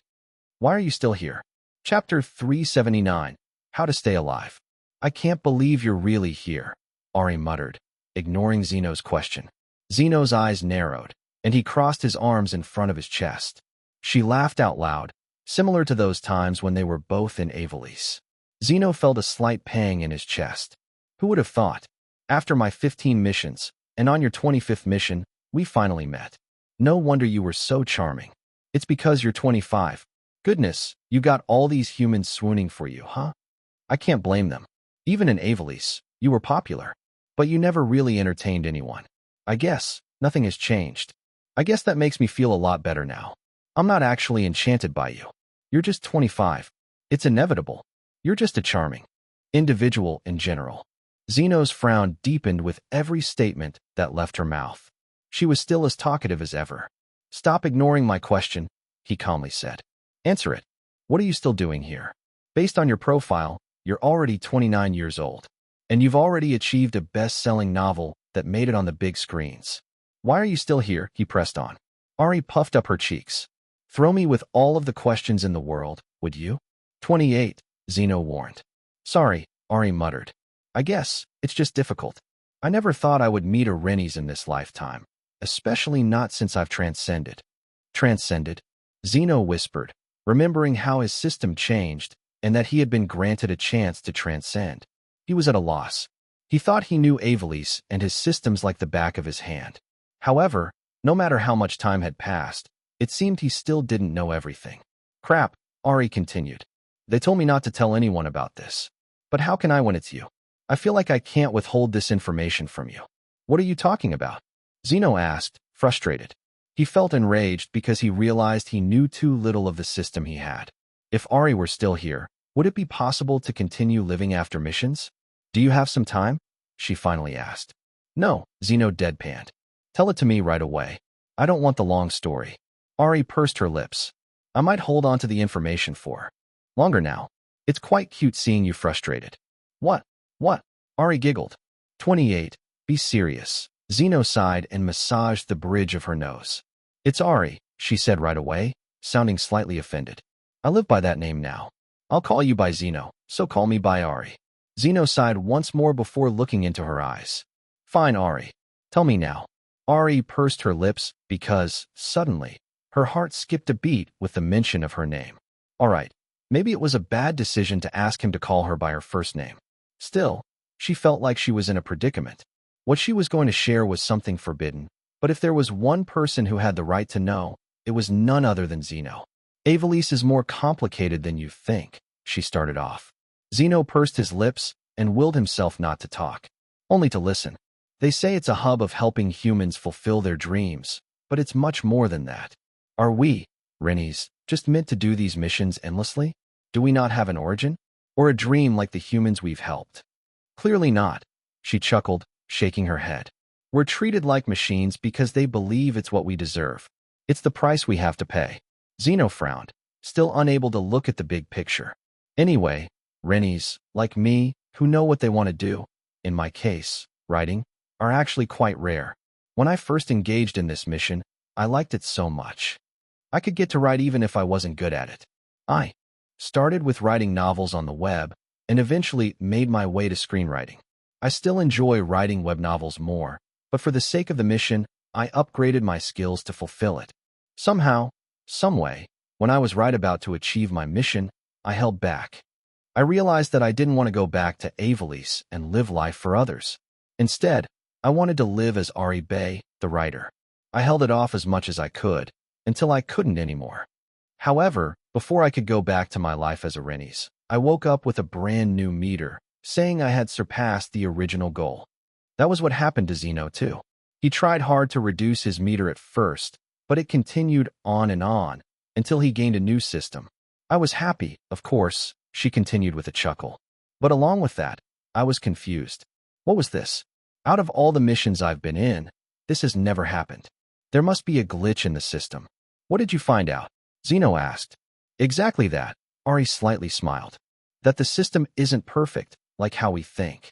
You're still not answering my question, Zeno muttered, frustrated. How are you still here?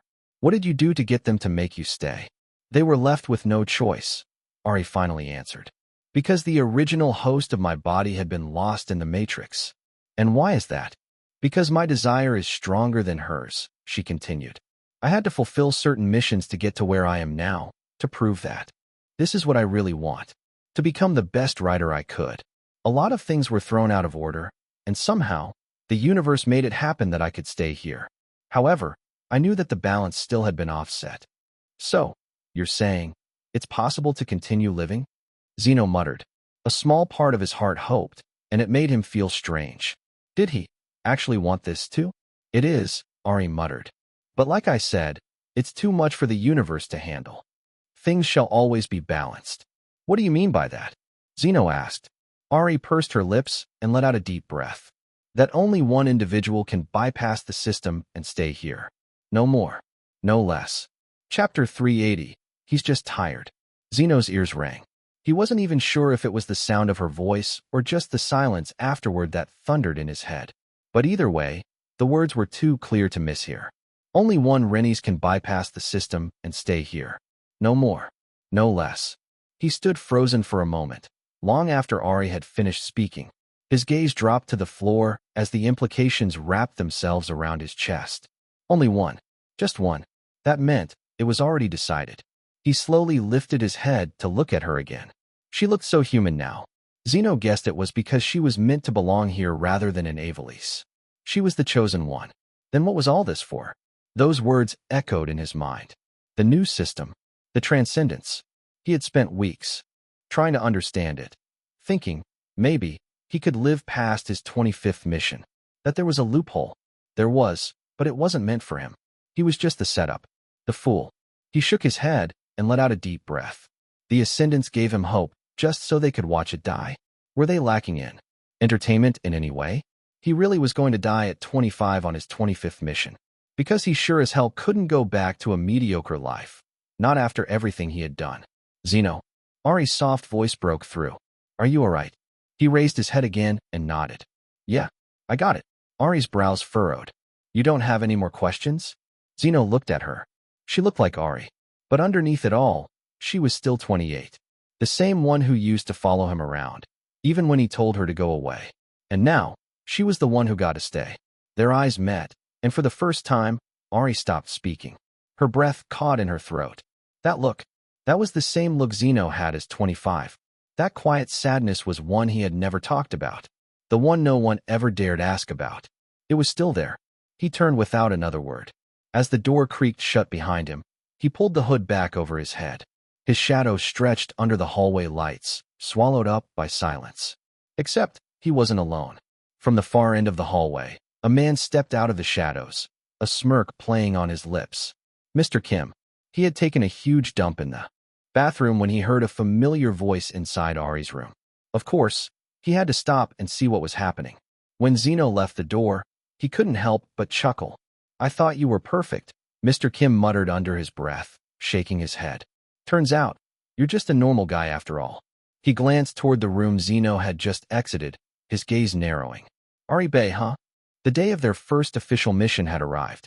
Excitement buzzed in the air, and the surviving contestants were excited yet nervous at the same time. However, among them was Zeno. He was seated at the very end seat, not bothering to dress up like the rest of them. He was wearing a hoodie and some comfortable sweatpants. Hero nudged Ian. What's wrong with him? I don't know. Ian whispered back. I think he's doing that thing again. What thing? That thing where he goes into the zone to amazes us with his talent afterward. The others stole glances at Zeno, who hadn't moved in the past 15 minutes.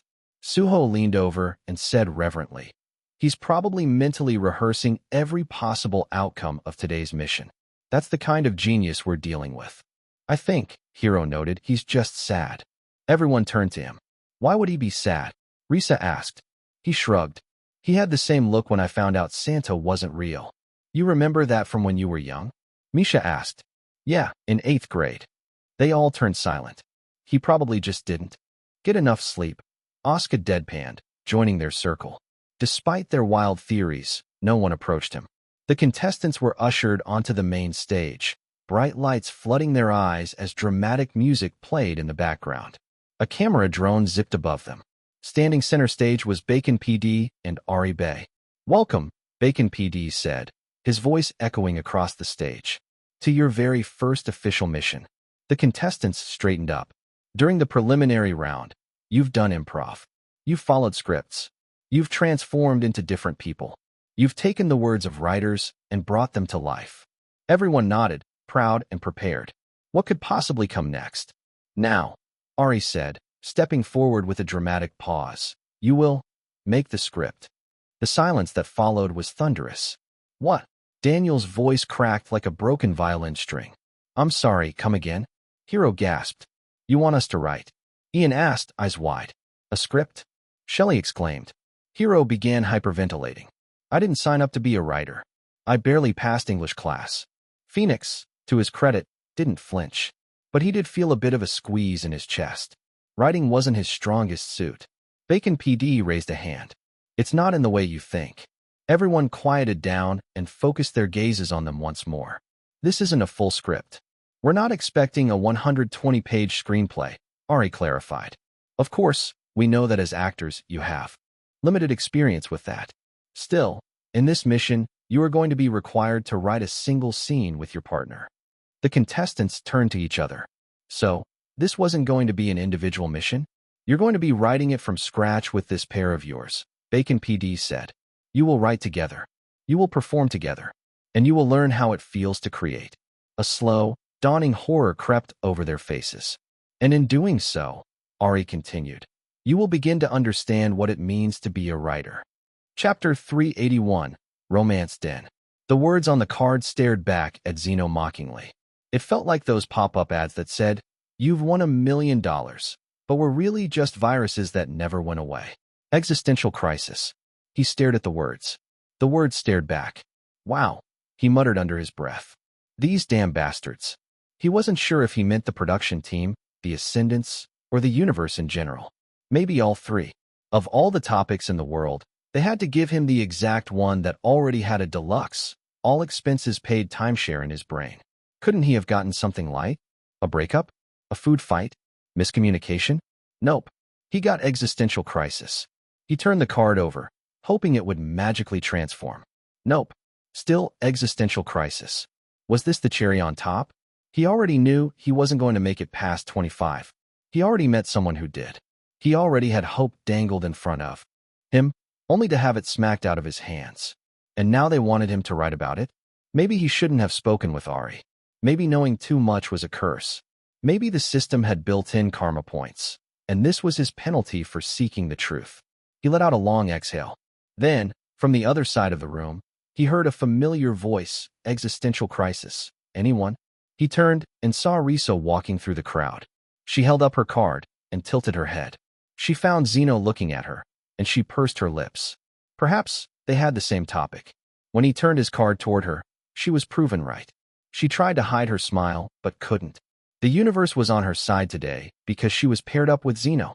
As the pairs were finalized, the rest of the contestants began filtering into their spots. Shin had ended up with Misha. Hiro was paired with Phoenix. Suho was stuck with Ian, and their topic was love triangle. Bacon PD clapped once to get their attention. You've all drawn your topics. You've met your partners. Good. Now, next to your keyword is your turn number. Everyone looked down. Zeno and Risa found the number 10 printed next to their card. We're 10th, Risa said. Bacon PD continued. You'll each be given your own space in the villa. You have 3 hours to write and practice a scene no shorter than 10 minutes and no longer than 15. Ari stepped forward. There are 14 pairs total. However, that doesn't mean you can rehearse while waiting for your turn. You will all be escorted to the viewing room once the 3 hours are over, and you will be prohibited from practicing. The clock starts now. A blaring ding echoed through the speakers. Go. Immediately, the room turned into mild chaos as they looked for their designated rooms. Their topics were pasted on their corresponding area, and Risa and Zeno pushed open the master bedroom. However, Risa stopped in her tracks the moment she entered the room. What she did not expect was a chandelier and a king-sized canopy bed. And was that a mirror on the ceiling? She said, pausing halfway into the room. This can't be right. Zeno walked in front of her, hands in his pockets. The bed looks comfy, Zeno muttered to himself. Comfy was one word for it. Terrifying was another.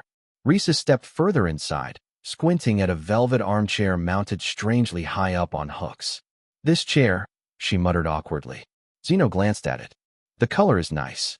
Risa pursed her lips. That was most definitely a sex swing. Risa took a very slow step back and considered throwing herself out the window. Zeno sat on the bed and bounced twice. Bouncy. Risa clutched the edge of the desk they were supposedly going to write on. Are they being pranked? As if in response to her question, the lights suddenly shut off. Pitch black. Then, click, and a new light switches on. Except it wasn't white. It was red. A deep, sultry, horrifying red. Risa froze. What is happening? She whispered. A soft jazz track began playing faintly from the wall speakers. Are we in 50 Shades of Grey? She whispered to herself. Zeno wandered toward the side table and pressed a button. The bed vibrated. Don't touch things, Risa exclaimed, louder than she intended. Zeno stopped and pursed his lips, sitting back down on the now steady bed. Risa was sweating profusely. Her whole back was clammy. Her palms were damp. Her soul had left her body. Suddenly, she felt Zeno reach out. Her breath caught. Was this it? Was he going to gently hold her hand and say, "It's okay, I got you"? Were they about to have a dramatic bonding moment in the middle of a romance dungeon? She turned her head slowly, heart pounding. "You have an eye booger." Risa's soul exploded. "What?" she sputtered, slapping his hand away. "You can't just say that to someone. You don't." Zeno, completely unbothered, wiped his hand on a tissue and said, "It was distracting." Risa turned away, face burning, body on fire, and blood pressure skyrocketing. In her mind, she began cursing out every person responsible for this. She exhaled deeply, pressing her forehead to the wall. "You okay?" Zeno asked from behind her. "Yes," she chuckled nervously. "I'm just fine. You're sweaty. Want to sit on the swinging chair?" Risa's breath hitched before she frantically shook her head. "I just need a moment," she muttered and opened one of the windows to let some wind in. The Lord knows she needed it very much. She couldn't breathe well despite not having any lung problems. After a while, once her cheeks had cooled down and her breathing evened out, she finally turned back to Zeno. She didn't know how long she was calming herself down, but the moment she turned to him, Zeno was already writing. Not only that, but one of the pieces of paper was nearly full. Chapter 382. Cry, Cry, Cry. Risa finally sat down next to him, still suspicious of the vibrating bed and sultry lighting, but she'd calmed enough to pretend it was all normal. She leaned over just slightly to read what he was writing. And then, as some of the words registered in her mind, her breath hitched. Her eyes scanned the page, just a few lines in, and she already felt emotional. "Do you?" She started, then hesitated. "Do you have experience in writing?" "A little," he answered. Well, he had some experience.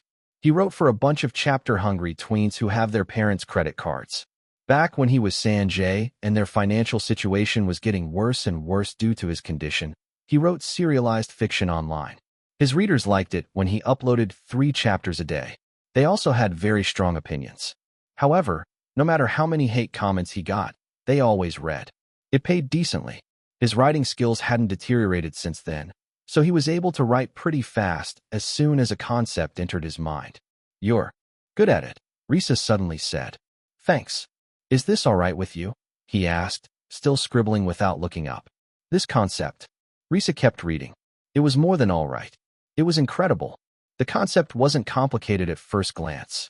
An anterograde amnesiac, a girl who couldn't form new memories, meets someone who wants to make her remember. He becomes a routine she accepts without question, a constant in her otherwise fragmented life. But as the story unfolds, Zeno wrote a twist. The boy is dying. At first, she didn't understand how this correlated to their keyword, but the more she read, the more it made sense. "I love it," Risa finally said, eyes still glued to the page. "This is really, really good." Zeno didn't reply. He just quietly passed her the next sheet. Risa's throat tightened. Her eyes blurred a little. She tried to hide it. She sniffled softly, turning her face away, pretending to look at the weird chandelier above them instead.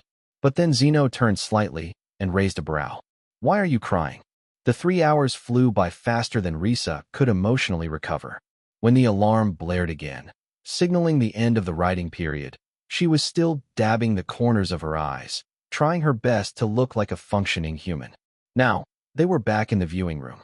All 14 pairs were seated, spaced evenly in cushiony chairs arranged like a semicircle facing the large screen at the front.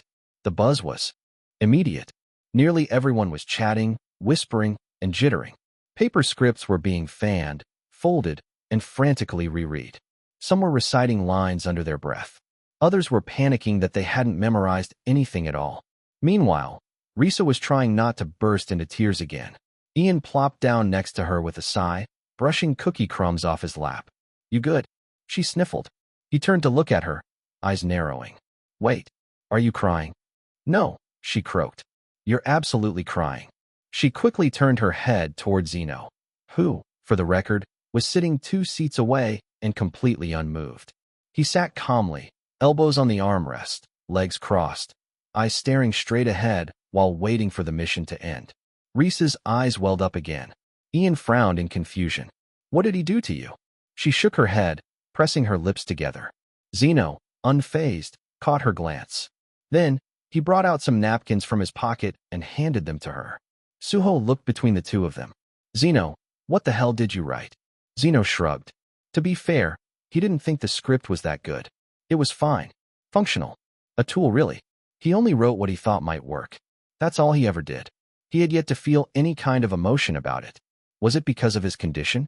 Because of who he was? Maybe. Maybe it was the system's fault. Maybe it was the mission. He even thought of just forgetting about it. What's the use of following through with his missions? However, Zeno's pride couldn't take not following through with what he had started. Still, the mission was ridiculous. Move at least 20 audience members to tears. So early on. And so many people? He hadn't even cried once in his life here. That wasn't a complaint. It was just a neutral observation. Crying wasn't his thing. He'd seen people cry over and over again. He came close once when Maxie was nearly dying, but he quickly realized that she would probably outlive him. He looked at Risa, who was now blowing her nose. Did she count? Probably not. She was on his team. Still, he mentally checked half a point. Maybe she could count as emotional collateral. Before he could dwell on it further, the doors opened. Everyone quieted as Bacon PD and Ari stepped inside, both holding clipboards and no signs of mercy. Hello, everyone, Ari said with a polite smile. That's the end of your writing period. The staff will now collect all of your scripts. From here on out, we'll begin the performances. You will be graded 70% on writing and 30% on acting, Bacon PD added. A collective groan swept across the room. At least 5 contestants cursed under their breath. Writing, Billy whispered behind Zeno. I thought this was act on top. I don't even know what I wrote in the third scene. Zeno leaned back in his chair. This was fine. This was all part of the game. Ari stepped forward. We'll be the only two judging this round because it is our area of expertise. We hope to see you do your best. And please pay attention to your opponents while waiting for your turn. Bacon PD clapped once. Let's start. Everyone sat up straighter. Ari glanced down at the list. The first pair on stage, she said, voice echoing in the room, is Ian and Suho. Chapter 383, Writing Like Actors. The lights dimmed slightly, and the cameras began rolling as the first pair stepped onto the stage. Their keyword was shown on the screen. Love triangle. There was a very audible chuckle from the audience. Can't have a triangle with 2 people, someone whispered. Zeno watched as Ian and Suho walked into place on the stage. You may begin, Ari said into the microphone. The LED screen behind them showed a backdrop of a classroom. Ian sat down dramatically, gazing across the virtual table, while Suho stood at a distance. Suho started, sighing heavily. I can't choose between you, and he paused. You. Ian sighed. But I am me. Exactly, Suho cried, pacing back and forth. You're the only person in this triangle. And somehow, I'm still torn. Then Ian reached across the invisible table and grabbed Suho's hand with intensity. Then choose me again, he whispered, voice trembling. Choose me every day. Suho dramatically pulled away and ran his hands through his hair. But how can I? You're too available. I need someone more elusive. Damn it, Suho, Ian exclaimed, standing up and knocking over the invisible chair. You can't keep chasing imaginary people when I'm right here. Zeno raised one eyebrow. They went to this route. They could have written a love triangle where they liked the same person, but then again, they might have thought that was too common. I wrote you poems, Ian continued, reaching into his jacket and pulling out a piece of paper. I wrote you a haiku.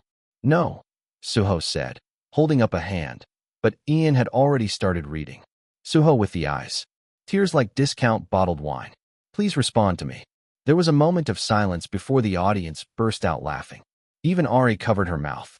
Polite applause followed. Someone in the back muttered, What the hell did I just watch? Well, they showed quite a range of emotions, Bacon muttered as the two went off the stage. Next up were Shin and Misha. Ari looked at their script.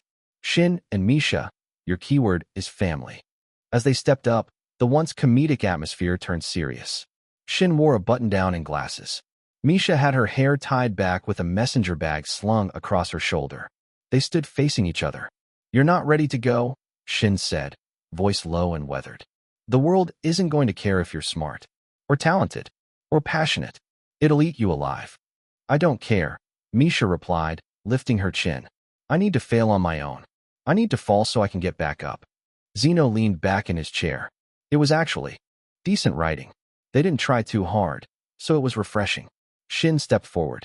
You're just a kid, and you're just scared I'll leave and never come back. Like Mom. Oof, that one actually stung a little. I raised you, Shin said. And if protecting you means I have to be the villain, then fine. I'll wear the horns. You've always been the villain, Misha said, her voice cracking. You just didn't notice. It was tense and emotional. But along with that, it was also a little expected. When the scene ended with Misha walking away and Shin standing alone on the stage, backlit like a sad dad in a soap opera, the applause was respectful. They wrote safe, and some actors compared it to a specific genre of 2003 Asian movies, where parent-child discourse was quite common. Still, both Misha and Shin looked satisfied with their work. Shin even patted Misha on the back like a proud father, which, to be fair, added an extra layer to the whole thing. By the time the sixth pair was called, the room had calmed down again. Phoenix and Hero, Ari said. Keyword, miscommunication. Zeno leaned forward. He wanted to see how Hero was with Phoenix. The lights dimmed. On stage, Phoenix stood in the center, pacing back and forth, holding his phone. Hero lay on the floor with a blanket over him, snoring obnoxiously. Hello. Phoenix said into the phone. You there? I'm calling to say I'm sorry. I know things got messy. I didn't mean to hang up on you. I just panicked. Hero snored louder. Zeno squinted. Was that part of the script? I know you didn't mean it, Phoenix continued. I know you'd never just ignore me when I was pouring my heart out. Right. Snore. Right? Suddenly, Hero jolted awake and sat up, squinting into the distance. Sorry, I was in a tunnel, he said. You were asleep. Phoenix snapped. I was in a tunnel of dreams, Hero replied. Laughter erupted in the audience, but not in the good way. It became clear their interpretation of miscommunication was literal. One was always on the phone, and the other one always had bad signal, dropped the call, or was asleep. That was the entire 10-minute skit. There was even a moment where they mimed being in an elevator, and both just stood there pretending to hit buttons and say, hello. They've got the acting chops, Risa whispered. But they can't write for shit, Zeno added. When it finally ended, thankfully, the silence in the room was louder than Hero's snoring. Phoenix bowed stiffly. Hero bowed with a bright grin. As they returned to their seats, Zeno observed carefully. Phoenix didn't even look at Hero. Hero, however, was humming to himself, unaware that they tanked their store. Interesting. It seemed the two actually experienced miscommunication in this mission. Zeno leaned back again, folding his arms. Well, that was 6 groups down. 3 more until their performance. After all the performances so far, the viewing room had settled into an odd lull. It became obvious they came here to act, because, quite frankly, most of them weren't good writers. The 7th pair had just finished an overly dramatic skit involving a cheating plotline. The 8th was even worse, a slow, confusing monologue about a dream within a play that ended with both actors staring at a blank wall for 2 minutes. By the 9th performance, Zeno was on the verge of sleep. Ari sighed audibly, her pen tapping against the edge of the table in tired frustration. Any favorites yet? Bacon PD asked beside her, his own notes looking increasingly aggressive, mostly filled with underlined words like why and bad. No, Ari muttered. They're all writing like actors. Bacon PD raised a brow. As opposed to actors writing like writers, Ari replied. He smiled at her statement. You got it exactly right. Ari sighed again, letting her eyes skim the remaining names on the list. Just 5 pairs left. Her gaze paused on the next. Risa and Zeno. A small smile tugged at the corner of her lips. Let's see with the next one, though, she said, her tone lightening ever so slightly. Chapter 384, Never Forget. The moment Risa and Zeno stepped onto the stage, the excitement increased. Maybe it was the lighting. Maybe it was how quiet Zeno always was. Or maybe it was just Risa's puffy, clearly cried-in eyes. But whatever it was, every contestant leaned forward in their seat.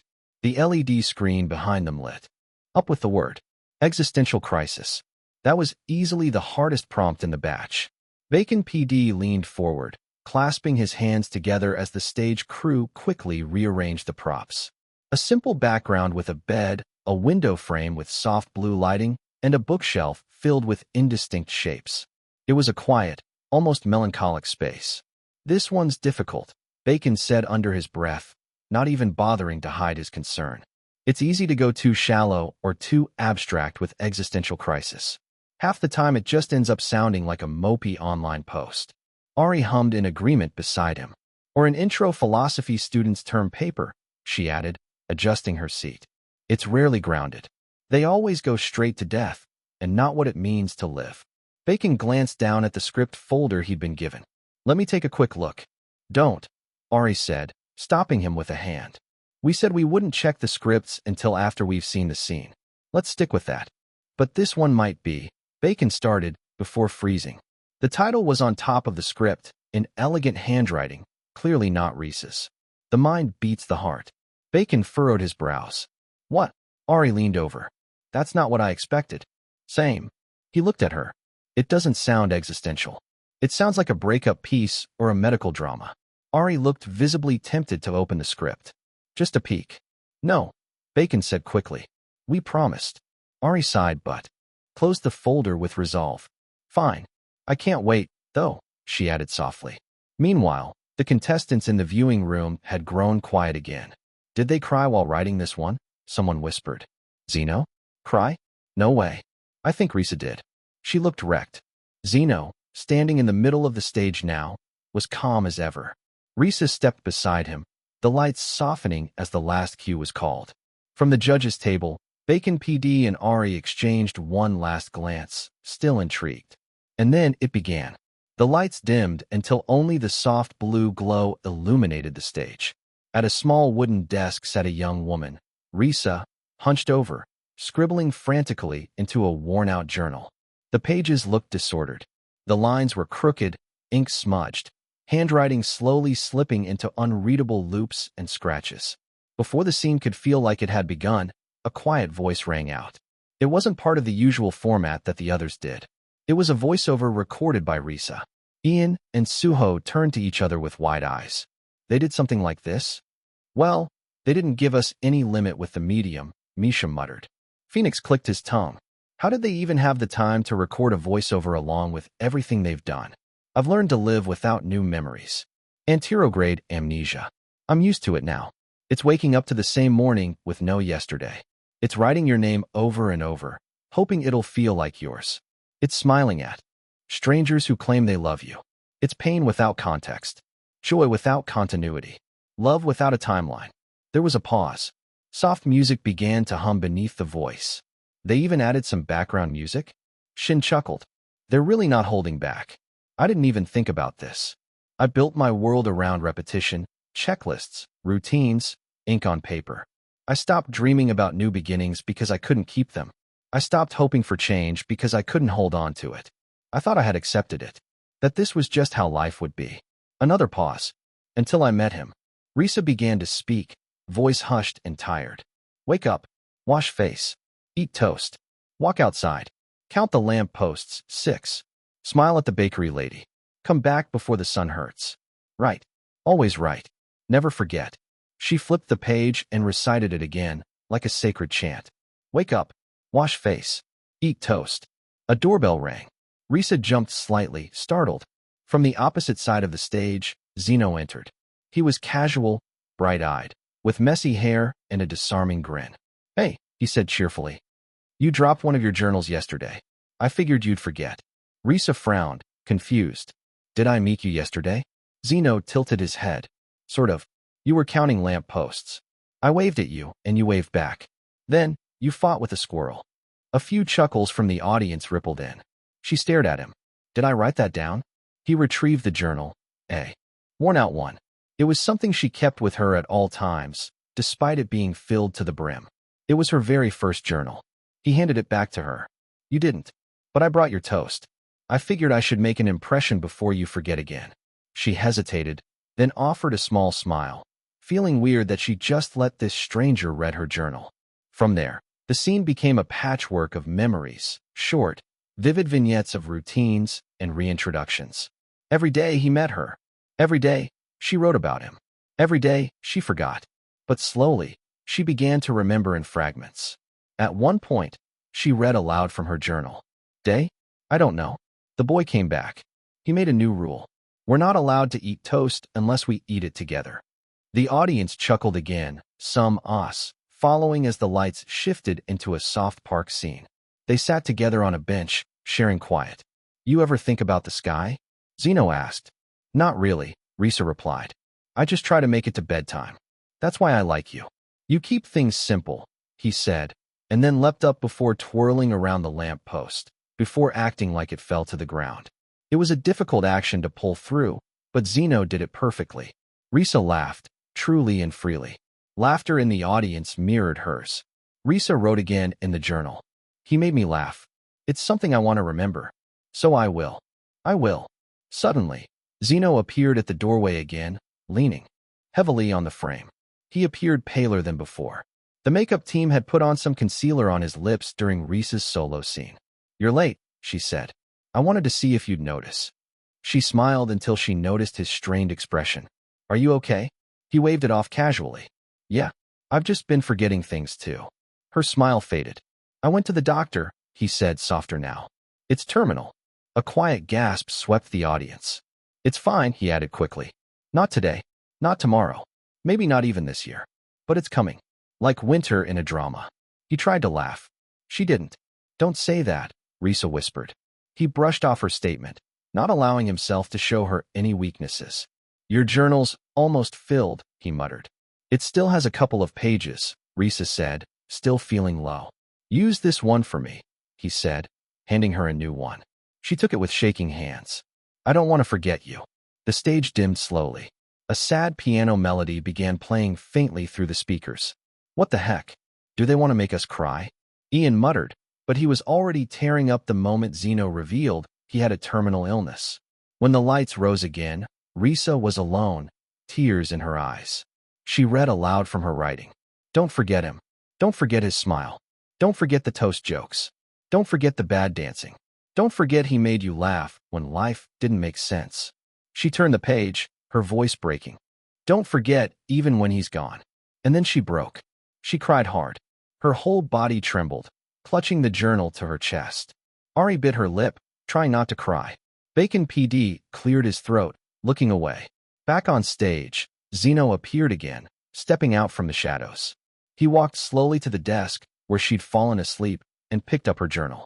He looked at her, at the girl who now had no memory of him, and began tearing out the pages, one by one. Then, his voice echoed through the stage in a soft voiceover. She won't remember me. That was the deal. She remembers the laughter, the sky, the toast, but not me. Making her happy during those moments was enough. I don't want her to carry grief with her every day. So please forget.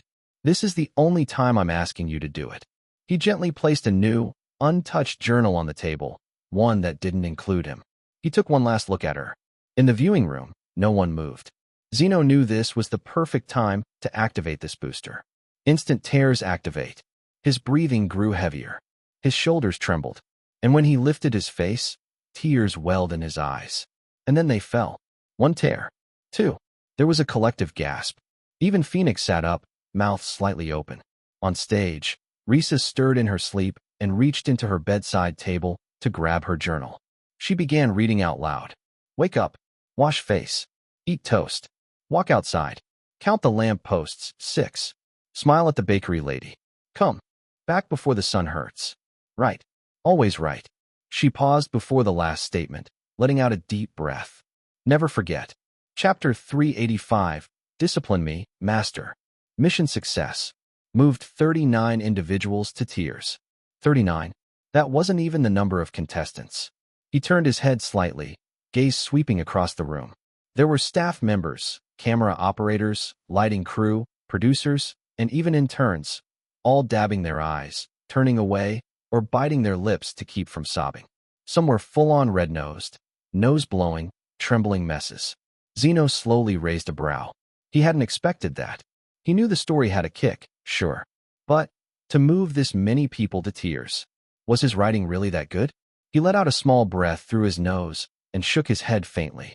He was good at a lot of things: writing, improvising, manipulation, pretending to care when he didn't, most of the time. But apparently, Zeno in his fields was far more dangerous. His eyes eventually landed on Risa, and he shook his head. She was crying again, even harder than before. Her entire face was flushed red, her shoulders hunched and trembling as she cried like a child. The kind of cry where your nose bubbles and your breathing skips like a scratched CD. She looked like she'd aged backwards into some little kid who had just lost her favorite person in the world. He sighed. He didn't mean to do this to her. He reached into his pocket and quietly handed her a handkerchief. She took it without a word, burying her face in it. Before he could retreat back into himself, Bacon PD cleared his throat. It was a thick, uneven sound. His voice had cracked just a little. This, he started, then stopped. He sniffed once, then again. How did you come up with this? His first instinct was to wave it off and say something distant like, I read a lot of web novels, or it just came to me. But he caught Ari beside Bacon wiping under her eyes discreetly with the sleeve of her blazer. Zeno glanced at Risa beside him again, who was still hiccuping softly into her hands, waiting for her to answer. However, it appeared she was in no condition to. He sighed. Guess he had no choice but to answer. Existential crisis is hard to portray, he began, looking forward. Most people write about the absence of meaning, the emptiness, the lack. And while that's valid, that's not really what it is. He tilted his head slightly. More likely, it's the contrast. The conflict between having a life and not feeling like it exists. Between knowing you're here, but wondering why it doesn't feel like enough. Or anything at all. From the table, Bacon muttered. That's exactly what I was worried about. He got it right on the dot, Ari said softly, in awe of Zeno's intelligence. Zeno continued. The mind beats the heart, he said. That's the title for a reason. Because even if people think emotions are the loudest thing in the room, they're not. The mind processes them. The brain holds the memory of the love, the pain, the happiness. He looked down briefly at the stage floor. When the mind can't hold on anymore, the heart forgets, too. People say it's the heart that matters, Zeno went on. That it remembers what the mind can't. That it loves even when it hurts. But the truth is, the mind makes that love mean something. If the mind is broken, if memory is shattered, then even the deepest emotion fades like chalk in the rain. A few contestants looked down at their laps. Others just stared. What I'm saying is, Zeno's gaze drifted back to the judges. Existence itself is hard to explain. He glanced at Risa, who had calmed now, her fingers clenched tightly around the damp handkerchief. Even if something's there, Zeno murmured. If you can't feel it, can't remember it, can't make meaning out of it, it's like it was never there at all. He paused. Enough is never enough, he whispered. His words faded like dusk before silence settled again. Unfortunately, it happened again. Mission update. Additional 7 moved to tiers. Total, 46.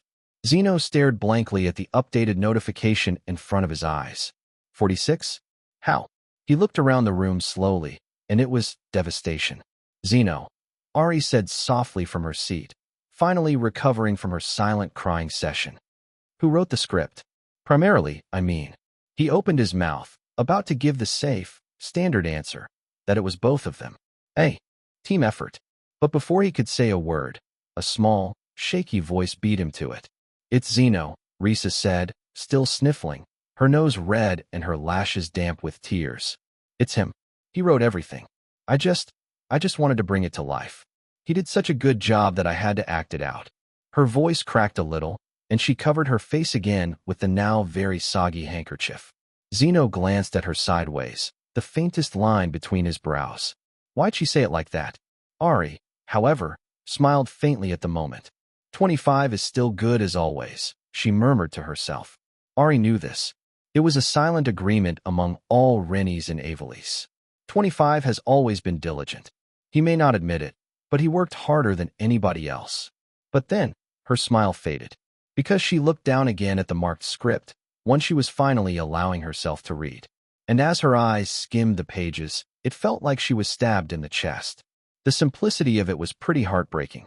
This wasn't the writing of someone who didn't feel and didn't understand what it meant to exist painfully. She looked up and looked at Zeno, who appeared the most unaffected among those in the room. She shook her head slightly. The more she read, the more something fragile pressed against her throat, and she had to force it down. Tears threatened, but she blinked fast and exhaled, blinking again, distracting herself with the click of her pen. It really was quite sad. After a few seconds, she looked back up at them. "Thank you," she finally said, her voice still slightly shaky. "You may go back and wait for the results." Zeno gave a short nod, as did Risa, and they turned to leave the stage. As they walked away, Bacon PD leaned back in his chair, shaking his head in amazement, staring at the script and wanting to make it into a real movie. "Zeno Han," he muttered. "That kid's not just talented. He's a completely different species." Ari would have laughed. Technically, he was. But she knew what Bacon meant. Even among Rennies and everyone she knew, Zeno felt different. Like he didn't quite belong anywhere. Not on Earth. Not with them. Not even with his own kind. He was floating somewhere in the in-between. And somehow, in that space of non-belonging, he wrote the most human story anyone had ever seen. When Zeno and Risa walked back into the viewing room, silence greeted them. No one spoke. No one dared to look at them. Zeno glanced around, taking in the state of the other contestants, and they were wrecked. Billy was openly wiping his eyes with his shirt. Misha had a tissue plugged in one nostril. Shin was staring blankly into space like someone had unplugged him. Even Phoenix, competitive as he was, dabbed the corner of his eyes with the inside of his jacket sleeve, then pretended he was scratching his face. Zeno tilted his head. He must be really talented in writing. He turned to Risa. "Did I actually write something sad, or is everyone just tired?" Risa hiccuped. That was his answer. Just then, someone launched himself toward Zeno. Hero suddenly slid onto the floor in front of Zeno on his knees, his arms spread out in a grand dramatic gesture, tears running down his cheeks, and snot glistening at the end of his nose. "Master!" Hero screamed, sniffling. "You are the greatest. Please, please make me your disciple." Zeno looked at him before stepping back. "What are you doing?" he sighed. Hero clasped his hands together, crying harder now. "I didn't know writing could do that. I thought words were just words, but you made them into something different." Ian looked like he wanted to join Hero, but Zeno held out a hand toward him before that could happen. "You're getting snot on my shoes." Zeno clicked his tongue. "I'll write it into a journal." Hero cried. "Day 1. Master stepped on my tears and told me to control myself. It was the best day of my life." Zeno stared at him. "You can't be serious." "Discipline me, Master." "No. Please. No. Please. I will write you out of my journal." And with that, Zeno turned on his heel and walked to his seat, while Hero dramatically flopped forward and wailed like he'd been rejected by his first love. The room finally broke its silence with laughter. However, even with laughter in the air, everyone knew that they'd remember that performance for a very, very long time. Chapter 386, February Perfume. The contestants were herded back into the main auditorium to await the results. The air was thick with tension, or maybe just leftover mist from the last scene, where one of the pairs decided to go with a vampire theme for their chosen keyword, fantasy. Everyone sat in rows, eyes locked on the large LED display above the stage. Some tried to look nonchalant, others fidgeted like they had a live ferret in their pockets. Risa kept rubbing her cheeks, making sure no tear stains remained. "This is the most important moment of this round," Bacon PD's voice echoed through the auditorium speakers. "The mission where creativity and emotion merged." Ari stood next to Bacon, flipping her note cards. "When we said this was an acting competition, we didn't expect to be handed a script that could have been written so beautifully." Hero wiped his nose and whispered reverently, "Master." Bacon chuckled. "The winning pair, I believe, had the best performance out of everyone, with their standard exceeding everyone's expectations. And the winners of this mission by an overwhelming margin are," Ari announced, voice rising, "Risa and Zeno." Applause was heard in the room. A few contestants sighed and clapped at the same time. Others nodded silently because they couldn't really fight that one. They did cry. Risa smiled softly and stood, wiping her palms on her skirt before taking Zeno's hand and tugging him to his feet. Zeno allowed it.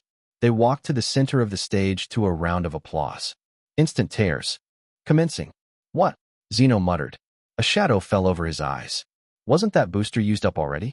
A single tear rolled down his cheek as his face was projected, in glorious 4K Ultra HD, onto the massive screen behind him. The camera zoomed in for maximum impact. Zeno, Ari said, stepping forward with a proud smile. How does it feel to move the hearts of nearly 50 people with your work? Zeno opened his mouth, intending to say something basic like, thanks. Instant tears activated. He blinked rapidly. More tears. His nose tingled. His voice cracked. He turned slightly to hide his face, one palm covering his cheek like a flustered anime protagonist. Oh my God, someone in the crowd gasped. He's crying. Oh, Ian cooed, openly smiling. He's touched. I thought he didn't feel anything by it. Bacon PD pursed his lips and placed a hand on his shoulder, making Zeno even more sensitive. It's all right to feel touched by what you've written. No, I'm not touched. Zeno yelled internally, but his expression outwardly was delicate and glassy-eyed.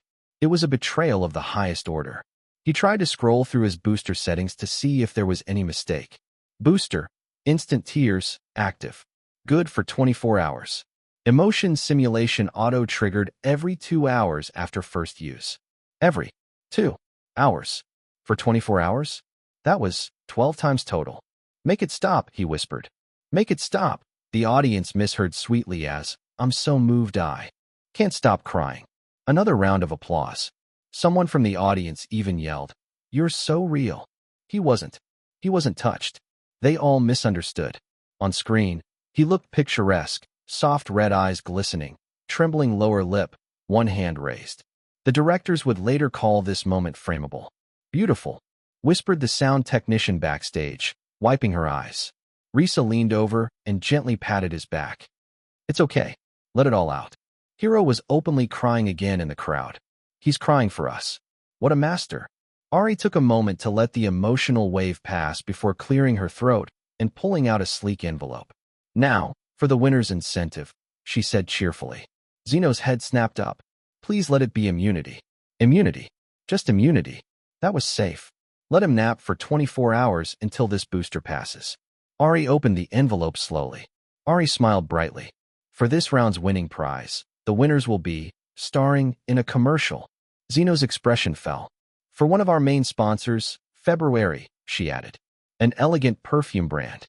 You'll be shooting the campaign today. Isn't that exciting? No, he said again quietly. This is not immunity. Instant tears activated. Next round in 1 hour 59 minutes. So, it had come to this. Zeno Han was now sitting in the villa's makeup room with cucumber slices taped to his face, about to star in a perfume commercial. The brand decided to make it a short drama by the poolside, while the rest of the contestants were preparing for another cutthroat elimination challenge. Zeno was being dusted, powdered, and sprayed with overwhelming scents. He sat stiffly in the makeup chair, enduring the experience. The artist, dabbing blush on his cheek, gasped softly. Oh no, she whispered. Instant tears activated. Zeno cursed inwardly. He blinked fast, trying to keep the tears from dripping onto the makeup. He caught sight of the makeup artists furiously texting on their phones beside the lighted mirror. Makeup artist _ Kira. OMG, he's tearing up again. Makeup artist _ Yun. Soft-hearted prince? Kira. I thought he was the cold type. Yun, he's quite sweet, right? Zeno sat still, like a statue of agony. Only 2 more hours until the next trigger. He had to finish this fast. Zeno stood, nodding at the staff. Where do we first film? Out by the pool, a coordinator said, handing him a cue sheet and a fluffy white towel embroidered with the February logo. He headed out, adjusting his shirt collar. The set was a dreamscape, faux candlelight, floating petals, and even smoke machines. Risa was already there, standing in her white summer dress with her hair curled softly and her fingers curled tighter. She looked like she was about to burst. Zeno raised an eyebrow. You good? She squeaked something unintelligible. He looked down at the cue sheet. Scene. Risa faints poolside. Zeno rushes in, pulls her close, and leans in for CPR. Before he gets to her lips, she gasps. Awake, not because of the mouth-to-mouth, but because his scent brings her back to life. Tagline, February. So good it revives. Meanwhile, Risa, who had already read the cue sheet over and over again, covered her face with the script. You're kidding, she muttered. CPR? Mouth to mouth. I'm not ready for this. I might die for real, she whispered to herself, hyperventilating. Let's get it done quickly, Zeno said, interrupting her self-conversation.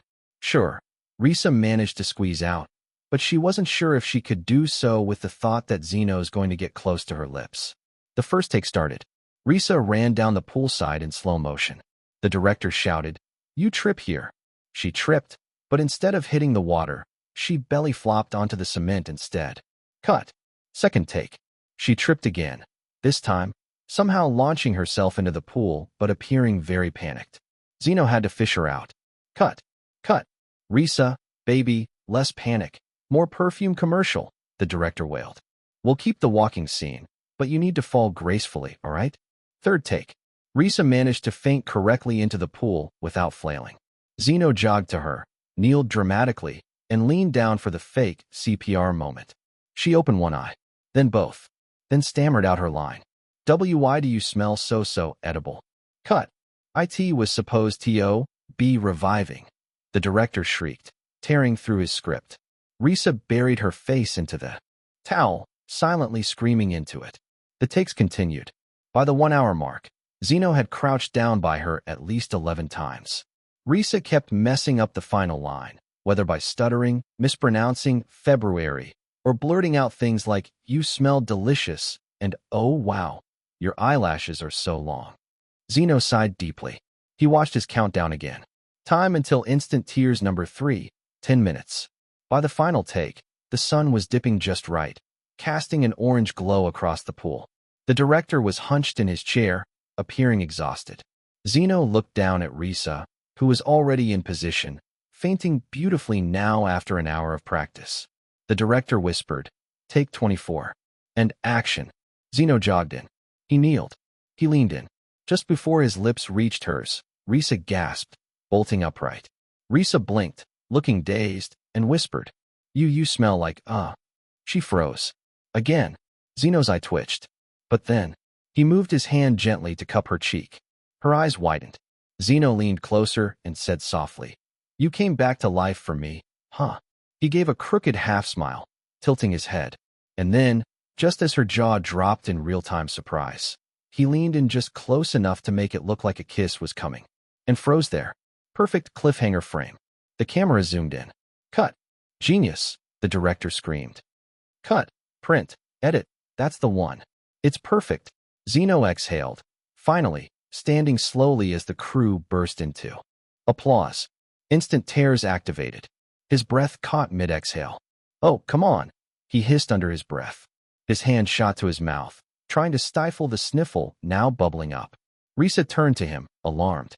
"Zeno." His eyes were already glimmering again. He spun away from her so fast that Risa felt she had whiplash. However, it couldn't be mistaken. He was covering his nose, right? Risa's eyes widened, and she blew some air into her hand. "Do I smell bad?" Chapter 387. Hate. Fortunately, they had a day of rest before the next mission. Unfortunately, that day was not enough for Zeno's puffy eyes to recover. He stood in front of the mirror of his private room, staring at the damage 24 hours of cursed instant tears had done. His eyelids were still ballooned like mini marshmallows. He looked like he had lost a very emotional custody battle and then got hit by a pollen storm immediately after. His soul felt 20 years older. His tear ducts felt retired permanently. And so, to mask this look, he put on clear lens glasses that Moby delivered yesterday when Zeno texted him. With that, he went straight to the auditorium for their new mission. As Zeno stepped out and walked through the hallway, chaos followed him. "He looks so intelligent," whispered a female staff member, clutching her clipboard like a romance novel. "Wait, did he always have glasses?" another murmured. "This is unfair. Why does he look so good with it? He looks like he's about to give a TED Talk and steal your heart," a third commented while sneakily snapping a picture and immediately making it his lock screen. Zeno, oblivious to the rising simp population, kept walking. He pushed open the double doors to the auditorium and immediately regretted it. Ian instantly gasped, "Dude, you look like a sexy professor." Holy crap. Risa, who was sipping juice in the corner, choked, and she had to thump her chest. She remembered everything about yesterday. Her ears turned red just looking at him. Zeno raised a brow at her, and she looked away with a guilty blush. Shin appeared behind Ian, nodding approvingly. You suit them very well. Misha pursed her lips, arms crossed. They're all right, I guess. But she couldn't stop herself from glancing. Twice. Maybe 3 times. Okay, 5. Master. Hero slid in from nowhere. Your transformation arc is beautiful. May I polish your lenses for you? No, Zeno said flatly, pushing past him and heading toward the seats. He ignored the chaos and the weird flutter of hearts around him. It wasn't like he wanted this attention. He just wanted to survive this competition with his sanity. Fortunately, the room finally settled when Gene PD appeared on stage with a flashy jacket, followed by Mr. Kim in a much more sensible sweater vest. The crowd of contestants perked up. It's our turn again, Gene PD announced brightly. Did you miss us? The response was scattered claps. Mr. Kim adjusted his glasses and cleared his throat. There are currently 25 of you left, which is impressive. The last performance saw a strong emotional impact, unexpected from some contestants. Gene PD smirked. But now that you've shown this side, let's shake things up, he chimed, grinning wider. You've all experienced sudden, spontaneous challenges, Mr. Kim added. Some of you have struggled with time, others with adaptation. So this time, Gene continued, you'll get the exact opposite. Gene spread his arms wide. For this next challenge, you're getting a full live production. The contestants turned to each other with confusion. Wasn't that what they had been doing thus far? Gene beamed. That's right. A full-blown production with time to rehearse, a script to learn, and even choreography. Zeno narrowed his eyes suspiciously. Choreography, he murmured. Mr. Kim adjusted his mic. And to be more specific, he paused, just to let the dramatic tension build. Gene dramatically announced the mission. It's a musical. A musical? Ian exclaimed, not believing his ears. A musical, Mr. Kim repeated plainly. Singing, dancing, acting, full story, group performance. Zeno's mouth parted slightly. Gene clapped his hands like a giddy child. You'll be split into groups, of course, and we'll provide coaches, but this is where you'll be judged not just on acting, but presence, energy, and harmony. Zeno slumped back in his chair, pressing his temples. Hey, musical. Seriously? A fucking musical? He looked toward the heavens. Just how many forms of suffering were there in this godforsaken show? Zeno straightened up in his seat, letting out a deep breath. This show was slowly becoming a multidisciplinary triathlon of suffering. First, they made them write original scripts. Then they had to act it out. Now they were expected to sing and dance while acting? Apparently, he wasn't the only one shocked about the type of mission they received. This is getting ridiculous, someone hissed behind him. Do they expect us to learn opera next week? Another groaned. I didn't sign up to be in the South Korean reboot of Glee. Misha mumbled from the row in front of him. Gene PD, unfazed by the grumbling and light mutiny, clapped his hands again, his smile so wide it was suspicious. Don't worry. You'll have an entire week to prepare this time, he said, as though that fixed everything. Everything will be provided. Music, stage, sets, lighting, even the costumes. You just need to perform it. Wouldn't it be embarrassing if you can't even do that? Everything is being handed to you on a silver platter, he chimed. There was a moment of confused silence. Then Misha, scratching the back of her neck, raised her hand and asked, But what if we can't sing? Mr. Kim stepped forward and raised a calming hand. Then focus on emotion, he said with a small smirk. You'll be graded on overall presence. Along with that, it would be better for the show if your voice cracked. It's great television, Gene PD chuckled, appearing even more excited than before. Zeno pursed his lips. Gene PD was truly a fiend for good, Trini television. No wonder his variety shows always had good ratings. You need to do well for this mission, Gene PD continued, because the team with the lowest score among all of you will be automatically eliminated. No more added rounds. That statement made the atmosphere more serious, the contestants realizing there was a lot at stake. Zeno, on the other hand, let out a deep sigh. He didn't like musicals. People bursting into song in the middle of a conflict was his personal brand of nightmare. Why sing your feelings when you could just talk like a normal person? A lot of good movies were ruined by the fact that they were musicals. Gene raised a finger. Now, as for the groups, there are 25 of you, so you'll be divided into 5 teams. But, Gene added, this time, instead of letting everyone pick freely. The leaders will be chosen by luck. 25 golden name balls were wheeled out in a spinning machine. Rigged, someone muttered. Calling it now. Jean spun the handle, the balls rattling around dramatically. Finally, one popped out. The name read, Asuka. There was a second of silence. Oh, come on, someone said in the back. He's Bacon PD's son. This is blatant nepotism. Of course, he'd be the one to pick, someone else added. Asuka, whose expression had been unreadable until now, gave a sharp, forced smile. His eyebrows twitched as he heard the accusations behind him. Of course, he had expected such treatment, but it was still very annoying. He was practicing his Zen for the last couple of weeks, but this might just be the reason why he snapped. Still, he calmly made his way to the stage. Zeno observed as he stood at the very center. All right, Asuka, Jean said. Time to pick your team. The air buzzed with anticipation. Despite trash-talking him behind his back, most of them wanted to go with Asuka. It was known that Asuka had a decent singing voice because he had participated in a musical movie once. Asuka lifted his hand and pointed to a person at the front. Phoenix. A chorus of figured echoed around the room. The two were from the same company, and Phoenix was also a decent singer. Billy. Another obvious choice. They were also from the same company, and Billy was an idol. Daniel. That one got mixed reactions. However, once one person revealed that Daniel was an idol trainee for a year before he ventured out into acting, it all made sense. Zeno looked at the lineup and shook his head. Good. These were the people he didn't want to work with the most. Asuka didn't like him, so there was no way he'd pick Zeno. He looked up slowly, wondering if he had heard it right. Zeno Han. Jean repeated cheerfully, like it was an announcement at an awards show. Zeno stood up stiffly, half expecting to be corrected, that this was all some kind of elaborate prank. But no, Asuka looked straight at him with a serious face. Zeno walked to the stage and stood beside Daniel, who was already humming musical warm-ups to himself. Zeno did not hum. Zeno was in mourning. Interesting, Mr. Kim muttered, looking at the roster. Now that the team was complete, Jean waved his hand, and the screen behind them lit up. Choose your topic. 5 words appeared. Love, betrayal, hope, hate, desire. Asuka didn't hesitate. Hate, he said. Zeno slowly turned his head toward him. Oh, he hated this, all right. Chapter 388. No smiles. They were in their designated practice room, and none of them was talking. It was silent. Funeral-level silent.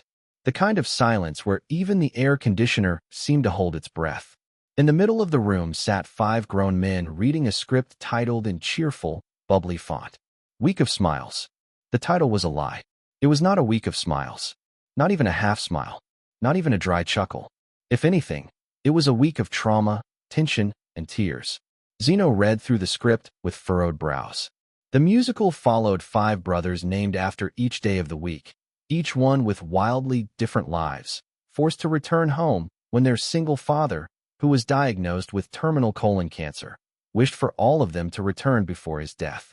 It centered on their deteriorating relationship, unresolved resentments, passive-aggressive, inheritance fights, and, of course, forgiveness. It was very well written. Zeno had to give it that. He already knew that Ari and Bacon PD were behind the story. The quality was too good. Actually, all of the scripts have been good thus far. Zeno just didn't like his teammates this time around. Zeno continued to flip through the script. He wanted to appreciate it. Really, he did. The structure was tight. The character arcs were clean. The dialogue was good and natural. It felt like something that could be nominated as the best musical of the year. But he couldn't find it within himself to appreciate any of it. Not with these people around him. On his left, Daniel groaned for the 5th time in 3 minutes. It's too serious. How are we supposed to show this on the live stage? Why does it have to be so complicated? The inheritance should just be split evenly. You can't even spell inheritance, Zeno muttered under his breath. What? Nothing. On his right, Phoenix was reading the script with a scowl. He wasn't a fan of dramas concerning family, especially fathers. And no, he didn't have daddy issues. That was a lie. Asuka sighed deeply. He had the same sentiment as Phoenix. Although his relationship with Bacon PD had improved in the past few months, the scars were still there.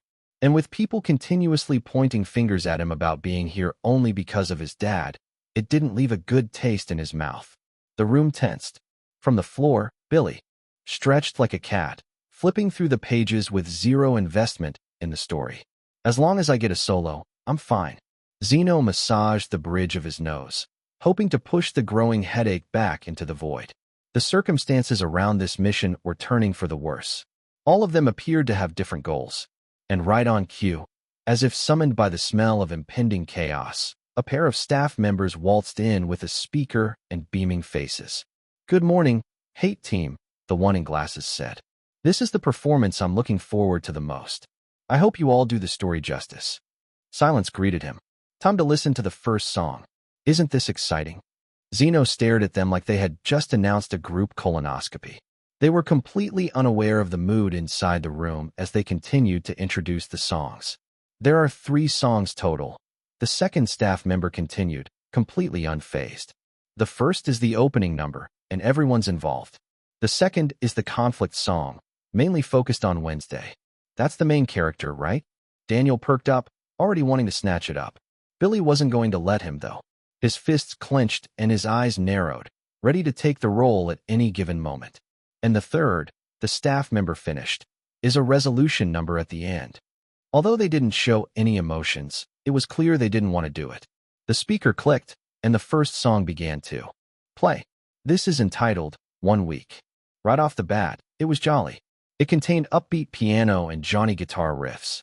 The lyrics introduce each brother and their lifestyles as they return home for 1 week only to fulfill their father's dying wish. Monday was a mechanic who lived out of the country. He had left when they were young and never came back, except now.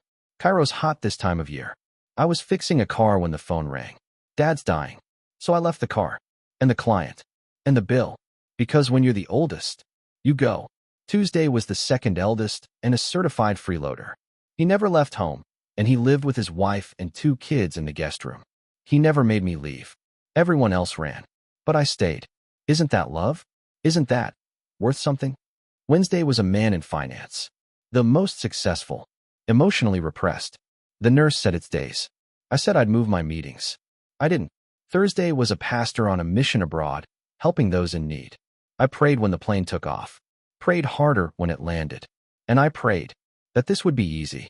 Friday was the bratty college student who only came back for free food and a potential inheritance. He received money from his dad, but he was still ungrateful due to the lack of it. I don't know him like they do. I was 6 when Mom died. They say he changed. They say he used to laugh. That's not the man I knew. It was actually not bad, objectively, but that only made Zeno feel worse. Because how, exactly, were these idiots supposed to pull this off? Zeno removed his glasses and stared at the ceiling. He didn't even care that his eyes were still puffier than steamed dumplings from the instant tears incident.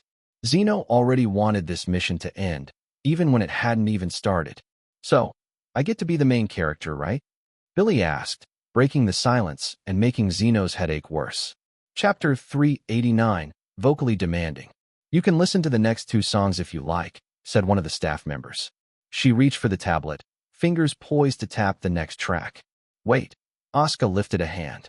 The staff member hesitated, finger hovering in the air. Oscar turned to face the others. "Could you guys be more excited?" he asked. "How can I?" Daniel muttered from the corner. "This storyline's hard to pull off. You already picked first. You should have picked something easier. Didn't you get picked for a reason? You must have seen the scripts beforehand," he continued. Oscar's brows furrowed with the insinuation. "I didn't." Oscar's voice sharpened. "I didn't even know we were going to be doing this." "Sure," Daniel said, sounding like he didn't believe him. "Just tell Bacon PD to judge us more lightly, all right?" "He's not even going to judge this round," Oscar said, his voice rising. Daniel shrugged. "Whatever you say." Oscar let out a deep breath.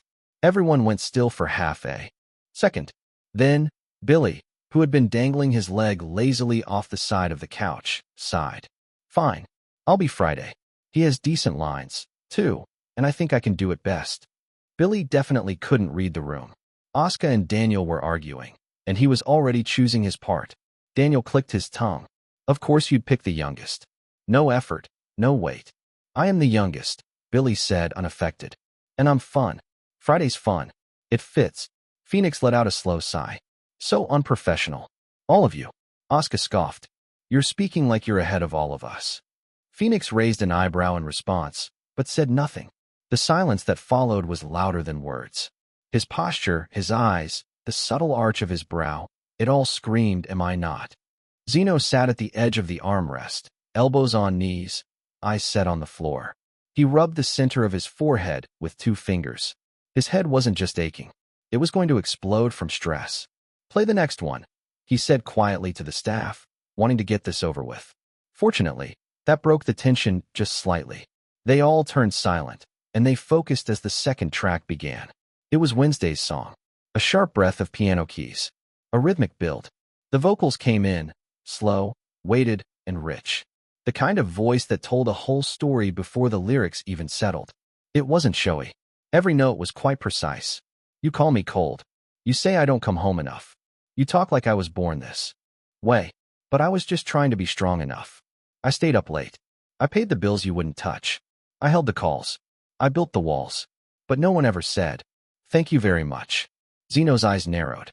As the music unfolded, the character of Wednesday emerged. He showed he was the only one who had built something of his life, but had somehow lost everything along the way. His verses were threaded with dissonance and rising tension, the clash of success and loneliness, of self-worth and inherited guilt. By the time the bridge came in, the entire room had leaned forward. The climax was brutal. It was both vocally demanding and emotionally explosive. The kind of part that required a singer who didn't just know how to hit notes, but how to inhabit them. When the song ended, no one spoke. It was Billy who broke the silence first. "That was hard. Really hard," Daniel added.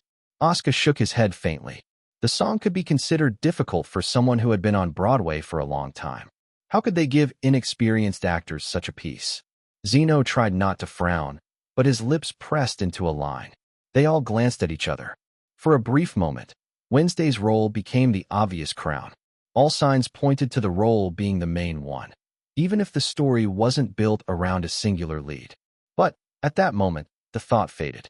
"I mean, I could try it," Daniel said slowly, like testing a flavor he didn't like. "But I'd rather pick a part one can actually make shine." Zeno tilted his head slightly. So they were all thinking it. Wednesday was too much. At least, the song was. It was too difficult to pull off. Zeno knew he was good at singing. His singing skills had improved through missions and practice. However, he couldn't do this. Just then, the room was filled with dissonant voices. They were all given the lyric sheet and sang out loud. The first part wasn't too bad, but as the song built, it became increasingly more difficult. Zeno looked around and found all of them struggling. It didn't take long before Phoenix's voice cracked. Billy, despite being an idol, wasn't used to the singing style in musicals. He didn't sound too good singing such an emotionally charged song. Daniel wasn't even trying anymore. Meanwhile, Oscar's voice shifted to falsetto at the belting part, shaking his head and holding onto his throat. "I can't do it," he muttered. Zeno decided to try out the part too. However, like everyone else, it was out of his range, and his voice cracked at the high note. That captured everyone's attention. Zeno turned to them and found that they were all looking at him. His eyes narrowed. Just then, Phoenix spoke with a small smirk. "Let's go with our ages," he said, his tone leaving no room for argument. Zeno turned toward him. Phoenix shrugged. "We don't have much time, so let's just make it easier. Oscar is going on Monday. I'm going to be Tuesday," Phoenix continued. He then turned to Daniel. "You're Thursday, the priest." Billy was already grinning before Phoenix could even announce his role. "I'm Friday." "Yay." And then, like it was the most natural decision in the world, Phoenix turned to Zeno. "And you," he said, smug and final. "You be Wednesday." Zeno pursed his lips. Chapter 390, Janie J. The special guest must be the vocal coach. Oscar started off. "We definitely need their help." It was the next day, and they were in their practice room, waiting for the special guest to arrive. They had been practicing for the past day, and it was safe to say it wasn't going well. Fortunately, they didn't have to wait too long. The doors burst open, and in walked a woman clad in chiffon. She marched in, boots clicking on the studio floor. She wore red-tinted sunglasses indoors, and behind her trailed 2 assistants, one carrying a humidifier, the other struggling under a crate labeled throat spray, 83 variants. Janie J., also known as the Lung Queen. She had played Elphaba in Twisted, the untold stories of the other side of House. She brought tears to sold-out audiences as Celestine in The Shade Purple. She made history as the youngest lead in the classic Alley, the musical. The staff popped in to confirm the obvious. This is Janie J. You will be working with her this week to polish your performances. Consider yourselves lucky. Hello, children, Janie said, lowering her glasses, not even bothering to introduce herself or ask for their names. Let us begin. We start with the first song. From the top. Now. Like, right now? Billy asked with wide eyes. Janie raised a brow. Do I need to repeat myself? Billy pursed his lips and stood with the rest of the team. With that, the group began to sing the musical's opening number, 1 week. She listened to the entire song quietly, but her eye twitched from time to time. As soon as the ending notes echoed through the air, she let out a deep breath. What? She asked icily. Was that? The room turned silent. I'll tell you what it was. That was a mess. Are you trying to become idols? Are you auditioning for a toothpaste commercial? Where's the soul? Where's the pain? Daniel raised a hand. We were singing? You were performing too polished. All of you. She paced down the line. You. She pointed at Billy. Sound like a pop artist. I hate it. You. She pointed at Daniel. I know you're attractive, but try singing with your vocal cords, not your cheekbones. She arrived at Asuka. You're doing fine, but you're always fine. Try being interesting. Again. Janie barked. From the top. They sang again, this time more cautiously. And somehow, that made it worse. Janie's eye twitched again. You're acting like you're singing. But you're not singing from your gut. You don't become the character. You are the character. Who are you? Daniel raised a hand. Daniel. No. You are Thursday, a priest who has seen the worst. You come back to your dying father, yet you sound not even a bit optimistically sad. How can you be optimistic and sad at the same time? Daniel muttered. Exactly, Janie. Jay exclaimed. That's what you need to answer for yourself. The room turned silent again before she clapped once. We're moving on. Second number. Let's see if that works. The group shuffled into place for the more emotionally grounded song. That's when she stopped and turned to Zeno. You. Zeno bowed his head and said nothing. You're Wednesday. The room turned to stare at him. Zeno suddenly wished he had an invisibility booster. I'll show you, Janie said, clearing her throat. She sang the climax of the song. And boy, can she sing. Every note stabbed you with grief. Every word was soaked in loss. She sang Wednesday's song in a rich, male key, soaring over emotional valleys. When she finished, she pointed at Zeno. Just like that. All right. Zeno pursed his lips. Well, his lungs weren't forged in Olympus. Sing, she demanded. You say I have a good life, but I can't even feel it. You say I have a full plate, but I barely get to eat it. Zeno was singing just fine. In fact, his teammates felt he was doing a good job, although they would never admit that. However, Janie J. seemed to not be satisfied. Again, she said. But this time, don't think about sounding good. Think about breaking. Zeno tried once more, and he did break. Well, his voice did at the highest note. Janie sighed and shook her head, eyes narrowing at him. You don't get it, do you? You must have been praised for so long. You think you're above learning something new. Zeno's brows furrowed. That didn't sound right. A lot of screen actors think they're better because they have fans, she cut in, voice rising. Because you have followers, because your face is pretty. But can you do this? Can you make someone cry live, with no edits, no take two, no camera angles to hide behind? You're wondering why you're even doing this mission, she said, pacing. I can see it on all your faces. You think it's pointless. Musical theater is too loud, too theatrical, too exhausting. But this is discipline. This is craft. Every form of acting is a language, and this, she stabbed a finger toward the stage, is one you have to learn if you ever want to understand the soul of performance. She stopped right in front of Zeno. You might think your achievements would suffice, that your resume will carry you. But in the end, she placed her palm over her chest, right over her heart. It's in here that matters most. You're just too closed off to see it. Why was she saying all of these to him? Just then, Daniel raised his hand. But we're not musical actors. Janie froze. Silence dropped over the rehearsal room like a velvet curtain. She stepped back. I can't do this, she muttered. And with one final sweep of her scarf, Janie J. turned and walked out. You're on your own. The door slammed behind her. With Janie gone from the room, the atmosphere turned even more awkward. Zeno pursed his lips and sat on the floor, his elbows resting on his knees. Still, somehow, all eyes turned to him. He could feel it. No one said it outright, of course, but their quiet muttering and sidelong glances insinuated that Zeno was the one at fault. He didn't even do anything. Zeno clicked his tongue and muttered under his breath. These people are really insufferable. I can't believe this, Billy grumbled a few feet away, arms crossed. We all sang well. Yeah, Daniel chimed in with a snort. I mean, between all of the contestants, we might be the best singers in this whole show. Zeno closed his eyes and rubbed the bridge of his nose. That wasn't her point, he said, butting into their conversation. The room fell quiet. A couple of the production assistants looked up from their phones.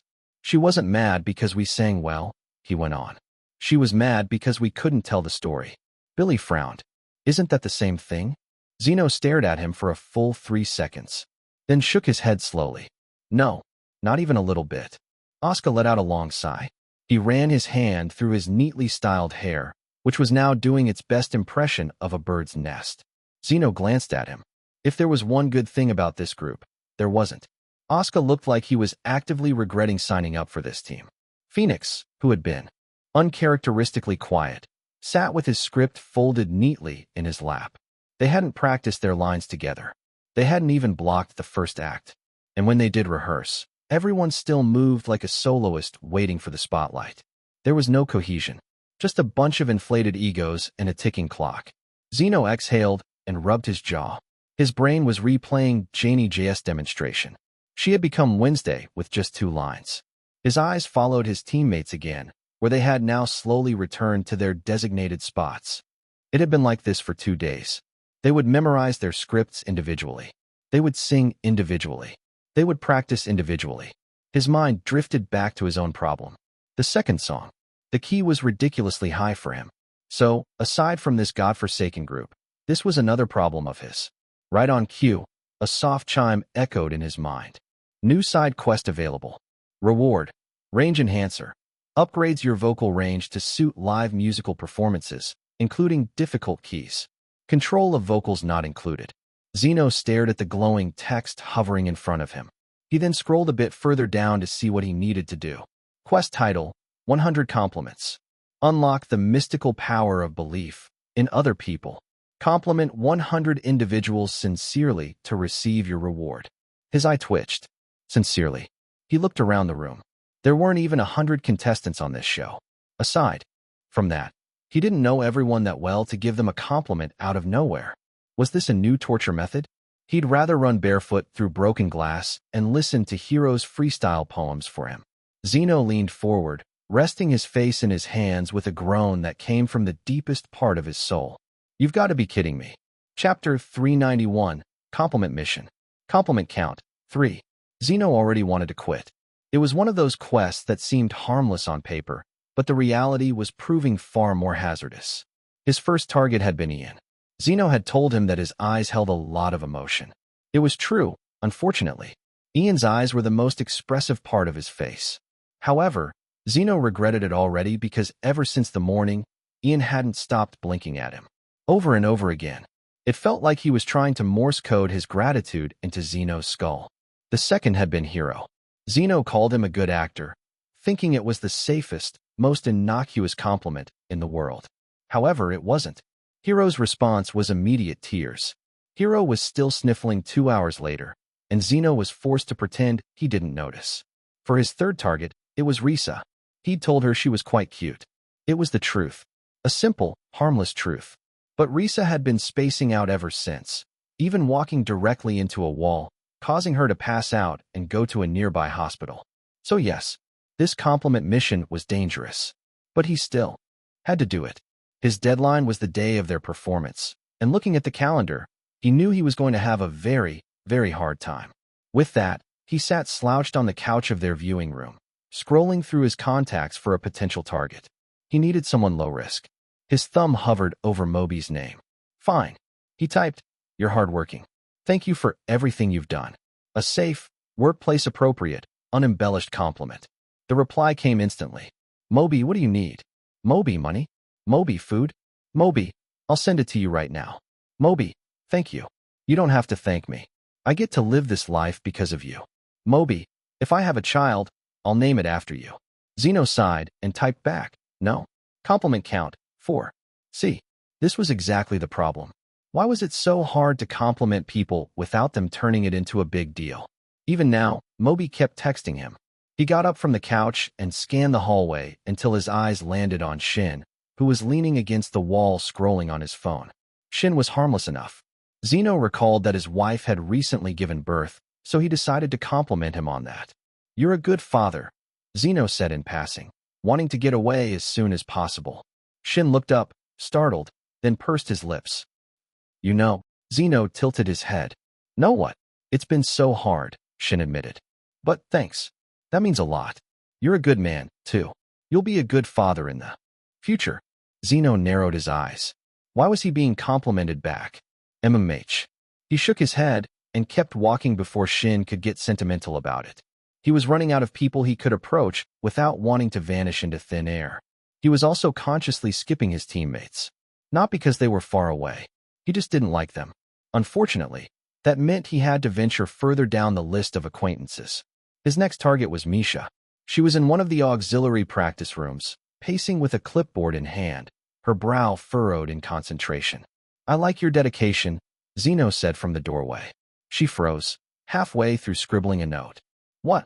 Although it can be a bit much, he continued. You know what you like and what you don't. Misha stared at him, caught somewhere between suspicion and confusion. Her lips moved like she was about to say something, then stopped. What was that for? She muttered, looking away quickly. Zeno shrugged, already turning to leave. Her heartbeat, however, had picked up. She could feel it in her chest, loud and restless. Why was he like that? Seriously, why did he have to be like that? Zeno sighed in relief as he walked through the hallways. That went well. Misha, on the other hand, was quite unwell. With that, his free time was gone, and he now had to practice with his teammates. However, he might as well have not. 3 hours in, and their practice hadn't gone well again. Zeno had resigned himself to the fact that his so-called team had no collective interest in actually working together. He'd been practicing by himself in the corner, going over the song he was supposed to sing. The same song no one else had even touched yet. His teammates lounged around, chatting about anything except the performance. During their break, Zeno decided to make better use of his time. Compliment count, 17. Still a long way to go. Fortunately, there were plenty of staff members around. The first victim was the lighting operator, a stocky man in his 40s who always looked like he'd rather be anywhere else. Zeno walked up to the booth and said, "The way you timed the spotlight perfectly. It's like you're telling the story better than the actors." The man froze, mouth slightly open. "Oh, really?" "Yes." Zeno left before the man could respond further, not noticing how the guy was now leaning back in his chair, grinning like he'd just been handed an award. The next victim was a young woman carrying a stack of freshly steamed costumes down the hall. Zeno stopped her. "Your ironing is perfect. Not a single wrinkle. If someone wore your work, they'd look like royalty." She dropped one hanger. "Oh my God." Zeno picked it up, handed it back, and continued walking. She, meanwhile, was gripping her chest and muttering something about needing water. As he passed through the break room, a nervous intern was handing out drinks, overwhelmed. Zeno took his cup and said, "Your coffee always tastes balanced. You could run a cafe if you wanted." The intern blinked at him, cheeks red. "You noticed?" "Yes." The intern almost tripped over his own feet walking away, whispering to himself about career changes. He passed by one of the set painters touching up a doorframe. "You make the wood grain look better than real wood," Zeno said casually. The painter stopped mid-stroke, eyes wide. "No one's ever said that to me." Zeno tilted his head. Strange. Then he kept moving, unaware that the man was now clutching his brush like it was a love letter. In the control booth, the sound technician was adjusting the mic levels. Zeno leaned in. "The way you balance everyone's voice makes them sound like professionals. Even the bad ones." The tech laughed, startled. "Wait, are you talking about me?" "Yes." The man didn't stop smiling for the rest of the afternoon. On the makeup floor, a stylist was fixing a wig. Zeno said, "That looks so natural I wouldn't know it was fake unless I touched it." The stylist gasped. "Do you want to touch it?" No. Oh, the stylists still looked like they might faint. Finally, he stopped by the stage manager, a woman with a clipboard who ran the place like a general. Without you, Zeno said, this production would fall apart in 2 hours. She actually laughed, eyes softening. Finally, someone gets it. Zeno walked off, oblivious to the fact that every single staff member he'd spoken to that day now had a suspiciously dreamy look in their eyes whenever they spotted him. Zeno, it was Shin's voice from across the hall. He looked up to see Shin waving him over. Come watch our performance. We're running it top to bottom. Zeno stopped for a moment before shrugging. He didn't have anything better to do. Besides, it seemed his teammates didn't have the intention of practicing together properly. So he followed after Shin. When Zeno stepped inside the rehearsal space, Sang-won clicked his tongue. What is he doing here? He's going to help us. Shin exclaimed. He's from another team. He might sabotage us. Shin tilted his head. Zeno's not like that. He's a pure man. Zeno pursed his lips and nodded. This is the script, Shin exclaimed with a wide smile, ignoring Shin and handing it to Zeno. The performance began. Their chosen emotion was desire, and the play centered around infidelity. Zeno supposed it fit. Sang-won had cheated on his wife in real life. After all, Zeno's gaze shifted to him. Are you the main character? Sang-won's jaw tightened. Yes, he muttered. The story was about a man with 2 mistresses, desperately juggling both while ignoring the fact that another man was in love with his original wife. The plot was mature, but it fit them well because of their ages. Finally, they began. Zach, as the unfaithful husband, leaned across a dinner table to one mistress. You are my moon when the night swallows my sun. Mistress number 1. And yet, you never see the moon when the sun still shines. The music showed a tango rhythm with sharp violin stabs. Mistress number 2 appeared at the edge of the stage, circling him like a predator. Mistress number 2, singing. Your hands touch her, but your heart is mine. In the shadows, our love will climb. The wife entered, poised and cold, singing her counterpoint. Your vows were gold. Now they are dust. I'll take them back.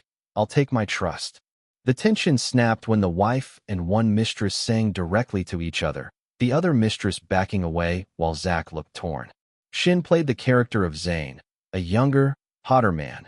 The original wife snags up in the end. Then, Zach regrets everything he has done. It was a clean performance, and it made him realize that his teammates were truly ass. How was it? Shin asked, a little breathless. Zeno opened his mouth, but stopped. He realized this could be a good spot to add to his compliment mission. It's sharp, Zeno said. Every line pushes the story forward. Your harmonies aren't perfect, but your phrasing sells the conflict. To you, he said to the first mistress, your restraint is what makes the desire feel dangerous. You don't overplay it, and that's harder than it looks. She flushed. To you, he said to the second mistress, you take up space like the stage belongs to you. That kind of confidence pulls the audience in. She looked away, biting her lip. To you, he said to the wife, your delivery is precise. People will remember your lines. Her eyes softened. Finally, he turned to Sang-won. And you make the audience feel why both women stay. That's not easy. You balance their attention without losing your own arc. Sang-won's brow, usually locked in permanent irritation around Zeno, relaxed. Good job, Zeno added simply. For a moment, the room was quiet. Then Zeno stood and waved his hand. I'll get going. I need to practice, too. He left the room, still quiet as ever. Then Shin, grinning, looked around at them all. I told you, he said warmly. He's a good young man. Chapter 392. No compliments for you. 96. Zeno had complimented 96 people. He was beginning to wonder if the quest system had a grudge against him, or if it was just trying to see how far it could push him before he gave up and started insulting people. Tomorrow was the performance of the musical, and his team still hadn't practiced much together. Well, they had practiced, just not together. They occupied the same room in the same block of time, but everyone was working on their own little corner of the performance as though the final show would be stitched together in post-production. Zeno supposed that was technically together. They had done one run-through, and after it, Zeno had more criticism than compliments, which was saying something considering his ongoing side quest. But his teammates didn't seem interested. Everyone except Asuka. Asuka looked like he had lost all hope. and Zeno couldn't tell if he preferred this version over his cocky one. They were still bickering about a harmony part when the door opened.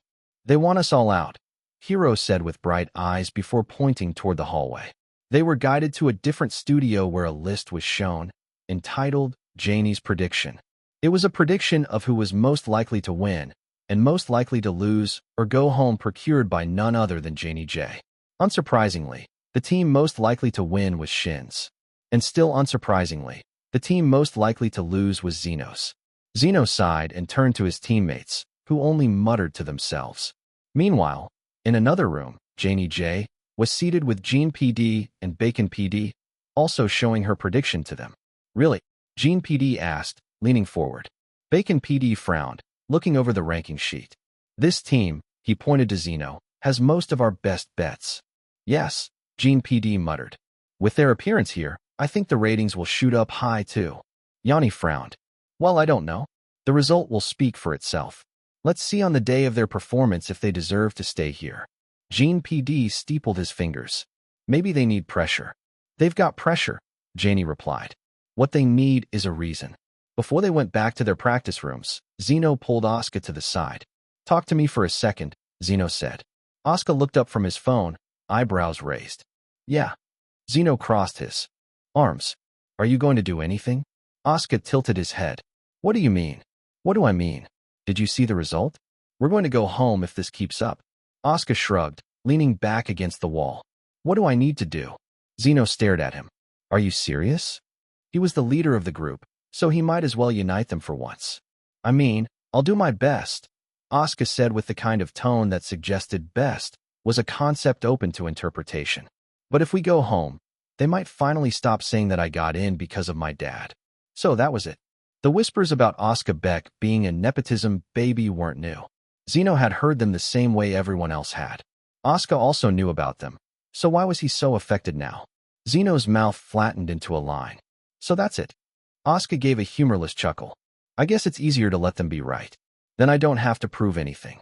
For a second, Zeno wondered if Asuka realized how pathetic that sounded. Probably not. Or maybe he did, and just didn't care anymore. "Is that all?" Asuka asked. Zeno exhaled slowly through his nose. "That's all." Asuka nodded once and walked in the direction of their practice room. "If you're done, let's have one more dry run before calling it a day." With that, he went on his way and left Zeno all alone. Zeno pursed his lips and let out a deep breath. All right, he was sick of this. He had 4 more people to compliment, so he had decided this morning that those last 4 would be his own teammates. He at least wanted to show some solidarity before the performance. However, that plan had died quickly at that moment. He entered the practice room and observed the rest of them. Phoenix leaned against the mirror, scrolling through his phone like nothing here was worth his eyes. Daniel sat on the floor, casually stretching, appearing more concerned about keeping his body camera ready than the actual performance. Billy was spinning a pen in his hand. A smirk formed on his face. Asuka still looked the same, appearing like he was already halfway gone. "Hurry up," Daniel said, glancing at him. "Let's get this over with so we can finish soon." Phoenix clicked his tongue, shaking his head as he gazed at Zeno. Truly unprofessional. Zeno didn't move. He just stood there in the doorway, watching them. After a while, they finally noticed. "What's his problem?" Billy muttered. "Are you going to stand there all day?" Daniel asked, not bothering to lower his voice. The crew standing around the edges of the room was quiet, but they all anticipated what was going to happen. There wasn't a lot of drama these days, and this might just be the one they need. Zeno closed his eyes. To them, it probably looked like some weird meditative quirk. However, in his head, the decision was already made. Compliments? Forget it. They didn't deserve them. And besides, their musical's theme was hate. The story was about brothers at each other's throats, clawing over their father's property. The only way they'd deliver something real on stage was if they actually felt something real off stage. Fine. He'd give it to them. When he opened his eyes, his voice was calm. "Billy." Billy turned to him with raised eyebrows. "Me? You?" Zeno said, walking toward him. "You're immature. You hide behind charm and easy jokes because you think that makes you likable enough to get by. And maybe it has up until now. However, you just can't be liked. You also need to be good. You refuse to learn new things because you think what you know is already enough. But all it's done is make you lazy. You skate by. You lean on old tricks. You waste everyone's time pretending you're putting in effort when really, you're just making noise. That's not going to save you tomorrow. The audience isn't going to laugh with you. They're going to see through you. His smirk vanished. Zeno didn't wait for him to respond. Instead, he turned to Daniel. Daniel, you're full of yourself. That one line made him gasp, but Zeno continued on. You walk into every room like you're the main event. You talk like you've already earned the title. But when the curtain rises, you disappear. You rely on this aura you think you have, this presence you keep bragging about. But you've never proven you can carry a scene when it matters. You want to be the guy who commands the room without opening his mouth? Earn it through your acting skills, which are clearly being overshadowed. You only get to stay here because the two teammates we had during the preliminary mission were inexperienced. Danny's jaw hung open. He had never been spoken to that way, not even by his own mother. Then came Oscar. Zeno stopped in front of him, and for a moment, he didn't say anything. Oscar, you're proving every single person right when they say you're here because of your dad. You know what they call you. You've heard how they say you don't deserve to be here. However, instead of shoving it back in their faces and making them eat their words, you're agreeing with them. Do you think holding back and letting yourself lose will make it stop? It won't. It'll just make it true forever. You could show them something undeniable. You could silence every last one of them. But you won't. You'd rather be their pity story than their rival. That's not tragic. That's pathetic. Oscar leaned back because he couldn't take the heat. What was up with Zeno today? Finally, Zeno turned to Phoenix. Phoenix was already frowning. Don't lecture me. You're not my dad. Zeno didn't even acknowledge the line. You don't want to listen to anyone because you've convinced yourself that being wrong means being weak.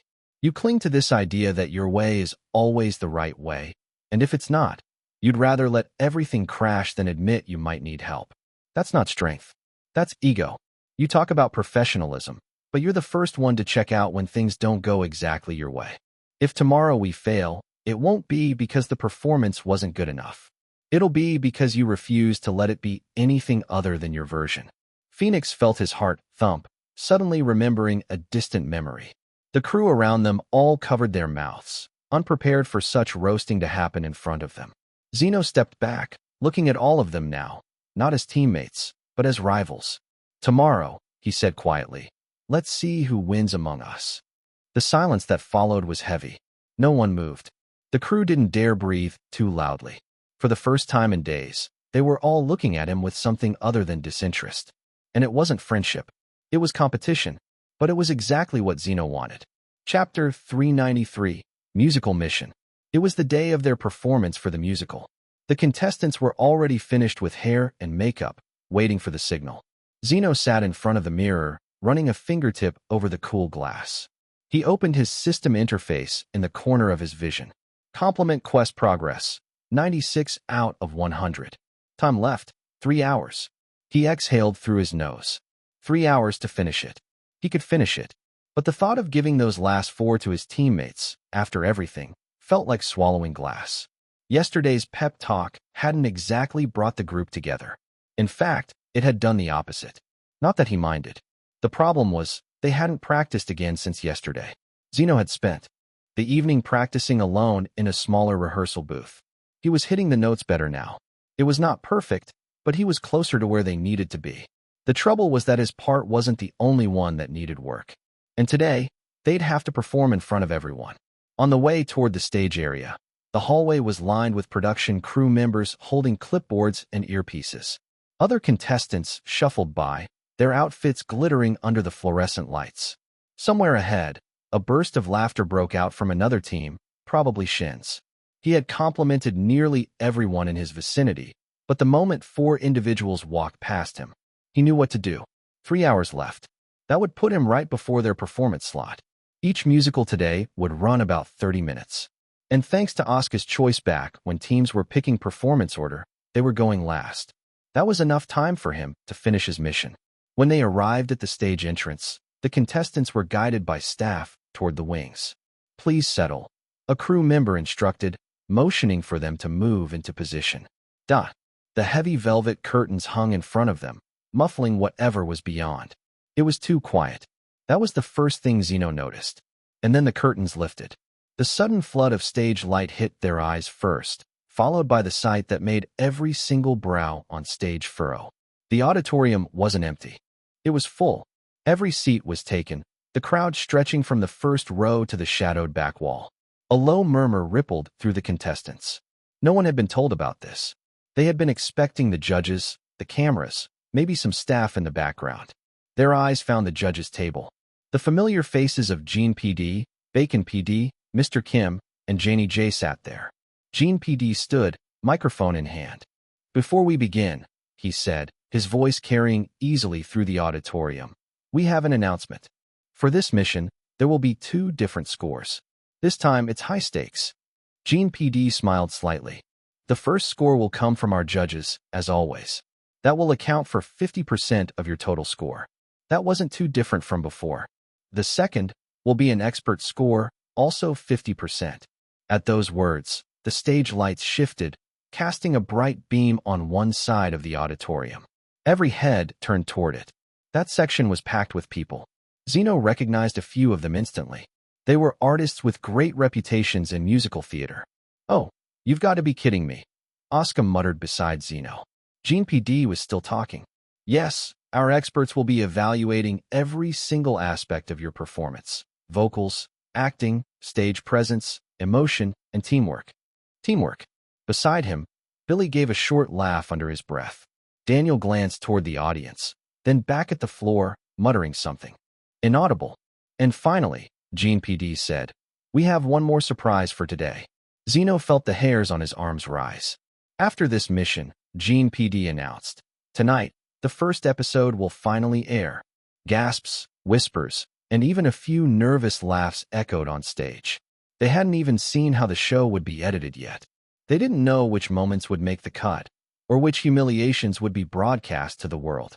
Gene PD let the reactions settle for a moment before smiling again. "Now," he said simply, "let us begin." They were now in the viewing room, screens flickering in front of them as the first team finished their sound check on stage. Zeno's team sat together, but no one was speaking. Hero, never one to keep his mouth shut, walked over to them.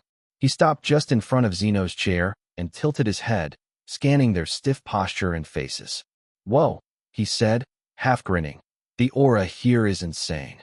Ian, seated nearby with his own team, glanced over. His eyes went to Hero, then to Zeno's team, and he shook his head slowly. "Don't bother them," Ian said, a little bit fearful. Hero sheepishly scratched the back of his neck and moved away from the tense atmosphere. Across the room, Misha and Risa exchanged a look. They didn't say anything, but their worry was clear. The sound of singing drifted through the room from somewhere nearby. Some contestants were still quietly rehearsing their parts, running lines and humming melodies, but those voices tapered off when Shin's team stepped onto the stage. Everyone's attention shifted to the monitor. The lights came up. The curtain rose. Shin's team began their performance. It was clean, solid vocals, clear acting beats, and enough chemistry to carry them through. The narrative was easy to follow, and they delivered it with confident timing. When it ended, a short ripple of applause filled the auditorium before the feedback began. "It's decent," one of the musical experts said into their mic, "polished enough for a small production, community theater, maybe an off-Broadway show." There was a faint murmur of agreement from the others in the expert section. The next performances came quickly after. Risa and Ian's team was up next with Love, a lighter, warmer musical piece that leaned heavily on chemistry between the leads. Risa and Ian slipped into their roles easily, moving around each other. Their smiles, the easy touches, the way they moved in sync. It could have been mistaken for genuine romance if not for the small but telling absence of tension. Instead of romantic jitters, they had the comfortable dynamic of siblings. It was charming, but it lacked the emotional punch that might have turned the performance from pleasant to unforgettable. Then came the betrayal piece from another team. It was an ambitious attempt. The trouble was, action is notoriously difficult to pull off in musical form, and here it felt strained. The emotional beats didn't quite land, and the choreography was more reminiscent of screen acting than musical theater. Still, it wasn't bad. In fact, Zeno had to admit it was better than what he'd expected from their rehearsals. They'd clearly pulled themselves together just enough to make it passable. Zeno glanced at his own teammates. They weren't sitting slumped anymore. Daniel's arms were crossed. but his eyes were sharp, locked on the stage. Phoenix leaned forward slightly, his jaw set. Even Billy had an edge to his expression. It was the look of people ready for a fight. Zeno smirked. Good. It was time. The previous performances had been slower paced than he'd anticipated, each one dragging slightly past its runtime. The delays ate into the schedule, and before Zeno knew it, the countdown in his peripheral vision ticked sharply down. Time remaining, 12 minutes until quest deadline. His window was closing fast. They were next. The crew waved them forward toward the edge of the stage. Zeno's eyes went to the 4 judges seated in front of the stage. And to the right of them, the rows of musical experts, their pens poised over scoring sheets. It wasn't in the script for him to address them now, but he had a mission to finish. He stepped slightly ahead of his team and gave a polite half-bow. Before we begin, he said casually, I just want to say, Gene PD's brows rose. Thank you for gracing us with your presence today, Janie J. It's always an honor to perform in front of someone. With your ear for tone. Janie's eyes softened with faint surprise. And of course, Gene PD, Zeno continued smoothly, for the opportunity you've given all of us here. We wouldn't be here without your interesting sense of mission design. A chuckle went through the audience. Bacon PD, he said, turning slightly. The story you wrote for us is really well made. Bacon PD gave him a small nod, looking amused. Finally, his gaze went to Mr. Kim. Every part of him resisted, but the quest timer in his mind was unforgiving. And Mr. Kim, Zeno said, I imagine your schedule is tight, so I appreciate you taking the time to be here with us. Jonas Kim paused and wondered why Zeno was complimenting him. The system chimed in Zeno's vision. Complimented 100 individuals. Mission complete. Reward unlocked. Range enhancer acquired. Vocal range diversified. Chapter 394, 1 week of smiles. The judges exchanged glances the moment Zeno's overly polite compliments ended. Gene PD raised a brow. Why the sudden flattery? His fingers tapped against the table, eyes tracking Zeno's posture. Janie J., however, smirked faintly, leaning back in her chair. He's not going to get us with that, she murmured under her breath, amused but unmoved. On stage, Zeno's teammates knew exactly what had just happened. What the hell is he doing? Phoenix thought, jaw tightening. Daniel's mouth curled in a faint scoff, though his eyes glinted with fire. Billy rolled his shoulders, suppressing a sharp exhale, and Oscar gave the faintest shake of his head. None of them commented aloud, but inside, the reaction was unanimous. Oh, so that's how it is. Zeno smirked to himself. 2 birds, 1 stone. Quest completed, and his team's annoyance sharpened into focus. They would push harder, not to prove him wrong, but to make sure they proved themselves right. There has been an unspoken competition between them ever since this morning, and it intensified further. It turned out exactly as he wanted. Meanwhile, in the viewing room, the other contestants didn't know what to expect from them. Every other team had been seen rehearsing, some openly practicing in shared spaces, some fine-tuning lines in hallways. But Zeno's team had kept their preparation sealed away, never once running the full number in front of anyone else. Rumors had floated around that they were a mess and that their teamwork was in shambles. So, everyone was curious how their play would turn out. Do you know how it goes? Risa asked Misha. Misha shook her head. I have no idea. Shin pursed his lips. Zeno saw our production, but I haven't seen theirs. I have a hunch that they fought. Zeno's been too quiet these days. Zeno's always quiet, Suho chuckled. Shin also chuckled. Well, quieter than usual. I saw them fighting, Hiro revealed. It was really tense. They didn't even feel my presence. Zeno was scolding them, and I felt it straight to my heart. Risa bit her lip. I wonder if they're all right now. Well, they were going to find out. The house lights dimmed. The opening piano chords bounced out into the auditorium. A gentle brush of cymbals followed. A single spotlight illuminated Monday, played by Oscar, dressed in stained overalls and holding a battered toolbox. He wiped his hands on a rag and launched straight in. Cairo's hot this time of year. I was fixing a car when the phone rang. Dad's dying. So I left the car. And the client. And the bill. Because when you're the oldest, you go.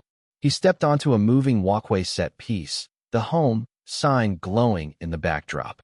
His vocals were firm and confident. There's a silence I haven't heard in years. And it sat with me on the flight. Like oil under my fingernails.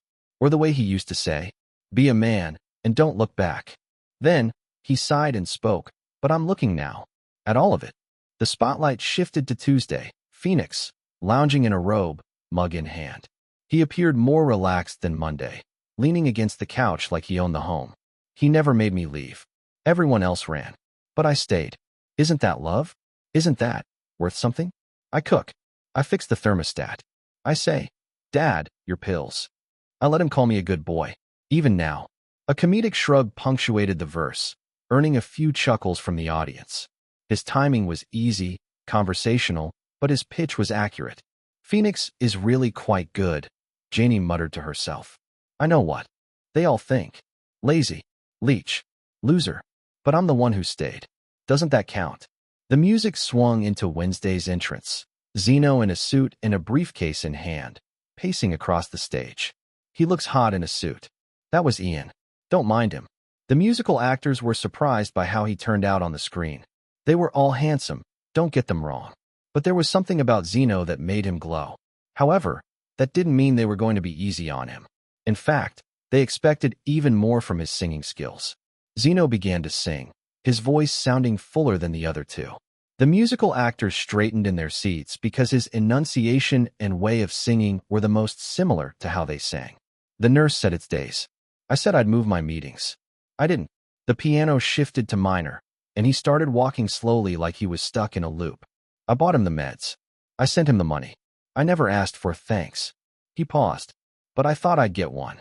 He kept the house because I paid for it. He smiled at Tuesday because he was there. He told Thursday he was proud. Although the music was light, the lyrics were sadder than they thought. "This writing," Misha said. "He portrays it so well. And me? The responsible one? The adult? Just a bank account with legs." Then came Thursday. Daniel, emerging solemnly from stage left, rosary in hand, suitcase trailing. He was in a white vestment, making sure the camera got his good angle. I prayed when the plane took off. Prayed harder when it landed. And I prayed that this would be easy. Daniel was a decent singer, the weakest of all of them, but he held himself well. With the determination to beat Zeno, his voice became even stronger, and it didn't lag behind compared to their previous practices. It never is. God gives us family and says, "Now love them." But he doesn't explain how. Finally, the spotlight went to Friday. Billy, in a hoodie, headphones, and a backpack on one of his shoulders. With only his demeanor, it could be seen that he was the youngest. I don't know him like they do. I was 6 when Mom died. They say he changed. They say he used to laugh. That's not the man I knew. He just sat. And sometimes he'd hold me. Sometimes not. He forgot birthdays. But not hers. He's not a bad guy, but I wonder why. Why can't I find love within him? All 5 brothers converged on the center stage, shooting each other subtle glares as they walked to the entrance of their childhood home. "We are 5. We are broken. We are tired. We are back." They began singing together now, their voices contrasting with each other well. It was clear they were trying to outsing each other, but it actually fit the theme of the story. He called, and we answered, not with joy, but something close. They tried to smile, but it was clear they still hated each other. 1 week of smiles. 1 week of masks. Pretend we're fine. Don't let it crack. Zeno's voice stood out among them. It was the clearest out of all the voices, and it grounded the performance, balancing the chaos and annoyance they felt for each other. Swallow the grudge, the years, the weight. It's only 7 days. We can lie that straight. 1 week of silence. We will fill with noise. 1 week to remember, we were once his boys. Don't fight. Don't fall. Just try to stay kind. For 1 week. For Dad. We rewind. The final pose froze. 5 cheesy grins plastered across their faces, spotlights flashing like camera shutters. Zeno turned his head, breaking the 4th wall with a perfectly timed deadpan. I give it 1 day before someone stabs another. The room erupted, some in laughter, some in startled murmurs. Janie's brows shot up. "Well, they've been practicing," she said under her breath, noting their improved tone and range. Quite frankly, she didn't expect it to be so good. Bacon PD scribbled something on his notes. When he wrote this story, he had a vision for it. He couldn't judge it straight away, but for this first number, it was exactly as how he envisioned it. Gene PD's eyes narrowed slightly, not in disapproval, but in recognition. Mr. Kim, on the other hand, pursed his lips. So, it was true that Zeno was a good singer, too. He was even better live than what he heard over the television. Meanwhile, the other contestants in the viewing room whispered to each other. Zeno's voice is so clear. Ian muttered. All of their voices are good, Suho chimed. I think that's why Asuka formed their team in the first place. Asuka, Daniel, Phoenix, Billy, and Zeno were still catching their breath, but the change in their expressions was clear. There was smoldering heat in their eyes. They had poured so much energy into the performance, but it increased their determination even more. And under it all, there was something undeniable. Jean PD's gaze swept across the five of them. Hate is their theme, right? He said quietly. Then his eyes narrowed further. Why does it feel like they really hate each other? Chapter 395. What do you know? The stage lights dimmed, and the piano's bouncy rhythm faded into a lower, simmering hum. The cheerful 1 week of smiles was still lingering in the audience's ears, but the atmosphere had changed abruptly. The set changed. Gone were the suitcases and home signs, replaced by a dim living room scene. One couch, one small dining table, and an old grandfather clock ticking in the corner. The brothers were spaced across the stage like they were defending their own territory. No one looked at each other for more than 2 seconds. Monday, also known as Mond, leaned back against the couch, arms crossed, chin tilted with the authority only the firstborn could claim. His voice was low at first, but dripping with condescension. We don't even need to have this conversation. I'm the oldest. The house, the land, it's my responsibility. To take over. It's what Dad would expect. Tuesday, with his nickname Cho, was still wearing his robe like the freeloader he was. He shot his brothers a glare from his seat at the table. Responsibility? You left. I stayed. My kids grew up here. My wife keeps the place running. I've been taking care of Dad while you've been... What? Fixing cars halfway across the world? If anyone deserves it, it's me. I need a chance to actually live without worrying where my kids will sleep. Mon scoffed loudly, leaning forward. You had years to get your life together, Cho. Years. And you're still leeching off Dad. You think inheriting this place will suddenly make you a man. Wednesday, with the nickname of Woody, raised a hand in an attempt to mediate. All right. Let's not act like we're ready to throw punches. Here's an idea. We don't split it physically, but we share the rights. When we want to come home, we come home. No one gets cut out completely. There was a moment of silence. Then the sneer came from both sides. Of course you would say that, Mon scoffed. Cho nodded in agreement. It was the only time he would agree with his older brother. Yeah, easy for you to preach sharing when you've got money in the bank. You don't need this place. You're just playing peacekeeper because it's convenient. Woody's jaw tightened, but he didn't reply. Zeno's jawline was caught on the screen, and Misha internally rejoiced. From the corner, Thursday, also known as Theo, finally spoke, his rosary glinting under the light as he clutched it tight. You're all forgetting what's important. This land could be used for something greater. In the name of God, I could turn it into a mission home and help people who actually need it. Not argue over who gets the bigger bedroom. Friday, Finn for short, scoffed. Mission home? Please. We all know you'd turn it into a shrine for yourself. Dad's favorite son, the Holy One. Guess what, Father Theo, Dad's favorite is actually me. Theo straightened, indignant. Don't. Finn cut him off. Oh, I know. I'm the youngest. The most coddled. The one Dad would bail out even when I deserved a kick in the ass. And you know what? I'll take it. He wants me happy, which means he'd give it to me. The audience could practically taste their loathing in the air. Every line was like a stab to the gut. Janie was watching from her seat in the judges' panel, her lips curved upward ever so slightly. It seemed they channeled their lack of positive chemistry for the better. Mon's hands clenched at his sides. You're a spoiled brat, Finn. You wouldn't last a week taking care of this place. And you would? You can't even fix your own life, Mond, but you think you can fix a house? Finn casually asked. Cho slammed his mug down so hard it rattled on the table. You're all talking about who deserves it. None of you stayed like I did. None of you know what it's like to keep this place running when Dad can't even walk up the stairs anymore. Woody stepped in, his voice firm but not loud. Enough. We're not getting anywhere like this. Dad's still alive, and he's already said what he wants. Cho cut him off, looking straight into his eyes. Yeah, he wants us to get along. Which we won't. It was hard to breathe with their conversation. The lights shifted to a warmer glow, and the brothers were suddenly gathered in the living room again. But this time, the father's bed was visible through a dimly lit window projection in the background. The brothers were standing shoulder to shoulder, smiles plastered on their faces like cheap masks. They laughed too loudly, patted each other on the back, and even clasped hands in fake brotherly solidarity. The smiles scene lasted just long enough for the audience to see the awkwardness. Mond was the first to step forward. He crouched beside the invisible boundary of the bed, speaking loudly enough for the shadow to hear. "Dad, I checked the porch steps this morning. They're rotting. I'll replace them this weekend. No charge, of course. You know I've got the tools." He chuckled like it was nothing, but his eyes flicked sideways to see if the others had heard. Cho was right on his heels. "Dad, you shouldn't drink coffee anymore. It's too hard on the heart. I made you your favorite herbal blend. Remember how Mom used to make it?" His voice dipped into a gentle softness. He set the mug on the side table with care, then straightened and gave Mond a smug. "Look."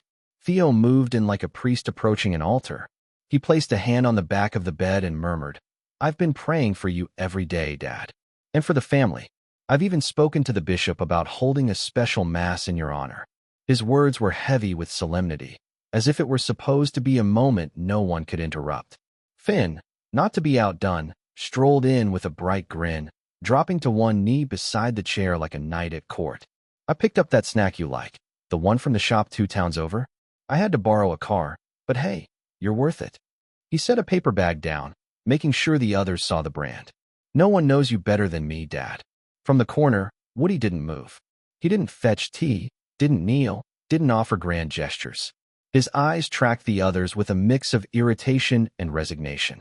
He was the only one who didn't seem interested in earning points. The shadow in the bed coughed again and muttered something too soft to catch. All 4 competing brothers responded at once. "Need a blanket, Dad? Want me to fix the light? Should I get the priest for a blessing? Want me to run to the store again?" It was chaos disguised as care. When they finally drifted back from the bed, the warmth of the lighting didn't follow them.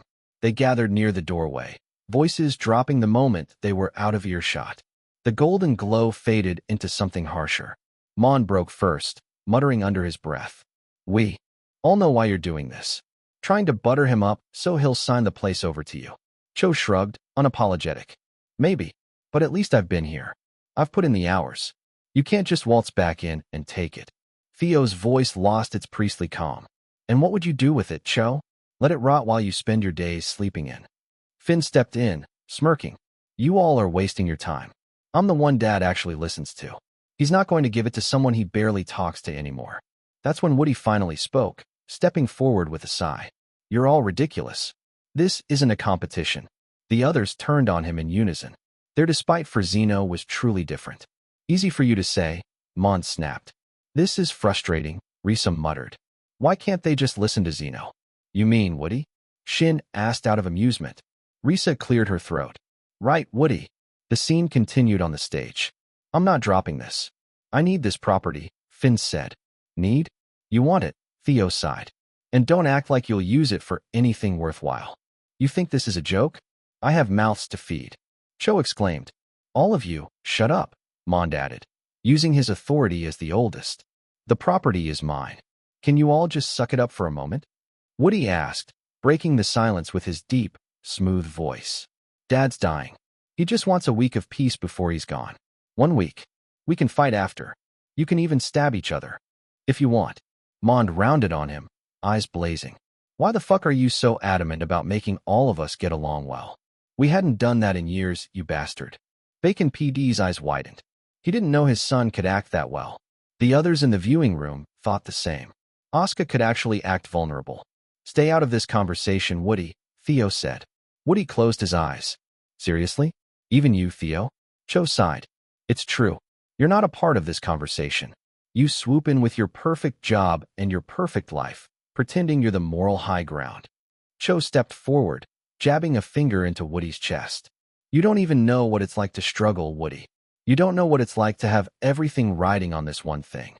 You don't get it." The air was tight and heavy. No one broke eye contact. Then, the soft hum of the piano began again, low and slow. The lights shifted.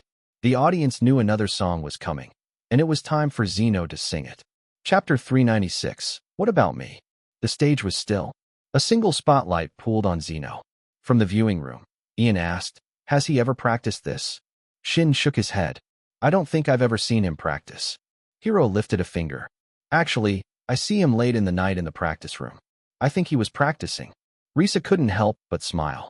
That sounded so much like Zeno. He worked hard but never showed it. As the intro of the music continued, Gene PD tilted his head. "When I heard this song for the first time, I thought only someone in Janie's field could manage it." "Indeed," Janie murmured. "So, let us see." His teammates in the back shared glances that spoke the same thought. They wanted to win, of course, but a part of them also wanted to see Zeno mess up, just enough that they wouldn't win. However, Oscar narrowed his eyes. He had already learned his lesson. Underestimating Zeno was always a mistake. It was a disaster waiting to happen for the other guy. Zeno faced the empty dinner table and began singing. "You say I don't come home enough. You talk like I was born this way. But I was just trying to be strong enough." A hush spread, not just in the theater but in the viewing room. Even the smug smiles faltered slightly. His voice fit the song very well, and it amplified his skills compared to the previous song. "I stayed up late. I paid the bills you wouldn't touch. I held the calls. I built the walls. But no one ever said, 'Thank you very much.'" A cello slipped in, soft but aching. The first brush of strings made Janie shift in her seat. She hated to admit it, but the tone was exact. Every syllable was measured, and the timing was perfect. "You say I made it out, that I escaped the mess. But you don't know the cost. You never saw the stress." In the back row of the viewing room, Hiro muttered, "Holy shit," and got immediately elbowed by Risa. "I was never the favorite, never the loud one. In the room, I just learned to calculate, and pray I wouldn't crack too soon." His voice dropped lower on "crack too soon," the sound of someone clenching their jaw against years of frustration. Asuka's lips curved into the faintest smirk. "I gave you everything, and I got nothing. I was the middle, so I played the part. The glue that no one noticed. The piece before the storm would start. When he hit, glue that no one noticed. He barely pushed the sound, letting it float out just enough to make the line feel like a confession he'd never dared say aloud. You laugh and say I'm doing fine, that I live high in the sky, but I lie to my own son at night, 'cause I don't know how to cry." He held the last note, slightly trembling. "That's a hard sustain," Janie whispered. His voice grew stronger with every stanza. "You say I have a good life, but I can't even feel it. You say I have a full plate, but I barely get to eat it." He leaned into the words, his body angled toward his brother. "You all want me to be a good brother, a good son, a good man, but I can't even be a good husband to the woman who held my hand." His teammates were rendered speechless. Since when could Zeno sing like this? "And my boy, he's 7 now. He asked me why I'm never there. I said, 'Daddy's working hard.' But really, I was just too scared." Right there, he looked down, voice quiet, like he was ashamed of letting the audience in on that truth. "Because there's always you, and you, and you." He pointed slightly toward the space where each brother was, each you sharper than the last. The dynamics climbed, and the piano hit harder. "Your needs, your guilt, your noise, your shame. I had to be the strong one, because none of you ever came." Janie was still watching, jaw tight. She didn't comment, but her fingers were tapping her armrest in perfect rhythm. She wasn't admitting it, but she was following the song because she liked it. "You want to tell me how to feel? When I cleaned up your broken glass. When I signed the checks with shaking hands. So our name would somehow last." He had a full chest voice here, rich and resonant. "I'm the reason Dad's not on the street. I'm the reason you could leave. I bought the damn house you drink in. But you treat me like I'm deceiving." The experts in the audience were all immersed, feeling like they were watching a real musical. He leaned forward, breathing heavy, the lights warming as though the heat of the argument was starting to physically burn. "Is it selfish to want peace? To want silence in my head? Is it selfish to want my son to know me? Before I end up dead?" He cut the note suddenly, leaving a knife-edge silence. Jean whispered, "Perfect. You say I'm selfish. Fine. I'll take it. But I've been dying trying to make your dreams come true. And now he's dying. And we're all pretending. But I've been dying too. And you've all been defending." Misha placed her hands over her chest. She resigned to it now. She was looking so hard for Zeno's flaw, But in the end, she couldn't find one. Fuck, she cursed. I didn't ask for this. I didn't want to be the core. I just wanted a family, not a war. So damn it, listen now. I'm tired of standing still. If you want someone to carry blame, then take your fill. Janie held her breath as Zeno continued to sustain the note. She counted in her head. This was supposed to be a 10-second sustain. 10, 11, 12. She gasped softly. He sustained it even longer. With that, the other instruments finally quieted down, and only the piano sound was heard from time to time. So if no one else will say it, then let me finally be the one. What about me?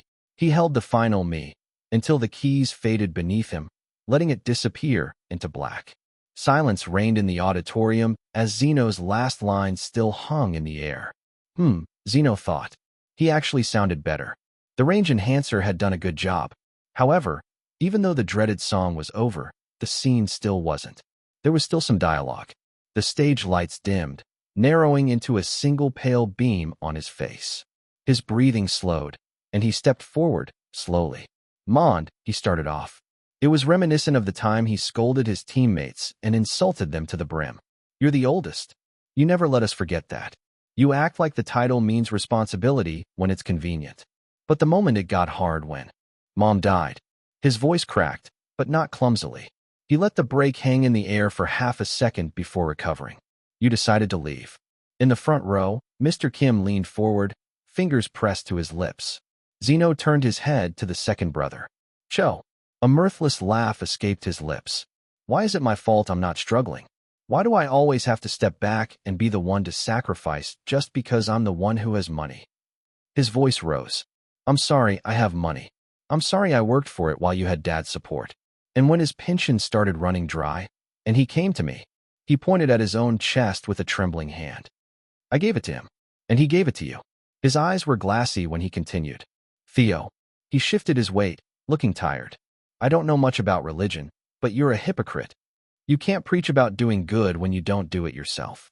You can't stand in front of a congregation with your hands open and your heart closed. Then, his gaze softened. He turned to Finn, the youngest in the scene. You're young, he said gently. I hope you don't turn out like us. Save yourself.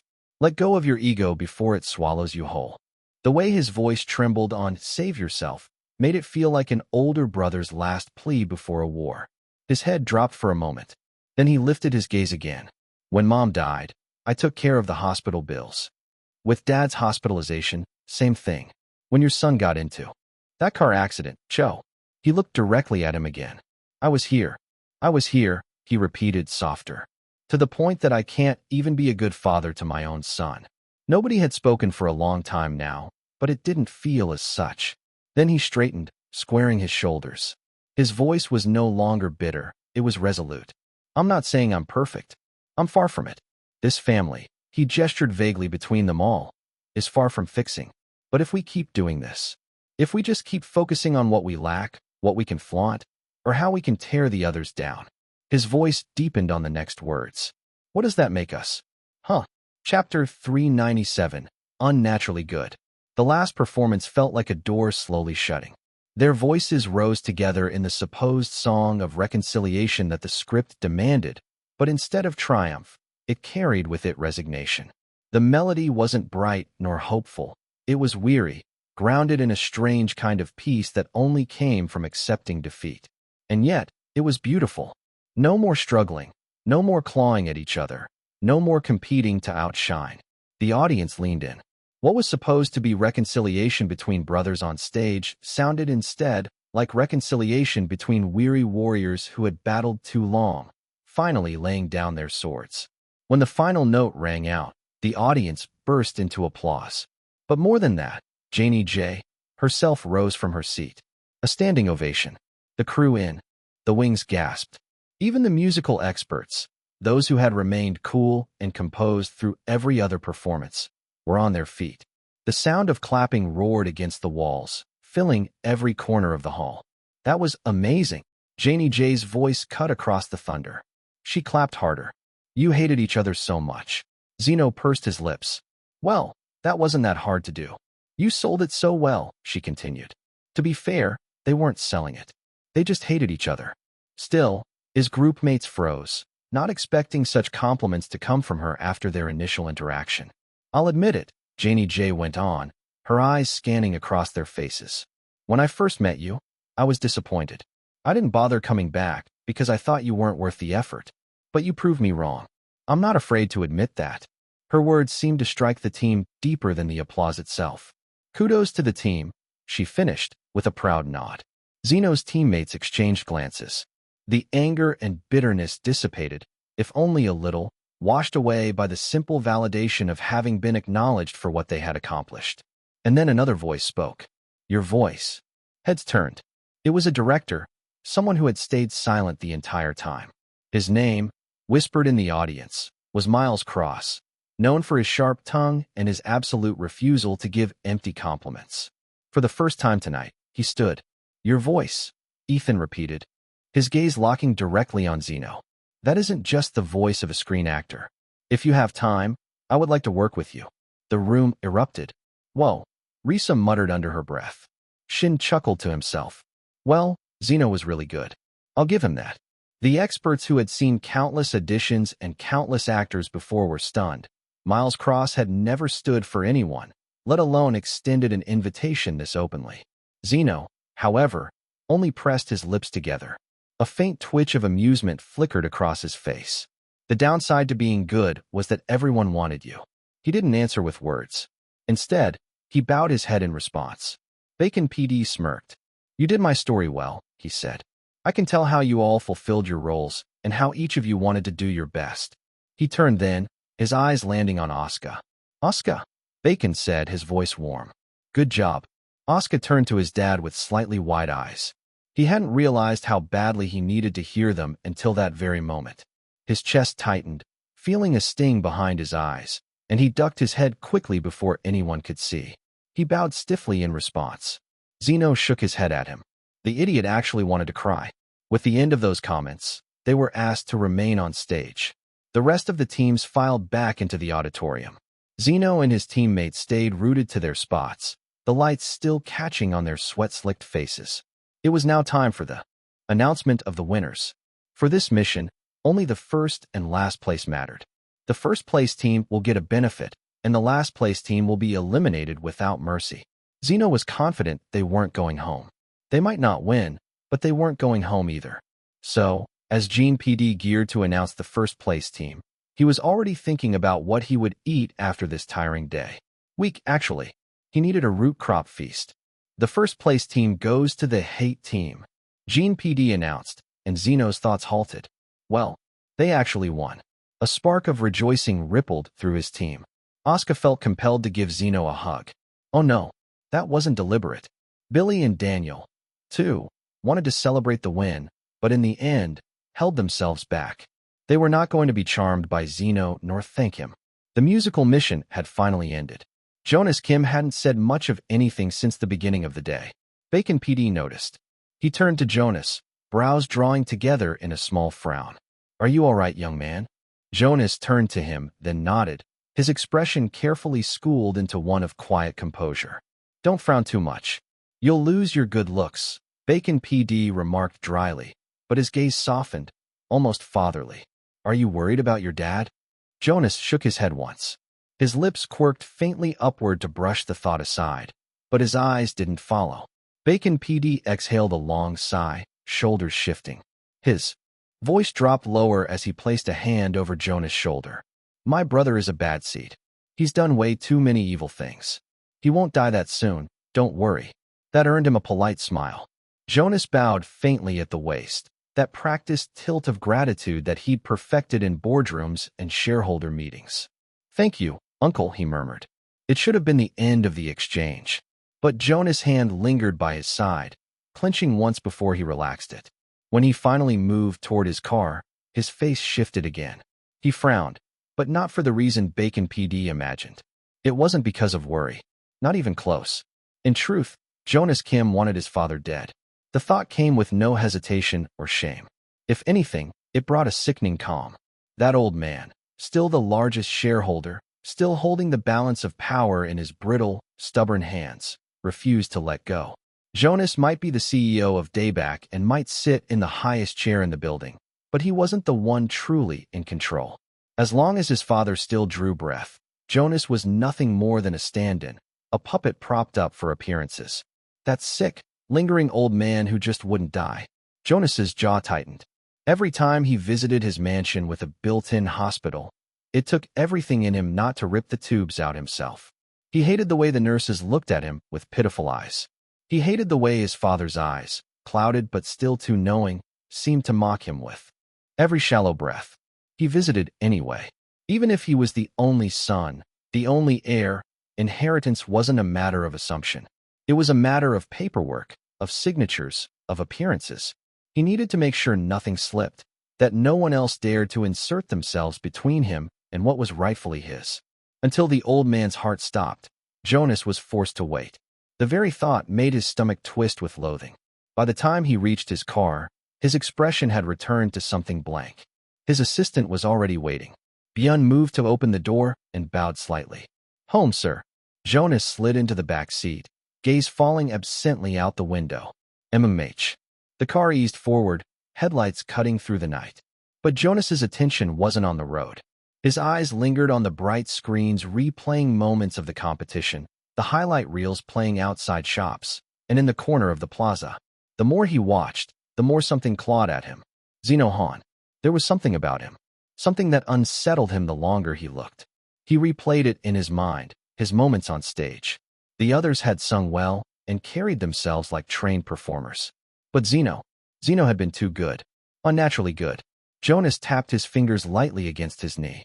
He remembered how Assistant Bjorn had shown him at the very beginning of the year, recommending that he sign him into the company. Back then, Zeno was unpolished and rough. Around the edges, he barely had any potential worth noting, just a strange spark that didn't quite fit. Jonas had dismissed him at the time, unconcerned. Now, Zeno stood there as though he were something else. Jonas's frown deepened. This wasn't talent. At least, not only talent. He knew what human ability looked like, its limits and ceilings. This wasn't that. Zeno had stepped outside the boundaries of ordinary flesh and will. A human wouldn't be able to do that. Jonas leaned back, the leather seat creaking softly beneath him. His mind was already circling. Beside him, Assistant Bjorn drove quietly. On another note, Jonas said suddenly. Bjorn slowed just a fraction. "Sir, go to the office." Jonas's gaze never left the window. "We need to watch something." Chapter 398, Neglected Old Man. The dayback office was hidden behind a row of innocuous doors on the basement level. Jonas keyed it in with the kind of ease that came from routine. This was the chamber where he stripped the masks off people, one by one, until their true forms bled through. The office was dark when he entered, but with a snap of his fingers, the lights came alive. A long table stretched across the room. Screens covered one side of the wall, waiting to be filled with images. Rows of steel cabinets stood locked on the other side, housing years of footage, files, and surveillance data. And in the middle, seated like a machine awaiting its task, was Assistant Bjorn. Bjorn did not look up when Jonas entered, nor when he poured himself a glass of whiskey from the shelf in the corner. The man's posture was immaculate. Jonas smiled. This was why he kept him. Bjorn wasn't a person in this office. He was an extension of Jonas' will. "Compile everything," Jonas said as he sank into the chair at the head of the table. From the beginning of his career until now. Bjorn's fingers moved immediately, not even a nod of acknowledgement. Jonas watched him type, the rhythm echoing in the enclosed space. He tipped back his drink, savoring the burn, letting it fuel the fury simmering beneath his surface. Bjorn had never failed him. Minutes later, Assistant Bjorn straightened, pushed his glasses up, and said, "It's ready, sir." Jonas gestured. "Sit." Bjorn obeyed, pulling out the chair beside him, folding his hands neatly on the table. The first screen flickered to life, an empty black awaiting the play button. Jonas stared at it for a long moment, then turned to his assistant. "How's the old man?" he asked casually. Bjorn's reply was equally steady. "Still speaking." Jonas clicked his tongue in irritation. "Of course he is. The bastard's wrapped in bodyguards like a damn fortress. I can't even poison him if I wanted to. Too many people on his side." He leaned back, swirling the liquid in his glass before downing it in one swallow. Then he pressed play. The first video opened with an unremarkable scene, a crime show set. washed in the pale light of late-night television. There, almost lost in the background, was Zeno Han. An extra. Zeno's face was younger and plainer, and there was nothing noteworthy. Jonas narrowed his eyes. Not good. Not even good-looking. The footage changed. A new title flashed across the screen, Stars in My Ordinary Sky. He improved, but again, nothing special. Then, it showed his first appearance in a variety show. Sing or Sink. He was on stage, holding a microphone, singing calmly. Jonas's jaw tightened when the screen filled with scenes from The Forsaken Prince. Zeno was no longer forgettable. His performance was already significant. Even in his latest variety show guesting, Lucy's Game, he was the most notable contestant. And then, finally, The Ninth Circle. It hasn't aired yet, but Zeno managed to change everything in the set, even trampling Victor PD. Jonas sat forward. Half a year, he muttered. From an invisible extra to this. Half a damn year. He turned his head slowly toward Byun. The assistant had been watching the footage with the same steady neutrality as always. Tell me, Jonas said softly, do you think it makes sense? That he's like that? Byun began to type, though he answered the question.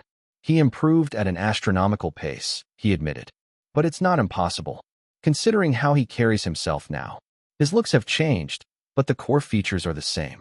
However, with the support system he has, it should be more challenging. Jonas's eyes narrowed. He leaned closer.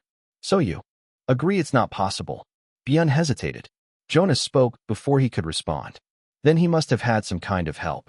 Byun's eyebrow twitched. Then, sir, are you insinuating? Yes, Jonas snapped. His hand hit the table. He drew in a deep breath, lowering his voice. I know it. I feel it. He's one of us. Byun said nothing. Jonas' gaze burned into the screen, where Zeno's face was frozen mid-performance, still handsome and charismatic. I can't believe they clamped us together in this country, he said bitterly. The balance of the universe is truly fucked up. He shook his head slowly, eyes locked on the boy's frozen image. That charisma. I know that. 25, he whispered. How could I not have noticed sooner? The room was silent except for the hum of the screens. Jonas turned back to assistant Byun. You know what will happen, right? Byun nodded. My time is nearly up, Jonas muttered, fingers clenching around the empty glass. Zeno Han is 24. And if he really is 25, then he cannot stay here the same time as me. Only one of us can survive. His voice lowered. If he's improving at this pace, then he must have already transcended his system. And he has the same objective as I. To make it to the top. For him to become a superstar. Jonas leaned back, his smile venomous. You also know what that insinuates, right? Assistant Byun nodded again. Destroy him before that happens. Zeno scratched his nose. It suddenly felt itchy. Was something thinking about him? He thought, brows knitting together. He gave his head a quick shake and scoffed at himself. What a menace. I don't have time for nonsense. He stood up from the couch in the viewing area, tugging lazily at his cardigan sleeves. Master, where are you going? Hero called immediately. Zeno clicked his tongue in annoyance, turning slightly. Bathroom, he muttered, not even glancing back. And don't call me that. The show is starting soon. Ian's voice rang out from across the room. I'll be quick, Zeno replied without much concern, already slipping out before they could nag him further. He walked down the familiar hallway, hands tucked into his pockets, but when he reached the restroom on their floor, he stopped. The janitor was already inside, mops swishing across the tiles. The yellow caution sign stood tall and unbending in the doorway, barring his path. Tsh. Perfect, Zeno muttered, already spinning on his heel. His eyes shifted toward the stairs. He hadn't been higher up in this gigantic house before. Still, the thought of climbing one floor just for a bathroom didn't bother him. At least it meant a bit of quiet. So he did. His footsteps echoed as he ascended. The upper floor felt colder somehow, emptier, like it had been abandoned by the constant stream of staff and contestants. Zeno slipped into the bathroom, washed his hands quickly, and came back out, only to freeze in his tracks. In the hallway, just a few meters away, sat a man in a wheelchair. Zeno frowned immediately. The man hadn't moved when Zeno emerged. His thin body seemed swallowed by the chair, his head tilted to one side, slack and unsupported. His hands lay motionless on the armrest. Even from a distance, Zeno could tell something was wrong. He didn't hesitate and walked toward him. Sir, Zeno called out carefully. No response. He stepped closer, crouching slightly so his face could come into view. That's when he realized the man was disabled. His eyes turned to Zeno, his lips parted, but he was incapable of forming words. His breathing was shallow, and a thin line of saliva clung to the corner of his mouth. Are you alone? Zeno asked, the question falling softer than he intended. Zeno straightened, hands sliding back into his pockets, his brows furrowing. He'd never seen anyone like this here before. And again, don't make him admit it, but he had a soft spot for old people. Something about having to live too long on Earth made him pity them. This man, sitting here in a wheelchair with no one to watch over him, hit him square in that hidden spot. He clicked his tongue, stepping closer. Your chair isn't even supporting your head properly, he muttered. The tilt looked irritating and painful. With a sigh, he slipped off his cardigan, folded it neatly, and placed it against the side of the man's head, propping it up gently. Better, he said. He reached into his pocket, pulled out a tissue, and carefully wiped away the saliva at the corner of the man's lips. Seriously, who would leave you here? Humans are cruel. The man made a faint groaning sound. Zeno's lips pressed into a thin line. Hey, old man, he muttered, his tone turning into that familiar scolding cadence. Don't let your relatives bully you. But that's hard, right? You can't even move. The man groaned again, struggling. See, Zeno said quickly, you even have a hard time groaning. What a shame. He crossed his arms as he leaned casually against the wall beside the chair. Still, you're here, so you must have a rich relative. People don't just dump folks like you in fancy buildings without a reason. Make use of that. Money isn't everything in the world, but it's what we need. The man blinked slowly, finally listening. Zeno exhaled, rubbing the back of his neck. Just then, footsteps echoed down the hall. A man in a crisp suit appeared, holding a tablet in one hand. His eyes widened slightly when he saw Zeno standing there. See, he began, almost in shock. Before he could finish, Zeno cut him off with a sigh. He straightened and stepped back. Don't leave him all alone, he said firmly, his gaze flicking toward the man in the chair. And get him a better wheelchair. Without waiting for a response, Zeno shoved his hands back into his pockets and turned, walking away. The suited man stared after him. His brows furrowed as he watched Zeno's figure retreat. Who is that guy? He muttered under his breath. Then he shook his head, brushing the thought aside as he quickly moved to the old man. He bent down slightly, adjusting the controls on the wheelchair. Sir, I've disinfected your electronic chair already. You're ready for transfer, he said respectfully. Would you like me to escort you to Oscar Sr. right after? Chapter 399, Everything. The rooftop smelled of grilled meat and citrus. The sun was long gone, replaced by the stars and the clear night sky. Even then, they weren't paying much attention to the view. Eli was holding out a grape with chopsticks, aiming it toward Minji's mouth. She rolled her eyes in mock annoyance, but still leaned forward to take the bite, cheeks lifting in a smile as she chewed. Eli grinned. Seriously, do you two ever stop? Doha groaned from the other side of the blanket, leaning dramatically into Maxie's fur. The fluffy dog let out a tolerant huff as Doha squeezed her tighter. You're suffocating me with your happiness. What about me? Huh, the lonely one over here. You're not lonely. You have Maxie, Minji teased. Doha buried his face into the dog's neck, inhaling loudly. I miss Zeno, he exclaimed, his voice muffled by Maxie's fur. Watching him on screen just isn't enough. It's worse, actually. It makes me want to see him in person even more. Eli chuckled, feeding Minji another piece of fruit before adding. You know, you're acting like he went off to war. He's filming, Doha. He's literally working. Still, Doha sat up, his hair messy from rolling around with Maxie. You saw him in the first episode, didn't you? It was insane. And don't get me started on how the internet is losing its mind. Zeno is so handsome on screen, he added suddenly. His eyes widened at himself. Then he clutched his chest dramatically as though confessing had caused him physical pain. It's quite concerning. Both Minji and Eli burst into laughter, nodding furiously. It is concerning, Minji agreed, still laughing. Even I had to pause. Well, he's always been handsome. Doha pointed a finger at her. Exactly. He's dangerous like this. The world is going to see what we've been seeing and then, he broke off, clutching Maxie even closer. No, Maxie, we're going to lose him to the public. The dog gave a confused bark. But beneath the dramatics, they all felt his absence. Seeing Zeno on screen only reminded them how strange it was not having him around. However, even then, they were happy for him. The first episode had taken everyone by storm. The premise of Act on Top was already unusual, but with Gene PD handling the narrative hooks that appealed to the younger generation, memes, witty edits, sharp cuts, and Bacon PD adding in nostalgia and emotional dignity for the older audience, it became an instant hit. Even people who didn't usually care about acting competitions tuned in. Social media was ablaze. On one side, younger viewers were spamming, "Zeno is daddy material?" The way he just stood there and the camera found him, chills. Forget acting, I'd pay just to watch him breathe. On the other hand, film critics and older audiences were posting threads. This show is a fascinating commentary on the nature of performance and reality. The contestants are forced into roles that mirror existential questions. We might be witnessing a new face in serious acting. Zeno Han, remember the name. The overlap created a strange phenomenon. Memes and thirst tweets stacked on top of critical analysis. As a result, the show was already trending in multiple categories. Doha scrolled through his phone, reading the comments out loud. "I can't believe he looked like that and had the audacity to exist. His jawline could cut glass, but his voice could mend it back together. If he doesn't step on me in the next episode, I'm suing.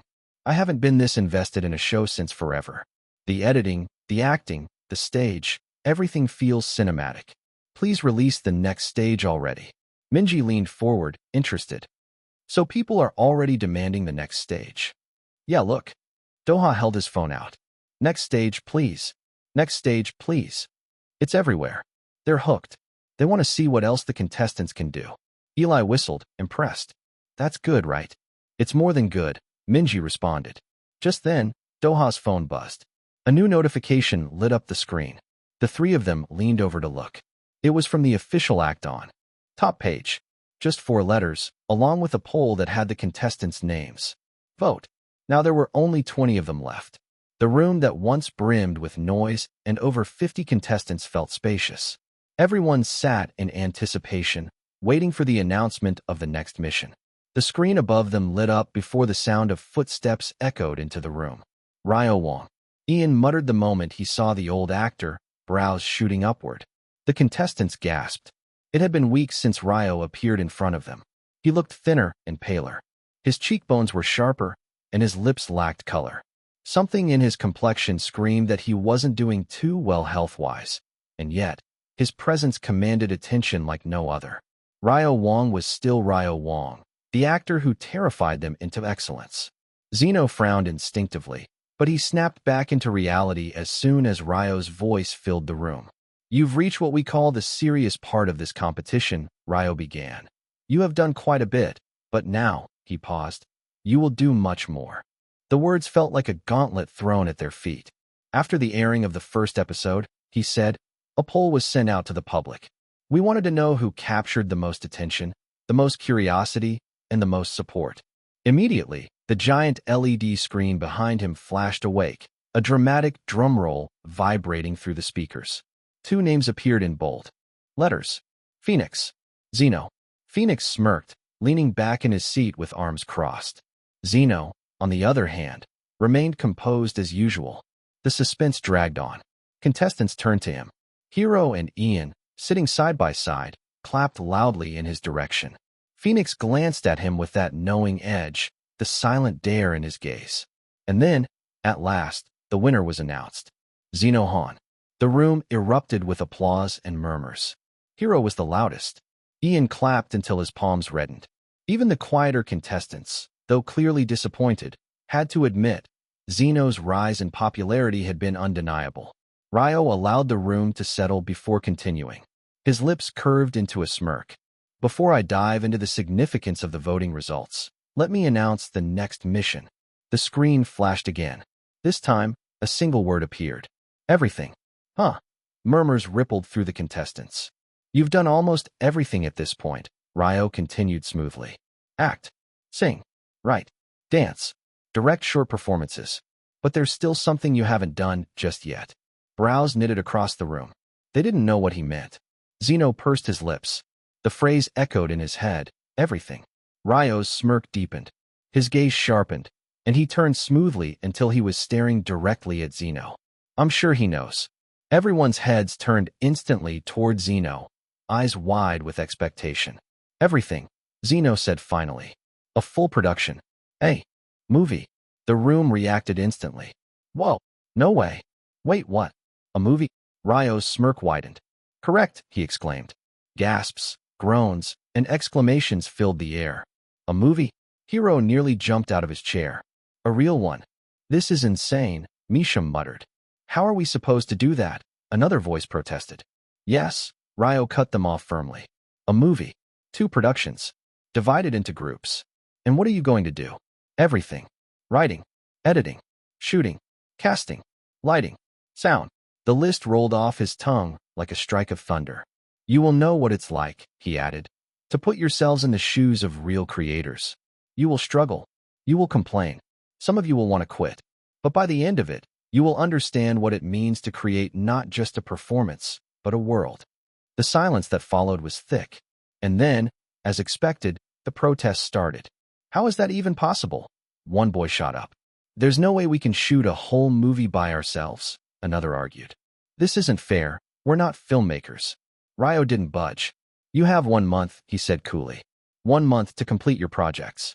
During that time, the rest of the pre-filmed episodes will air.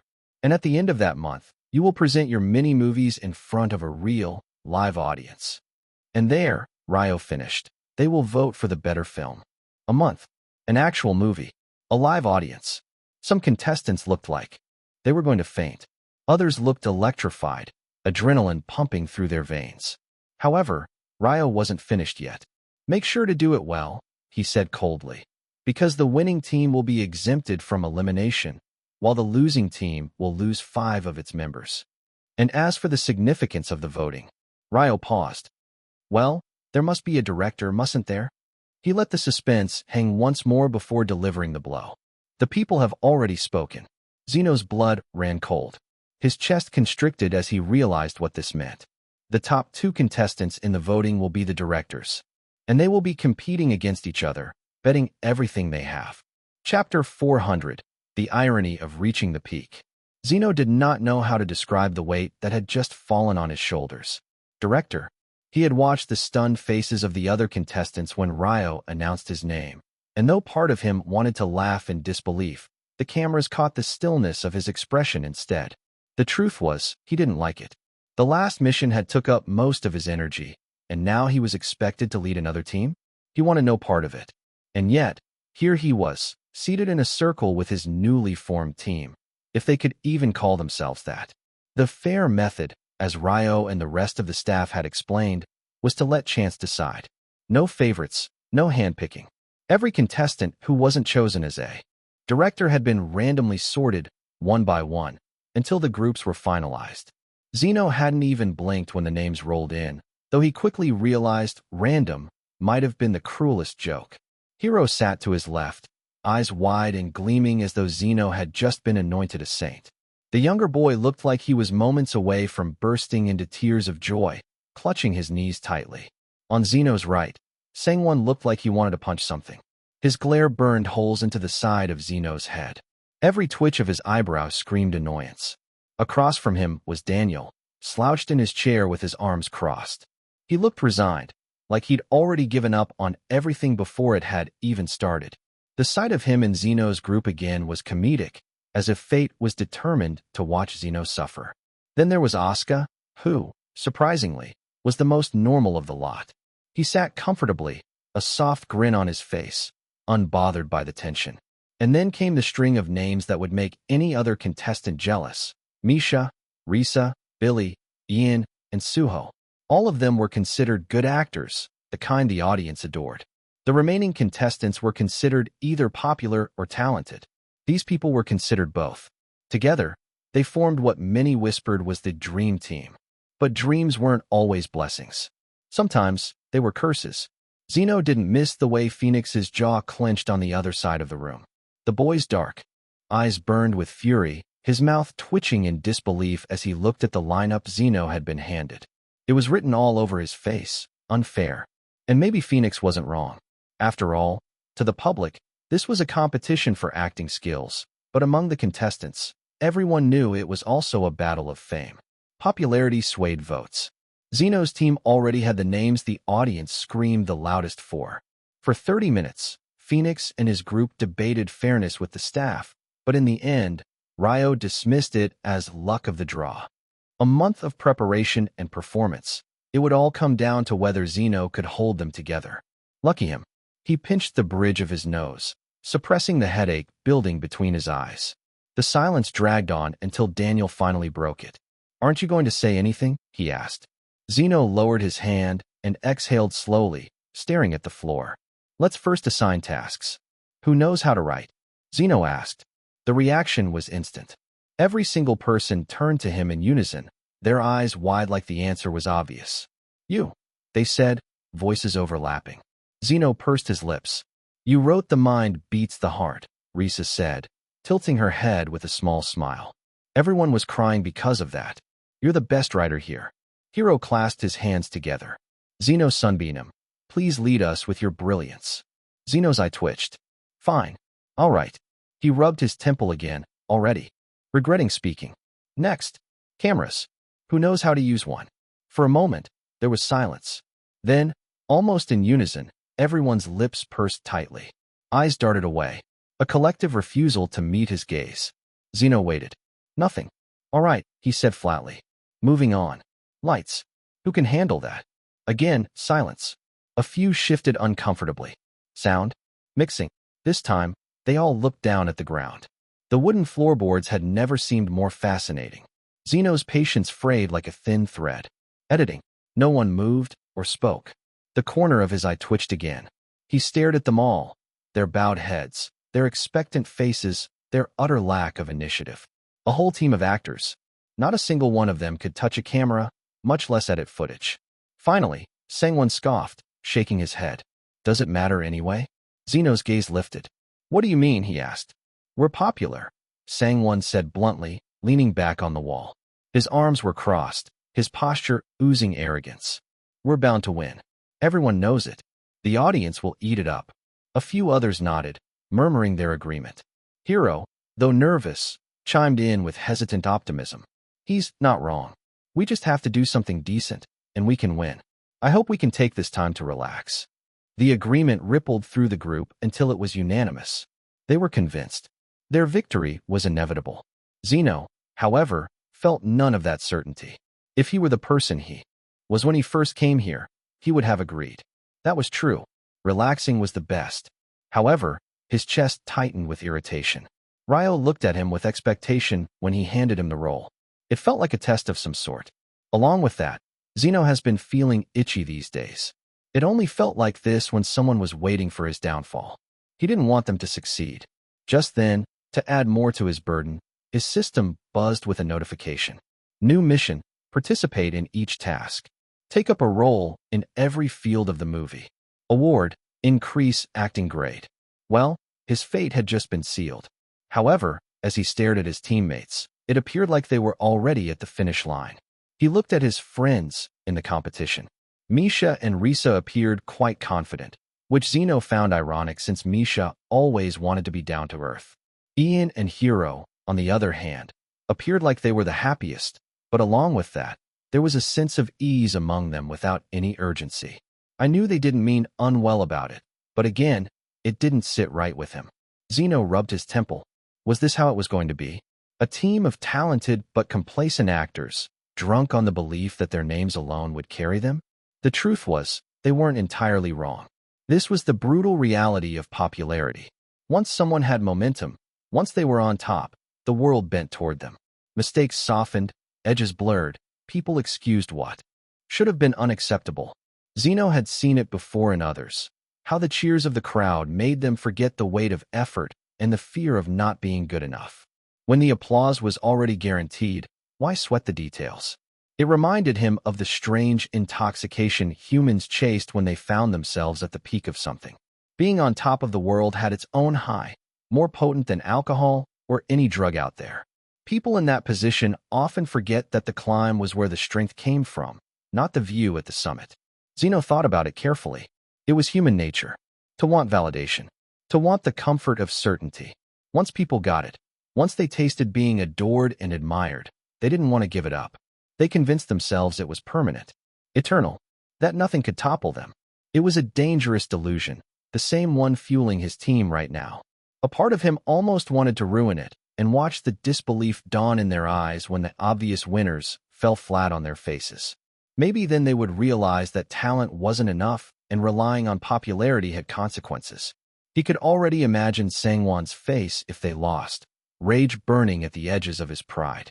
He could imagine Hero's wide eyes finally understanding that childlike charm didn't always save him. But Zeno exhaled slowly. He had enough cynicism in his chest to justify it. But deep down, he couldn't bring himself to ruin something just for the sake of teaching a lesson. He leaned back in his chair, fingers pressed against the bridge of his nose. His team was waiting for him to take the lead, not because they respected him, but because they believed he would naturally carry them. He shook his head slowly. He already felt tired. He shouldn't have won that poll. Who the heck voted for him? Meanwhile, Zeno's fans around the world were proud that he had won the poll, announcing they should win the subsequent votes from here on out. Zeno drummed his fingers against the table. None of his options felt right, and he already felt spent. What was he going to do? Chapter 4:01, Undersell. Zeno stared at the blank piece of paper. He couldn't write anything. His pen hovered just above the surface, but no words came. He had been tasked with everything: writing, directing, overseeing the smallest details, and possibly acting in it too. Normally, he thrived under pressure, his mind stocked with ideas that flowed faster than he could contain them. He was unstoppable, really. Usually, when a page sat blank in front of him, it didn't take long before it filled with words. He wasn't being boastful. It was just the truth. Why? At this very moment, when everything depended on him, was his mind completely void, though? He shook his head, the sound of his sigh echoing faintly across the auditorium. It was late. Everyone in the villa had long gone to sleep. In this big, empty auditorium, he should have been able to think. Still, nothing came. He exhaled slowly, dropping the pen onto the chair. Suddenly, he felt the prickle of someone's presence behind him. His instincts sharpened. He hadn't heard footsteps, but someone was there. A soft chuckle followed. "I haven't even opened the door fully yet," the voice teased. Zeno turned, and sure enough, Ari stood in the doorway. With one hand, she flicked on the light switch. The auditorium was immediately bathed in white. "Why is it so dark in here?" she asked, tilting her head at him with mild exasperation. "I like the dark," Zeno replied flatly. Ari shook her head and stepped closer. "You haven't changed one bit." That line caught him off guard. His brows knitted together as he leaned back in his chair. "What does that mean?" Instead of answering directly, Ari just shrugged and made her way over to the long row of seats. Without asking permission, she slid into the chair beside him. Immediately, Zeno leaned away. "Hey," she said with mock offense. "It's not like we haven't talked like this before in Avalis." The mention of Avalis made him pause before he shook his head. "What are you doing?" Ari asked after a moment. She leaned forward slightly, her eyes focused on the blank paper. "Nothing," Zeno muttered. "Liar," she bluntly said. "You have a lot of burdens, huh? I heard you're going to be the writer, the director, possibly an actor, and on top of that, you'll be helping the others, too." Zeno narrowed his eyes at her. That wasn't information she should have so casually.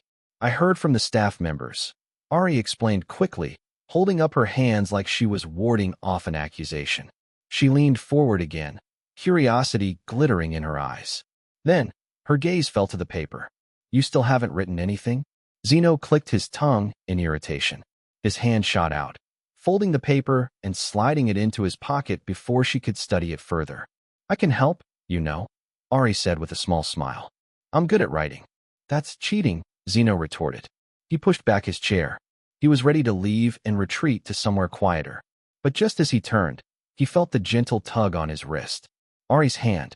He stopped, glancing back at her. "Are you doing all right?" she asked quietly, the teasing tone in her voice gone. Zeno narrowed his eyes even more. "Why are you talking to me like a therapist?" "Sit," Ari said simply, patting the seat where he once was. Zeno hesitated, glaring at her, but in the end, he still followed, lowering himself into the chair again. "I also heard from the production staff," Ari began. that your team isn't doing well. There's an air of complacency. If that's true, Zeno sighed. So even the staff noticed it. It could just be my source, Ari muttered, leaning back a little, though her eyes lingered on him. She's quite perceptive, though. No, she's right, Zeno admitted after a pause, rubbing at the bridge of his nose. That's why I'm thinking if I should even be working this hard when they're not. Ari turned to him sharply, brows raised. Really? What? Zeno asked, defensive. You will never do that. She chuckled, shaking her head. You never do things half-assed. I do, Zeno muttered. No, you don't, she said with more certainty this time. The reason why you were the best employee on Avalis is that you do your best. Always. Even when you didn't want to. Even when you were given task after task without rest. Zeno pressed his lips together. And even now, Ari continued, her voice softening. When your popularity is at the peak, when you could probably slack off and everyone would still line up for you, you're still doing your best. That's why I think there's something different in this life of yours. Zeno scoffed. He shook his head faintly. You're wrong. I'm not whatever you're trying to make me sound like. But Ari only smiled, that knowing kind of smile. No, Zeno. You always undersell yourself. That's the problem. Zeno's jaw tightened. In his head, he was already firing back. That's not true. I love myself. I like myself. I don't need this. But the words didn't make it past his throat. Because deep down, somewhere in the quiet space, he knew Ari wasn't entirely wrong. She leaned forward, resting her elbows on her knees, eyes still fixed on him. You're the type who'll get 99 out of 100 and then lose sleep because you missed 1 point. You're the type who'll finish something perfectly and then say it's trash. You do that to yourself. All the time. In the end, you want the best for the humans you help even if you won't meet them again. Zeno's fingers twitched against his knee. You're overthinking. Am I? Ari tilted her head. You've always been like this. But you know what? It's not because you hate yourself. It's because you've convinced yourself that nothing you do is ever enough, even when it's more than anyone else can give. Zeno frowned, glancing away. Perhaps, she continued, softer now, you should do this because you like it. No more, no less. Forget whether they work hard. Forget what the audience expects. Forget proving anything. Just because you like it. Zeno gave a short laugh. Like it, huh? Yes, Ari said firmly. Because, if I can't help you with the script, then I can at least give you that advice. Because I think, Zeno Han. She spoke his name fully, not the alias everyone else used in Avalis. You were actually meant to live as an actor from the very beginning. Chapter 402, where he wanted to stay. He was with his team again today. They were in a separate practice room now, and they were waiting for Zeno to distribute the scripts. They had been waiting for a long time. That is, if you counted a single day as a long time. However, with the amount of time they had to produce the full mini-movie, it was pretty understandable. Even though he hadn't acknowledged Ari's words yesterday, it did trigger something in him. He didn't admit it, but the moment he got back to his room, his hand wouldn't stop moving. By the time dawn broke, there were pages on his desk. Now, those very pages were in his teammates' hands. Reese's eyes darted over the lines, her lips quirking into a small smile. When she finished the last line Zeno had written, she slowly lowered the paper and stared at him. You really are a good writer, she muttered in amazement. Hero, predictably, had the biggest reaction. He slammed his hands against the table so hard Risa nearly dropped the paper. Master, you're the best. Hero shouted, his whole body bouncing with excitement. This is art. No, this is divinity. Ian was quieter, but when he looked up, his eyes were glassy. His voice cracked when he said, You write really beautifully. Zeno pursed his lips. Why the heck do they always have to be so dramatic? Sang-won, on the other hand, acted predictably. He clicked his tongue, leaned back in his chair, and narrowed his eyes at Zeno. Where's the rest of it? Zeno turned to him with an exasperated sigh. Sang-won tapped the papers with the back of his knuckles. This thing just ends. How are we supposed to work with a half-written script? Zeno pursed his lips, fighting back the irritation that bubbled inside him. He failed miserably. He was irritated. Truthfully, though, he hadn't written the entire thing. After his conversation with Ari, he'd made a choice. He dug back into one of his old lives, one where he had lived vividly, painfully, in colors that he didn't want to remember. A life that had been brutal and sweet, and one where he had experienced emotions in their fullest. It was the life that haunted him up to this point just because it was the first time he wanted to stay. So, when it came to the ending, he hesitated. He already knew what had happened. He died at 25. That was how the story went. That was how it always ended for him. A part of him wanted to put it down on paper exactly as it was. However, in the end, there was still a lot of hesitation in my mind. He wasn't sure if he wanted one of his past lives to end exactly as it did in what was deemed to be a fictional movie. Well, Sang-won pressed again, snapping him out of his thoughts. Zeno clicked his tongue, unable to hide his annoyance. Old men always complain too much. Sang-won's eyes widened at the insult. "Old man," he exclaimed. The others snickered while Zeno continued looking at him. "You write it if you want." In one of the storage rooms of the villa, Phoenix was waiting. It wasn't glamorous. Dust clung to the corners, the walls were lined with crates, and a single bulb glowed faintly from the ceiling. It wasn't the usual place he would go to, but he had no choice. He was going to meet someone here. He leaned casually against a stack of boxes, hands in his pockets, glancing at his phone from time to time. "He's late," he muttered. Just then, the door opened with a creak, and Billy slipped inside, closing it quickly behind him. His grin was a little too wide, and his footsteps were brisk as he crossed the room toward Phoenix. "Here," Billy said, holding out a folded set of papers. Phoenix took it without comment, his eyebrow lifting in interest. He actually pushed through with his request. "What a stupid guy. You're going to do as promised, right?" Billy asked expectantly. Phoenix tilted his head slightly. Then he gave a short, amused exhale. "Yes," he said smoothly. "I'll tell Mr. Kim to give you a solo project soon."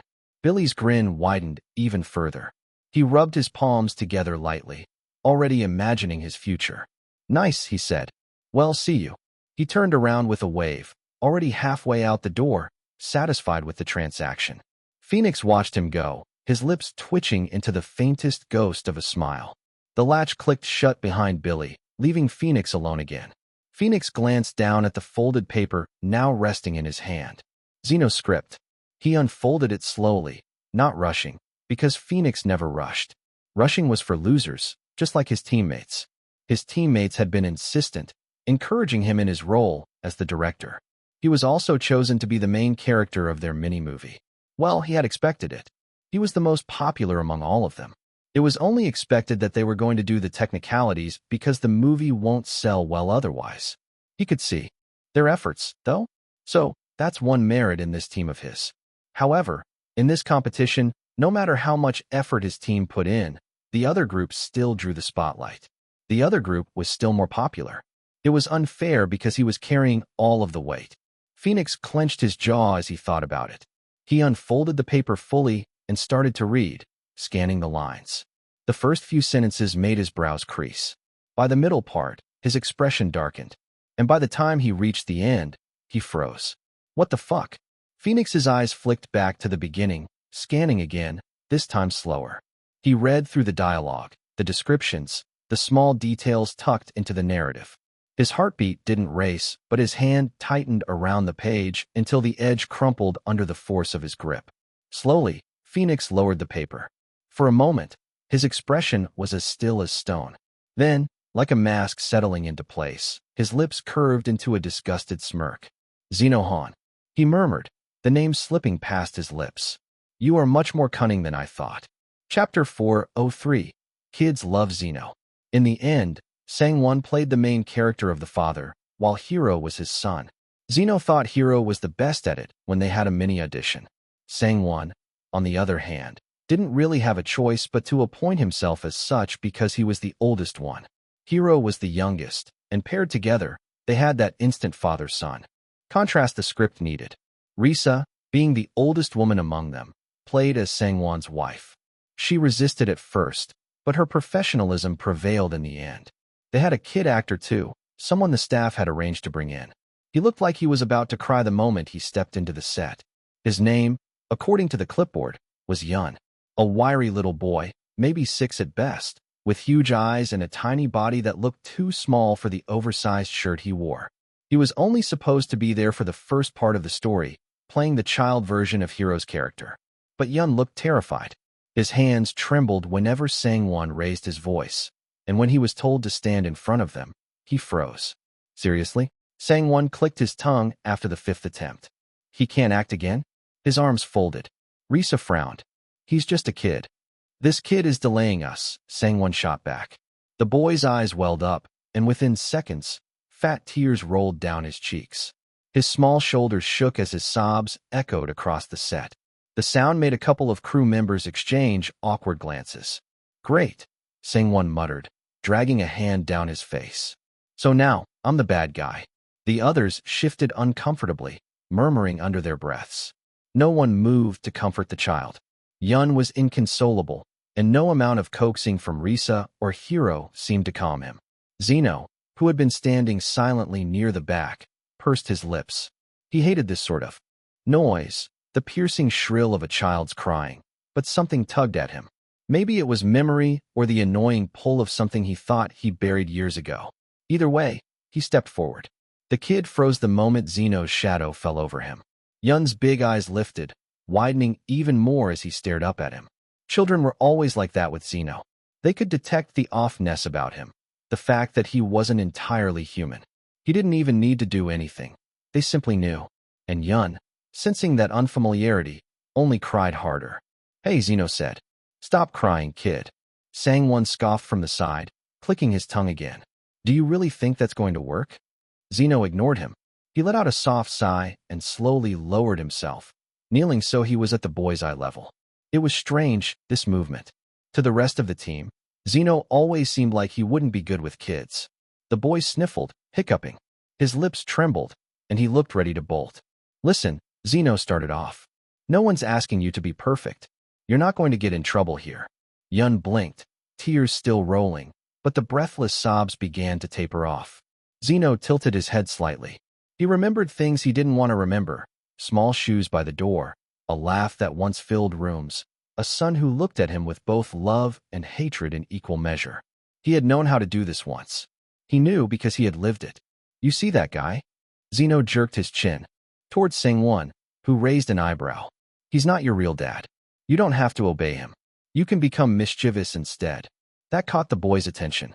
Yun hiccuped again, his sobs fading into curious sniffs. In the beginning of this story, Zeno continued, the kid hates his dad. It was always like that because the father wasn't around. He wasn't present. That's you, right? You don't like that man. Yun's lower lip quivered. He looked at Sang-won, who frowned impatiently, then back at Zeno. Slowly, the boy nodded. Me too, Zeno said plainly. The bluntness startled everyone around them.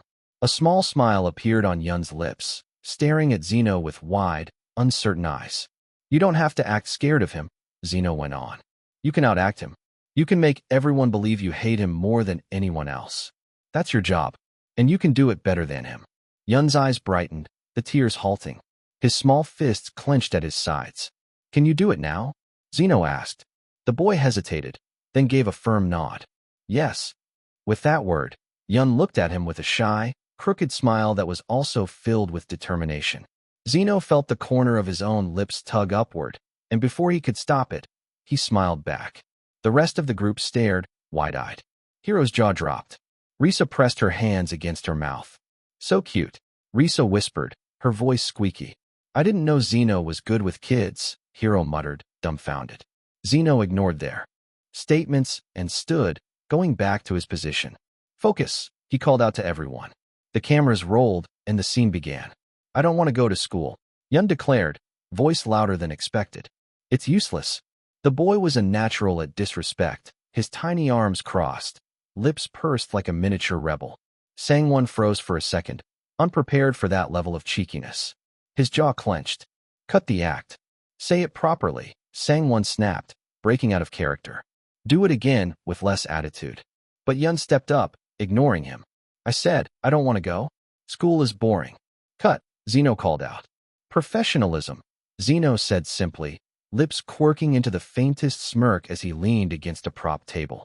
Again, Sang-won, don't lose your professionalism. You're delaying us. Sang-won narrowed his eyes before closing them, letting out a deep breath. Zeno's smirk only widened. With that, they went back to the scene, and fortunately, it didn't take long before they had the take. All right, everyone, good job, Zeno called out. That's a wrap for the first part of the story. Let's meet again tomorrow. Just as he was helping the other actors pack up, he felt someone grab his pant leg. Zeno frowned, looking down at Yun, who was looking up at him with shining bright eyes. "Thank you, mister," he beamed. Zeno felt his chest constrict in an unfamiliar way. There was a warmth rising, something dangerously close to melting. "No, absolutely not." Zeno forced a cough, quickly averting his gaze. His ears betrayed him, though, flushing red. He muttered under his breath, gruff but strangely gentle, "Go." But Yun only hugged tighter, refusing to let go as though Zeno was the safest place on set. And around them, the crew tried not to squeal too loudly, whispering to each other about how cute the scene had become. Chapter 404, My Life Story. Yun had clung to him the moment the child's last scene ended, tearful and hiccuping against his leg. Zeno could still feel the imprint of those small hands when he walked on a set today. It was distracting. Worse than that, it was disarming. But Zeno already brushed it off. Today was the day they were going to film one of the most important scenes of the mini-movie. It was the scene that would decide whether the audience's heartstrings were tugged or left unplucked. He leaned over Sangwon's shoulder as the actor skimmed his script. Despite this scene coming out aggressive, Zeno started off, his eyes not leaving the paper. It doesn't come from a place of hate, but from genuine love. Sangwon, leaning back in the chair, snorted lightly. I get it. I have a son, remember?" He waved him off. Zeno's lips pressed into a thin line. He said nothing else. Maybe Sangwon thought he had the role figured out. Zeno didn't bother correcting him. Instead, he simply raised his brows, let the silence speak for him, and turned toward his director's seat. He didn't even say much when he got there. He just took a short inhale, followed by the word that started the gears turning. Action. The cameras rolled. In front of the cameras, Sangwon transformed into Youngsun. Hero, by contrast, stood with all the restless energy of Subin, the young son who couldn't understand why the world suddenly expected so much from him. Zeno had written this from memory. He remembered that night when he sat his son down and talked, hinting at goodbye. It had been a lecture not born from cruelty. It was sternness built on love, words meant to outlive the speaker. That was the essence. That was what this scene demanded. Sangwon crossed the set. "Subin," he began, "you need to listen. From now on, you'll take care of the house. You'll make sure your mother eats. You'll..." Hero, in character, shifted uneasily, biting his lip in exasperation. Perfect, just as it should be. Subin wasn't supposed to understand yet. But the problem wasn't Hero. The problem was Sangwon. From the very first word, Zeno knew it. The cadence was wrong. The edges of his voice were too jagged, and his delivery was too sharp. It wasn't love. It was irritation. A lecture born from frustration rather than the bittersweet sorrow of a father passing down his final duty. Zeno leaned forward in his chair, arms crossed, eyes narrowing. He let Sangwon go on for a few more lines and let the stiffness of the performance sink. Finally, he raised his hand. Cut. The word echoed across the set. The actors froze. Mid-movement, Hero blinking in confusion, Sangwon turning his head sharply toward him with a frown. Zeno stood slowly from his chair, his hands sliding into his pockets. "It's not like that," he said at last. His gaze was fixed on Sangwon. Around him, his teammates watched with curiosity. Zeno sighed and looked at the script once more, his thumb pressing hard against the paper. The words weren't hard. They were simple and straightforward. However, that was the problem. Simple words carried the heaviest weight when said at the wrong time. "You show it then," Sangwon said, leaning back, crossing his arms, and wanting to throw all responsibility onto him. Zeno stared at him for a second. His fingers slid through his hair. "Fine," Zeno muttered, standing up and tossing the script onto the chair. He turned to Hero, who was waiting, eyes wide. Zeno met his gaze. "Let's go." He inhaled sharply, grounded himself, and began. "You need to take care," Zeno said. He kept his eyes on Hero's face.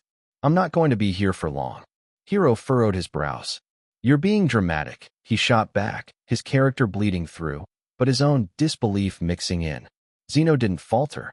His expression softened just enough. "Nothing is certain, son. Nothing. You think you'll always have me to pick up after you, to mend the messes you make, to remind you to eat, to sleep, to breathe. But doesn't make promises like that. Hiro was taken aback because it was truly different from Sangwon's delivery. It actually felt real. You think you're still a child, clinging to safety. But one day, you'll wake up and realize the world has no safety nets. The people you think will always be there. Zeno's throat bobbed. They won't.